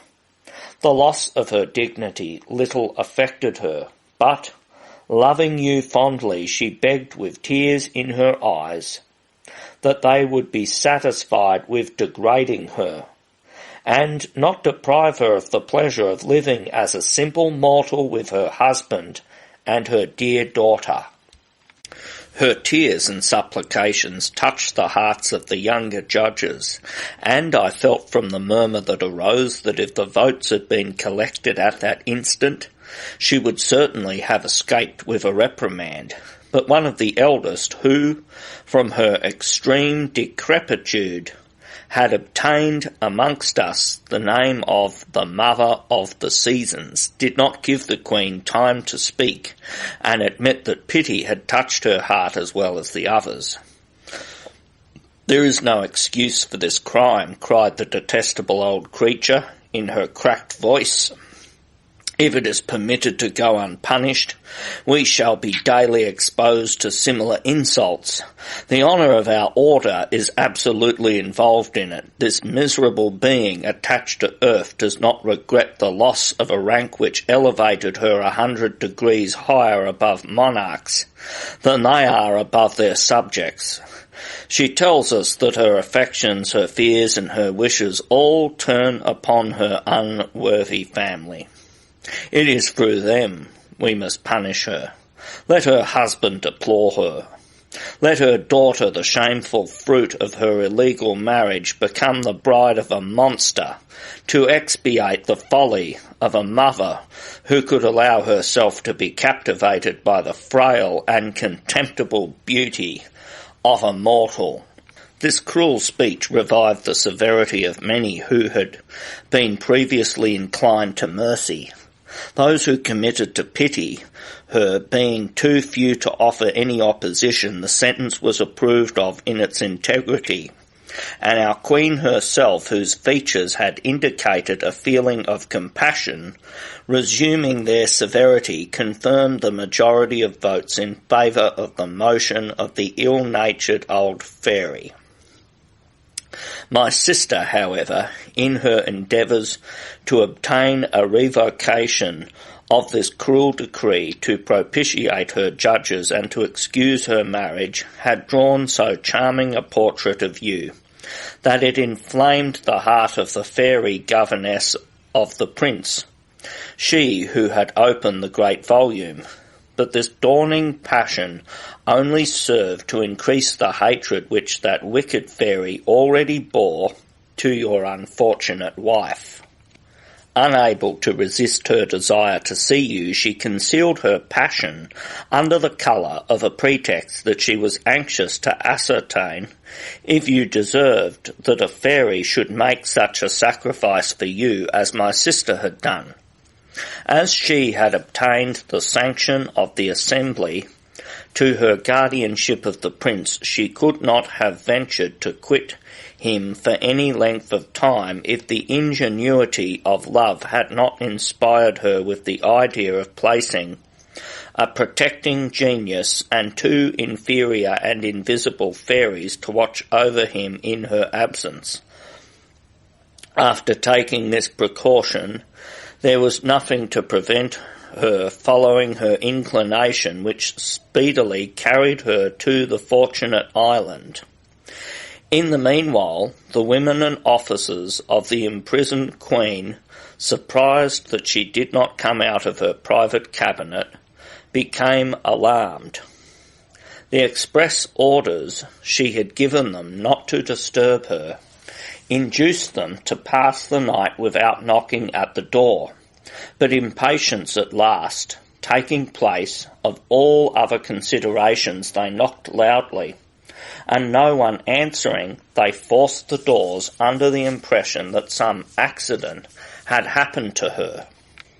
Although they had prepared themselves for the worst, they were not the less astonished at perceiving no trace of her. They called her, they hunted for her in vain. They could discover nothing to appease the despair into which her disappearance had plunged them. They imagined 1,000 reasons for it, each more absurd than the other. They could not suspect her evasion to be voluntary. She was all-powerful in your kingdom. The sovereign jurisdiction you had confided to her was not disputed by anyone. Everybody obeyed her cheerfully. The affection you had for each other, than that which she entertained for her daughter and for her subjects who adored her, prevented them from supposing she had fled. Where could she go to be happier? On the other hand, what man would have dared to carry off a queen from the midst of her own guards and the centre of her own palace? Such a ravisher must have left some indications of the road he had taken. The disaster was certain, although the causes of it were unknown. There was another evil to dread, namely the feelings with which you would receive this fatal news. The innocence of those who were responsible for the safety of the Queen's person by no means satisfied them that they should not feel the effects of your wrath. They felt they must both flee the kingdom and thereby appear guilty of a crime they had not committed, or they must find some means of hiding this misfortune from you. After long deliberation, they could imagine no other than that of persuading you the Queen was dead, and this plan they put instantly into execution. They sent off a courier to inform you that she had been suddenly taken ill.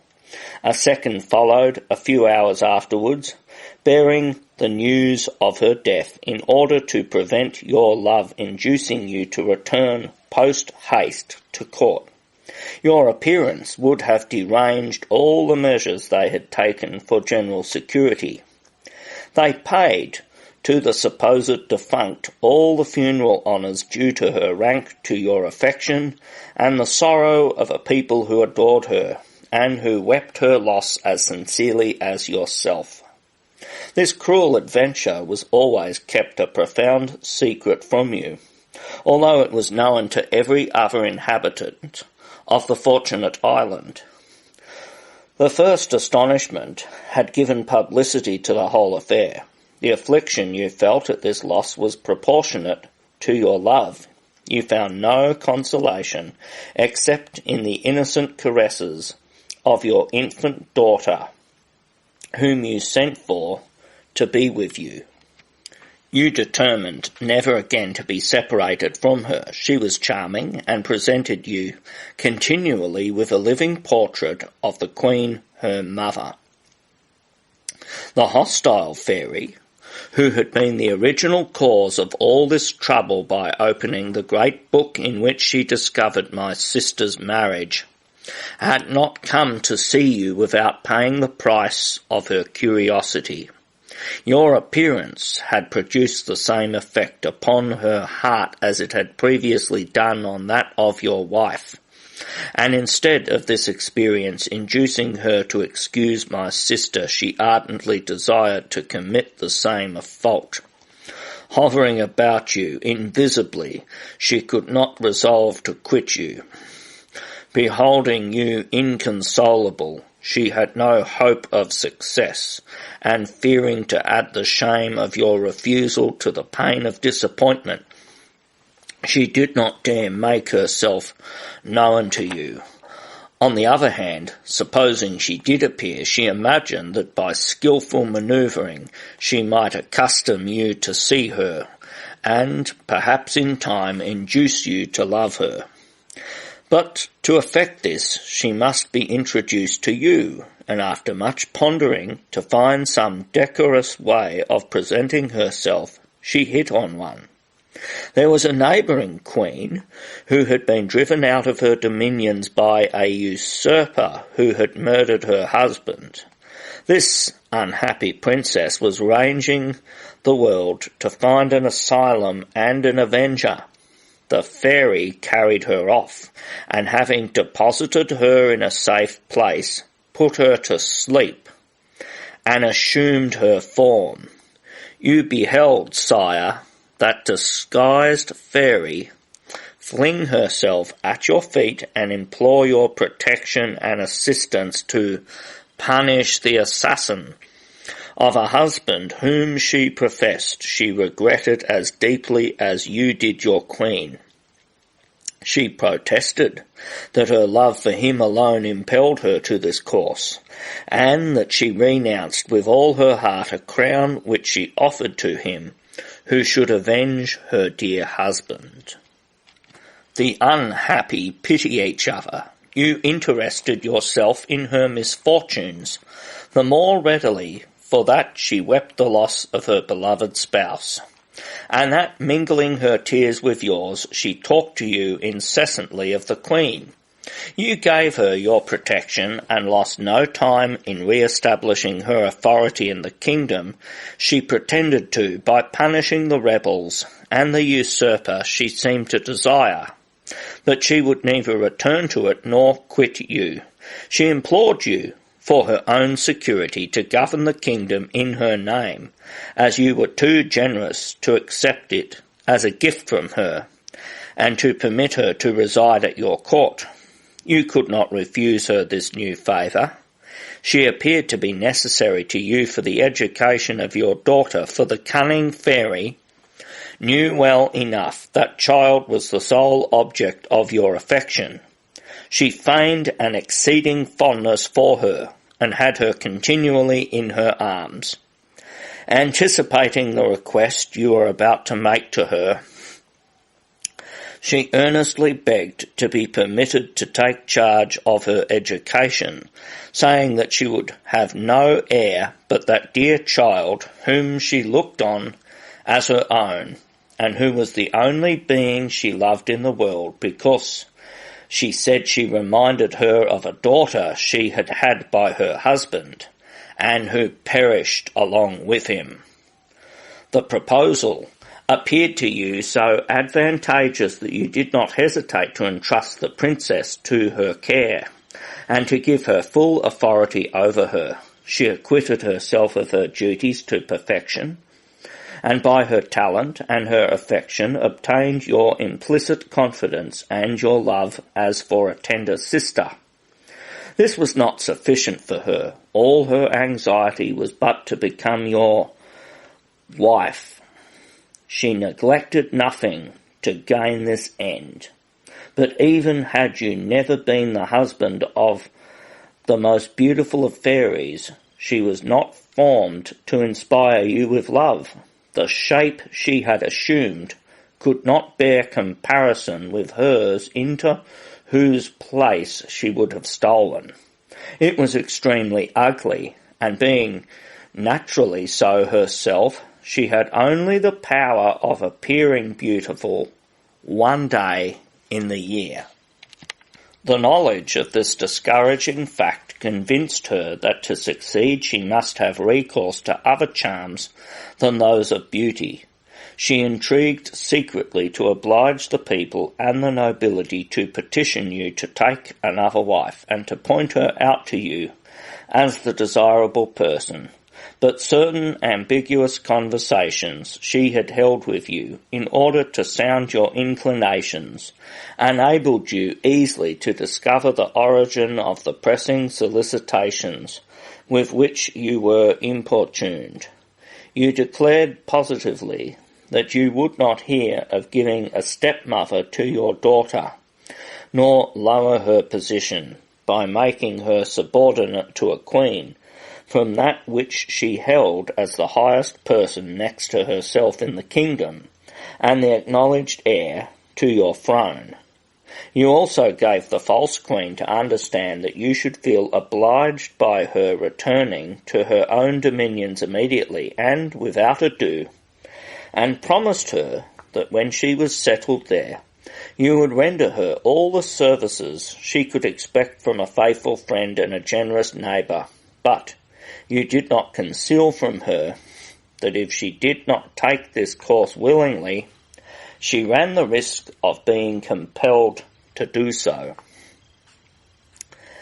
The invincible obstacle you then opposed to her love threw her into a terrific rage, but she affected so much indifference about the matter that she succeeded in persuading you that her attempt was caused by ambition and the fear that eventually you might take possession of her dominions, preferring, notwithstanding the earnestness with which she had appeared to offer them to you, to let you believe she was insincere in that case, rather than you should suspect her real sentiments.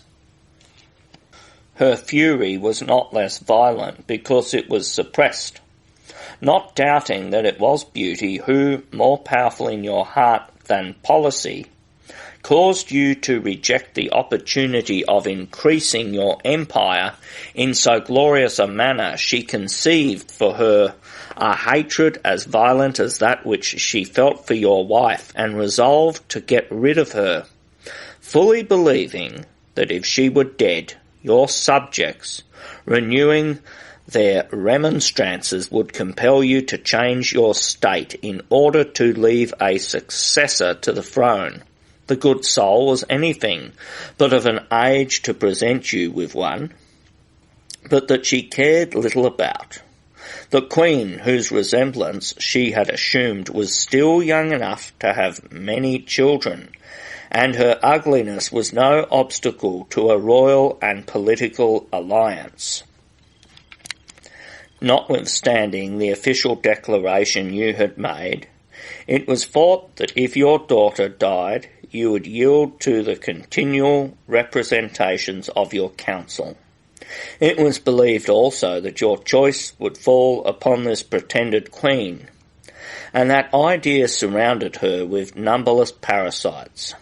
It was her design, therefore, by the aid of one of her flatterers, whose wife was as base as her husband and as wicked as she was herself, to make away with your daughter. She appointed this woman governess to the little princess. These wretches settled between them that they would smother her and report that she had died suddenly. But for more security, they decided to commit this murder in the neighbouring forest, so that nobody could surprise them in the execution of this barbarous deed.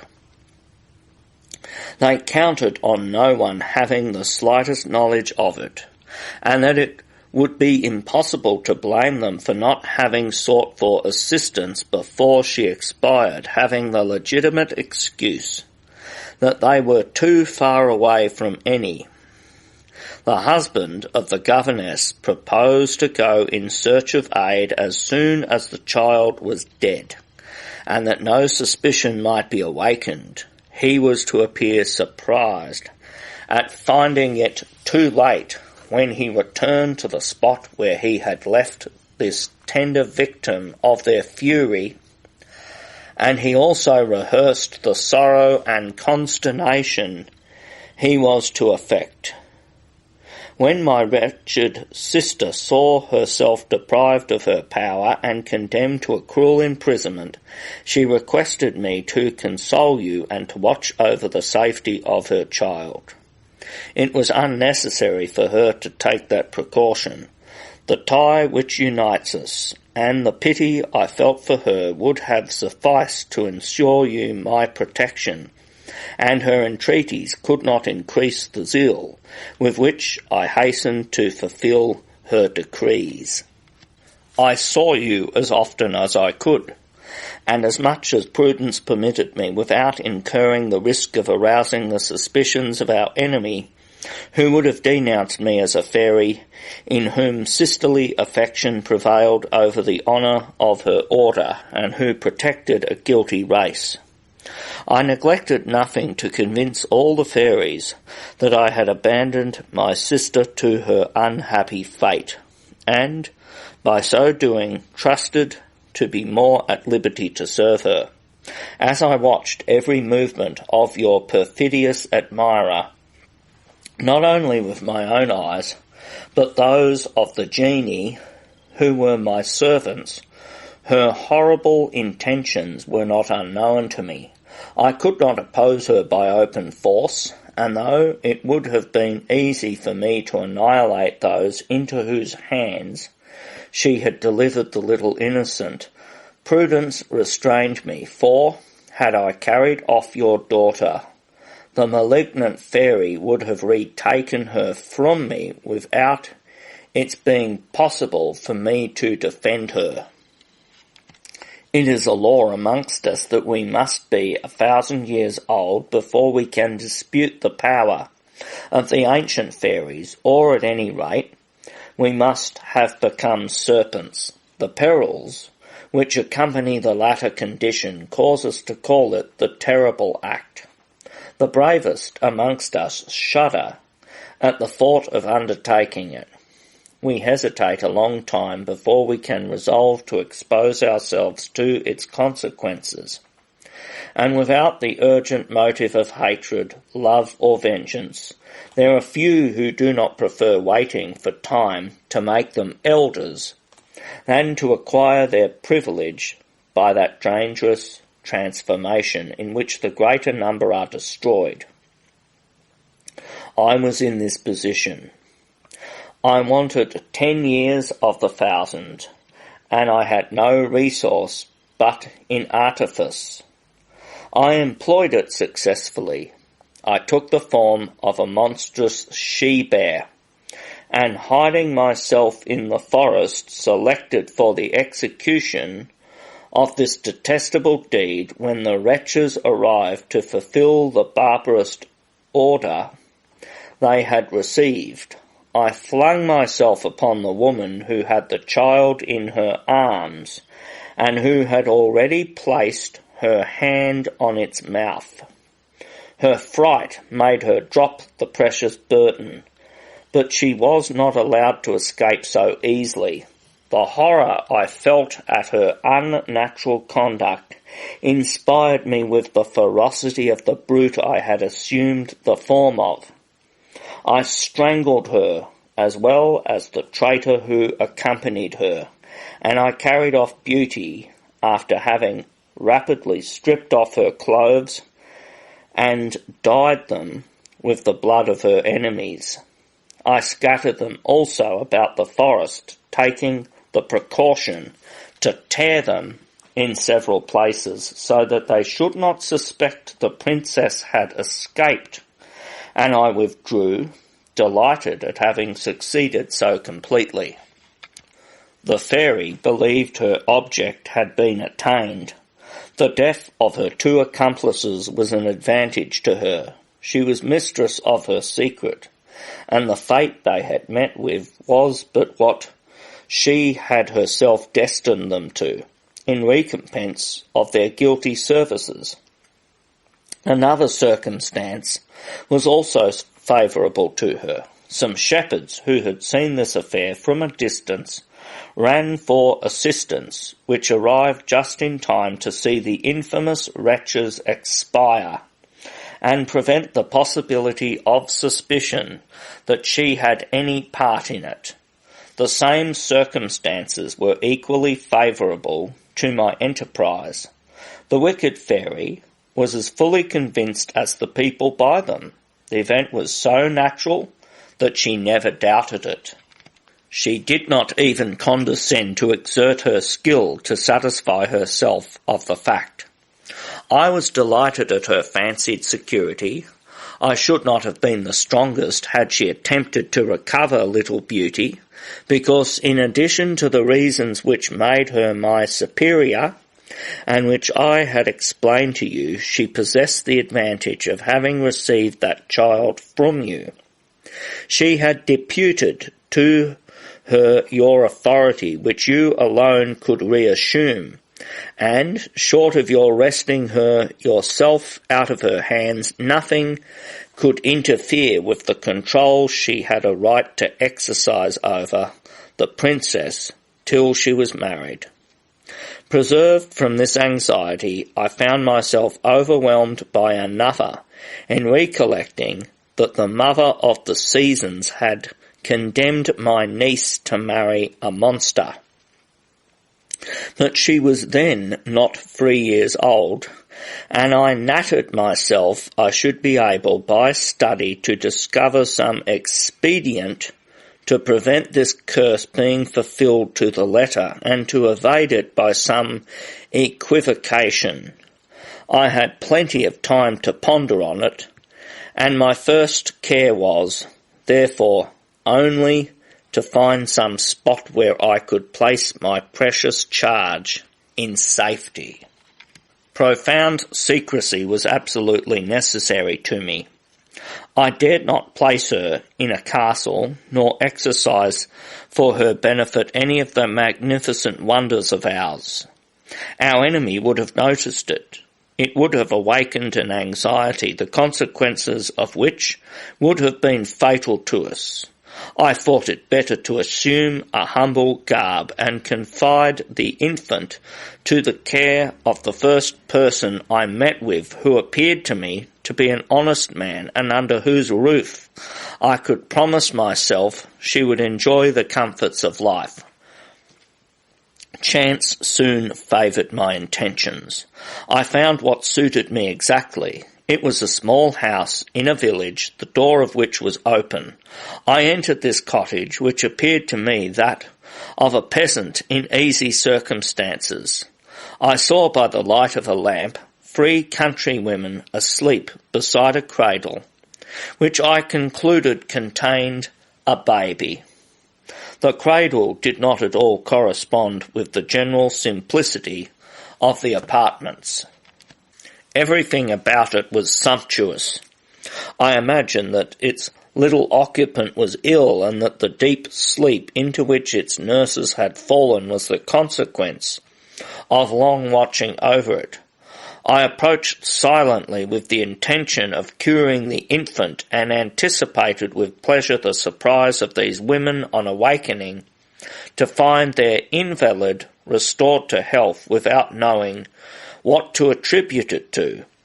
I was about to take the child out of the cradle in order to breathe health into it, but my good intentions were vain. It expired at the instant I touched it. I immediately conceived the idea of taking advantage of this melancholy event and substituting my niece for the dead child, which by good fortune was also a girl. I lost no time in making the exchange, and bearing away the lifeless infant, buried it carefully. I then returned to the house at the door, of which I knocked long and loudly to awaken them. I told them, feigning a provincial dialect, that I was a stranger in those parts, who was in want of a night's lodging. They good-naturedly offered me one, and then went to look at their nursling, whom they found quietly asleep, with all the appearance of being in perfect health. They were astonished and delighted, not dreaming of the deception I had practised upon them. They informed me that the child was the daughter of a rich merchant, that one of their party had been her nurse, and after having weaned her had restored her to her parents, but that the child, having fallen ill in her father's house, had been sent back to the country in hope that the change of air would be of service to her. They added with satisfied countenances that the experiment had succeeded, and produced a better effect than all the remedies which had been resorted to previous to its adoption.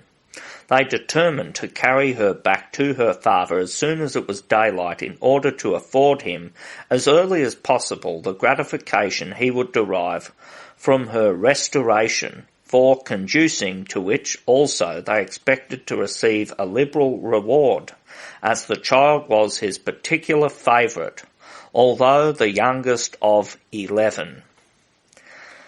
At sunrise they set out, and I feigned to continue my journey, congratulating myself on having so well provided for my niece's safety.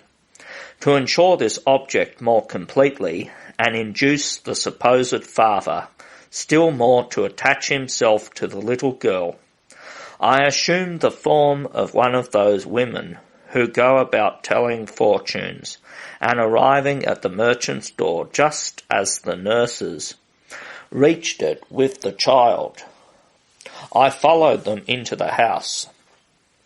He received them with delight, and taking the little girl in his arms, became the dupe of his paternal affection, and fancied that the emotions simply caused by his kindly disposition were the mysterious workings of nature at the sight of his offspring. I seized this opportunity of increasing the interest he believed he had in the child. "Look well upon this little one, my good gentleman," said I in the usual language of the class to which by my dress I appeared to belong. "She will be a great honour to your family. She will bring you immense wealth and save your life and that of all your children. She will be so beautiful that she will be called Beauty by all who behold her." As a reward for my prediction, he gave me a piece of gold, and I withdrew perfectly satisfied.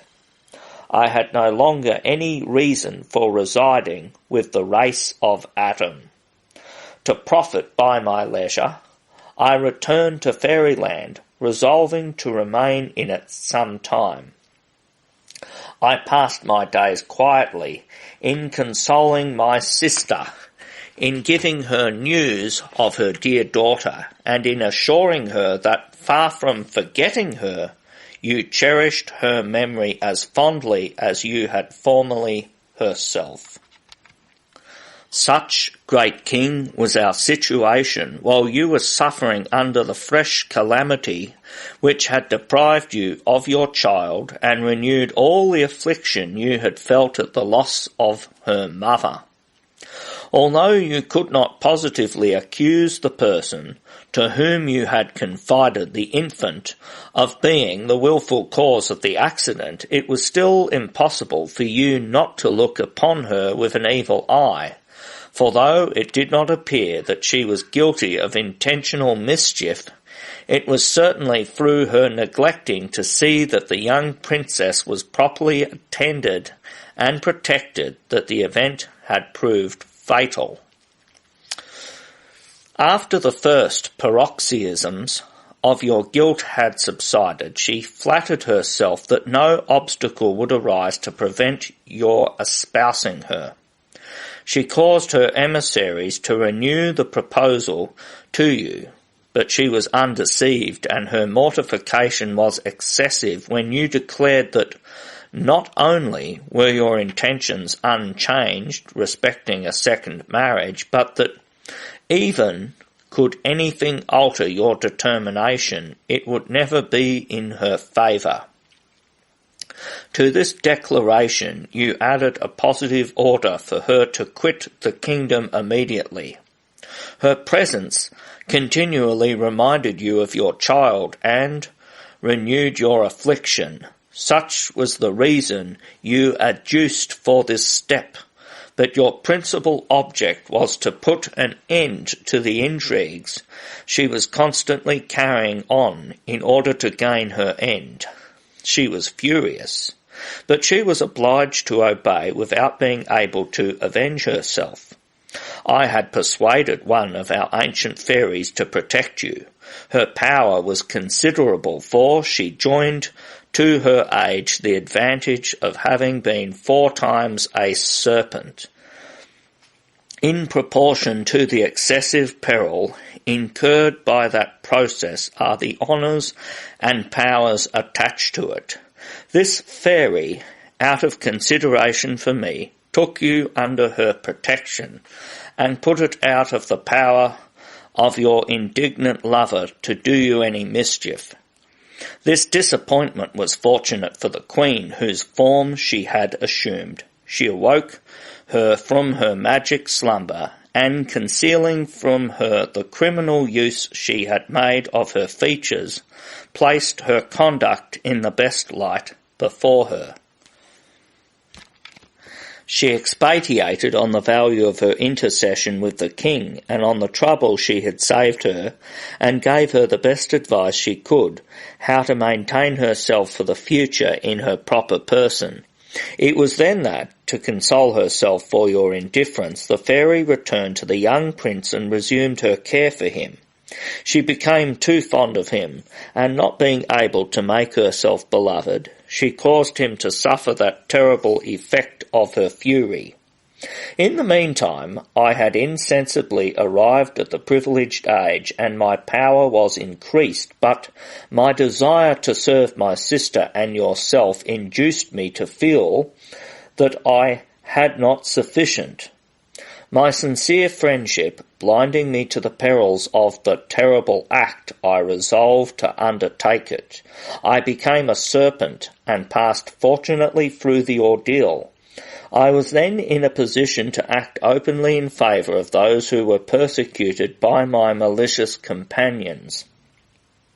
If I cannot at all times entirely dissolve their fatal spells, I can at least counteract them by my skill and by my counsels. My niece was amongst the number of those whom I could not completely favour. Not daring to discover all the interest I took in her, it appeared to me that the best thing I could do was to allow her still to pass as the merchant's daughter. I visited her under various forms, and always returned satisfied. Her virtue and beauty equalled her good sense. At the age of 14, she had already given proof of great fortitude during the changes of fortune which had befallen her supposed father. I was delighted to find that the cruellest reverses had not been able to affect her tranquillity. On the contrary, by her cheerfulness, by the charm of her conversation, she had succeeded in restoring it to the hearts of her father and her brothers, and I rejoiced to observe also that her sentiments were worthy of her birth. These pleasant reflections were, however, mingled with much bitterness when I remembered that, with so many perfections, she was destined to be the wife of a monster. I toiled, I studied night and day to find some means of saving her from so great a misfortune, and was in despair at finding none. This anxiety did not prevent me, however, from paying occasional visits to you. Your wife, who was deprived of that liberty, implored me incessantly to go and see you, and, notwithstanding the protection of our friend, her affectionate heart was continually alarmed about you, and persuaded her that the instant I lost sight of you would be the last of your life, and in which you would be sacrificed to the fury of our enemy. This fear possessed her so strongly that she scarcely gave me a moment's rest. No sooner did I bring her news of you than she supplicated me so earnestly to return to you that it was impossible to refuse her. Compassionating her anxiety, and more desirous to end it than to save myself the trouble it gave me, I employed against my cruel companion the same weapons she had made use of against you. I proceeded to open the great book. By good fortune, it was at the very moment she was holding that conversation with the Queen and Prince which terminated in his transformation. I lost not a word of it, and my rapture was extreme at finding that, in seeking to assure her vengeance, she neutralized, without knowing it, the mischief which the mother of the seasons had done us in dooming beauty to be the bride of a monster. To crown our happiness, she added conditions so advantageous that it almost seemed as if she made them on purpose to oblige me, for she thereby furnished my sister's daughter with an opportunity of proving that she was worthy of being the issue of the purest of fairy blood. The slightest sign or gesture expresses amongst us as much as it would take an ordinary mortal 3 days to explain. I uttered but one contemptuous word. It was enough to inform the assembly that our enemy had pronounced her own sentence in that which she had caused 10 years before to be passed upon your wife. At the age of the latter, the weakness of love was more natural than at the advanced period of existence of a fairy of the highest order. I spoke of the base and wicked actions which had accompanied that superannuated passion. I urged that if so many infamous acts were allowed to pass unpunished, mortals would be justified in saying that fairies existed in the world only to dishonour nature and afflict the human race. Presenting the book to them, I condensed this abrupt oration in the single word, "Behold." It was not the less powerful in its effect. There were present also friends of mine, both young and old, who treated the amorous fury as she deserved. She had not succeeded in becoming your wife, and to that disgrace was now added degradation from her order and imprisonment, as in the case of the Queen of the Happy Island. This council was held while she was with you, madam, and your son. As soon as she appeared amongst us, the result was communicated to her. I had the pleasure to be present, after which, closing the book, I descended rapidly from the middle region of air in which our empire is situated, to combat the effect of the despair to which you were ready to abandon yourselves.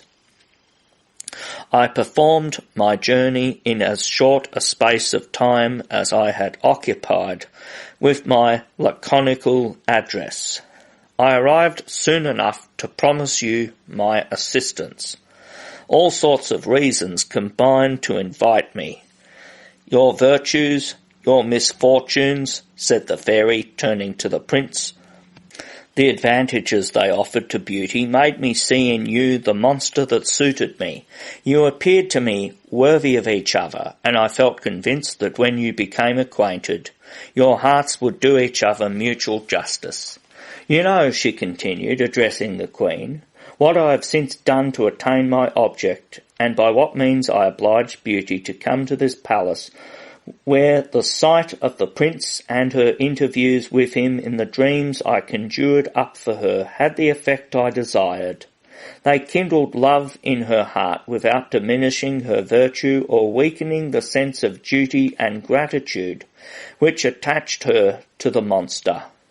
In short, I have happily brought my scheme to perfection. There, Prince, pursued the fairy, you have no longer anything to fear from your enemy. She is stripped of her power, and will never again be able to injure you by other spells. You have exactly fulfilled the conditions she imposed on you. Had you not done so, you would have been still bound by them, notwithstanding her eternal degradation.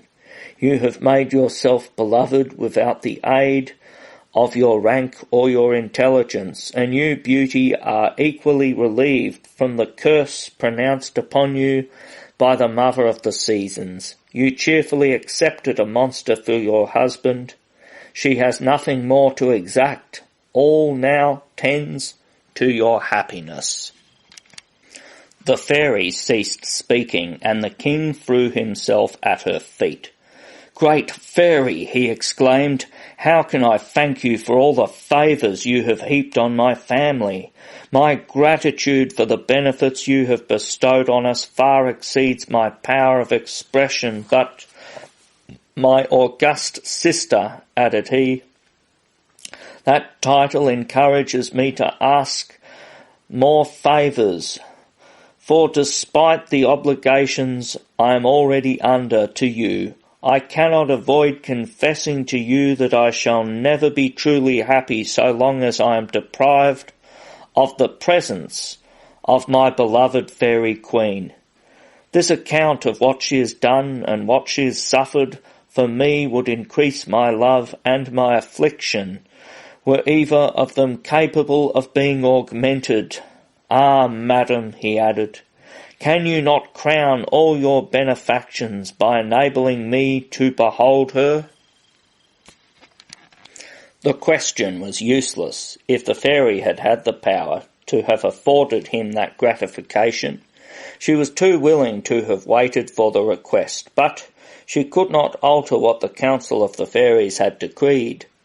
The young queen being a prisoner in the middle regions of air, there was not the shadow of a chance of his being enabled to see her, and the fairy was about to explain this to him kindly and to exhort him to wait patiently some unforeseen events of which she might take advantage, when an enchanting melody stole upon their ears and interrupted her. The king, his daughter, the queen, and the prince were in ecstasies, but the fairy experienced another sort of surprise. Such music indicated the triumph of some fairy. She could not imagine what fairy had achieved a victory. Her fears suggested that it was the Old One, or the Mother of the Seasons, who in her absence had obtained, the former her liberty, or the latter permission to persecute the lovers afresh. She was in this perplexity when it was agreeably ended by the presence of her fairy sister, the Queen of the Happy Island, who suddenly appeared in the centre of that charming group. She was no less lovely than when the king, her husband, lost her. The monarch, who instantly recognised her, making the respect he owed yield to the love he had cherished for her, embraced her with such transports of joy that the queen herself was surprised at them. The fairy, her sister, could not imagine to what fortunate miracle she was indebted for her liberty, but the royal fairy informed her that she owed her happiness solely to her own courage, which had impelled her to hazard her own existence to preserve another's. "You are aware," said she to the fairy, "that the daughter of our queen was received into the order at her birth, that her father was not a sublunary being, but the sage Amadabak, whose alliance is an honour to the fairy race, and whose sublime knowledge invests him with much higher powers. Notwithstanding this, however, it was imperative for his daughter to become a serpent at the end of her first 100 years. The fatal period arrived, and our queen, as tender a mother and as anxious respecting the fate of this dear infant as an ordinary parent could be, could not resolve to expose her to the many chances of destruction in that shape, the misfortunes of those who had perished being but too notorious for her not to feel the greatest alarm. My wretched situation, depriving me of all hope of again beholding my affectionate husband and my lovely daughter, I had conceived a perfect disgust for a life which I was doomed to pass apart from them. Without the least hesitation, therefore, I offered to become a crawling reptile in the place of the young fairy. I saw with delight a certain prompt and honourable mode of delivering myself from all the miseries with which I was overwhelmed, by death or by a glorious emancipation, which would render me mistress of my own actions, and thereby enable me to rejoin my husband. Our queen hesitated as little to accept this offer, so gratifying to her maternal affection, as I did to make it. She embraced me 100 times, and promised to restore me to liberty unconditionally, and re-establish me in all my privileges, if I was fortunate enough to pass unharmed through that perilous enterprise. I did do so, and the fruit of my labours was enjoyed by the young fairy, for whom I had been the substitute. The success of my first trial encouraged me to make a second for my own benefit. I underwent the transformation anew, and was equally fortunate. This last act made me an elder, and consequently independent. I was not long in profiting by my liberty, and flying hither to rejoin a family so dear to me.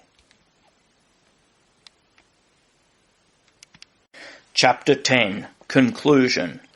As soon as the fairy had finished her narrative, the embraces were renewed by her affectionate auditors.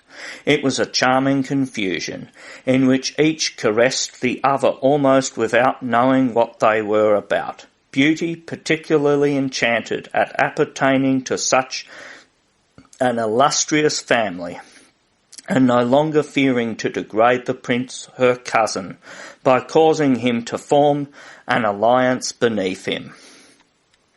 But although transported by the excess of her happiness, she did not forget the worthy man whom she had formerly believed to be her father. She recalled to her fairy aunt the promise she had made to her, that he and his children should have the honour of being present at her marriage. She was still speaking to her on this subject when they saw from the window 16 persons on horseback, most of whom had hunting horns, and appeared in considerable confusion. Their disorder evidently arose from their horses having ran away with them. Beauty instantly recognised them as the 6 sons of the worthy merchant, the 5 daughters, and their 5 lovers. Everybody but the fairy was surprised at this abrupt entrance. Those who made it were not less so at finding themselves carried by the speed of their unmanageable horses into a palace totally unknown to them. This is the way it happened. They were all out hunting, when their horses, suddenly uniting themselves as in one squadron, galloped off with them at such a speed to the palace that all their efforts to stop them were perfectly useless. Beauty, thoughtless of her present dignity, hastened to receive and reassure them. She embraced them all kindly. The good man himself next appeared, but not in the same disorder. A horse had neighed and scratched at his door. He had no doubt that it came to seek him by order of his dear daughter. He mounted him without fear, and perfectly satisfied as to whether the steed would bear him, he was not at all surprised to find himself in the courtyard of a palace which he now saw for the third time, and to which he felt convinced he had been conducted to witness the marriage of Beauty and the Beast. The moment he perceived her, he ran to her with open arms, blessing the happy moment that presented her again to his sight, and heaping benedictions on the generous beast who had permitted him to return. He looked about for him in every direction, to offer him his most humble thanks for all the favours he had heaped on his family, and particularly on his youngest daughter. He was vexed at not seeing him, and began to apprehend that his conjectures were erroneous. Still, the presence of all his children seemed to support the idea he had formed, as they would scarcely have been all assembled in that spot if some solemn ceremony such as that marriage were not to be celebrated. These reflections which the good man made to himself did not prevent him from pressing Beauty fondly in her arms, and bathing her cheek with tears of joy. After allowing due time for the first expression of his feelings, "Enough, good man," said the fairy, "you have sufficiently caressed this princess. It is time that, ceasing to regard her as a father, you should learn that that title does not appertain to you, and that you must now do her homage as your sovereign. She is the princess of the happy island, daughter of the king and queen, whom you see before you. She is about to become the wife of this prince. Here stands the prince's mother, sister of the king. I am a fairy, her friend, and the aunt of Beauty. As to the prince," added the fairy, observing the expression of the good man's face, "he is better known to you than you imagine, but he is much altered since you last saw him. In a word, he was the beast himself."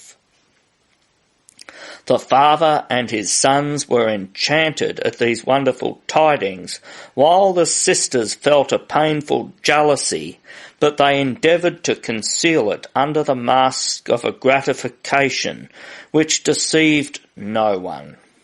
The others, however, feigned to believe them sincere. As to the lovers, who had been rendered inconstant by the hope of possessing Beauty, and who had only returned to their first attachments on their despairing to obtain her, they knew not what to think. The merchant could not help weeping, without being able to tell whether his tears were caused by the pleasure of seeing the happiness of Beauty, or by the sorrow of losing so perfect a daughter. His sons were agitated by similar feelings. Beauty, extremely affected by this evidence of their love, entreated those on whom she now depended, as well as the prince, her future husband, to permit her to reward such tender attachment. Her entreaty testified the goodness of her heart too sincerely not to be listened to. They were laden with bounties, and by permission of the king, the prince, and the queen, Beauty continued to call them by the tender names of father, brothers, and even sisters, though she was not ignorant that the latter were as little so in heart as they were in blood. She desired they would all in return call her by the name they were wont to do when they believed her to be a member of their family. The old man and his children were appointed to offices in the court of Beauty, and enjoyed the pleasure of living continually near her in a station sufficiently exalted to be generally respected. The lovers of her sisters, whose passion for duty might easily have been revived, if they had not known it, would be useless, thought themselves too happy in being united to the good man's daughters, and becoming allied to persons for whom Beauty retained so much goodwill. All those she desired to be present at her wedding having arrived, the celebration of it was no longer delayed. The festivities lasted many days and ended at length only because the fairy aunt of the young bride pointed out to them the propriety of leaving that beautiful retreat and returning to their dominions to show themselves to their subjects.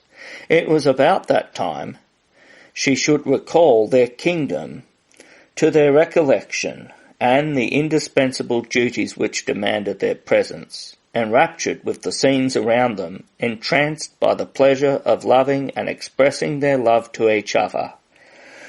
They had easily forgotten their royal state and the cares that attend it.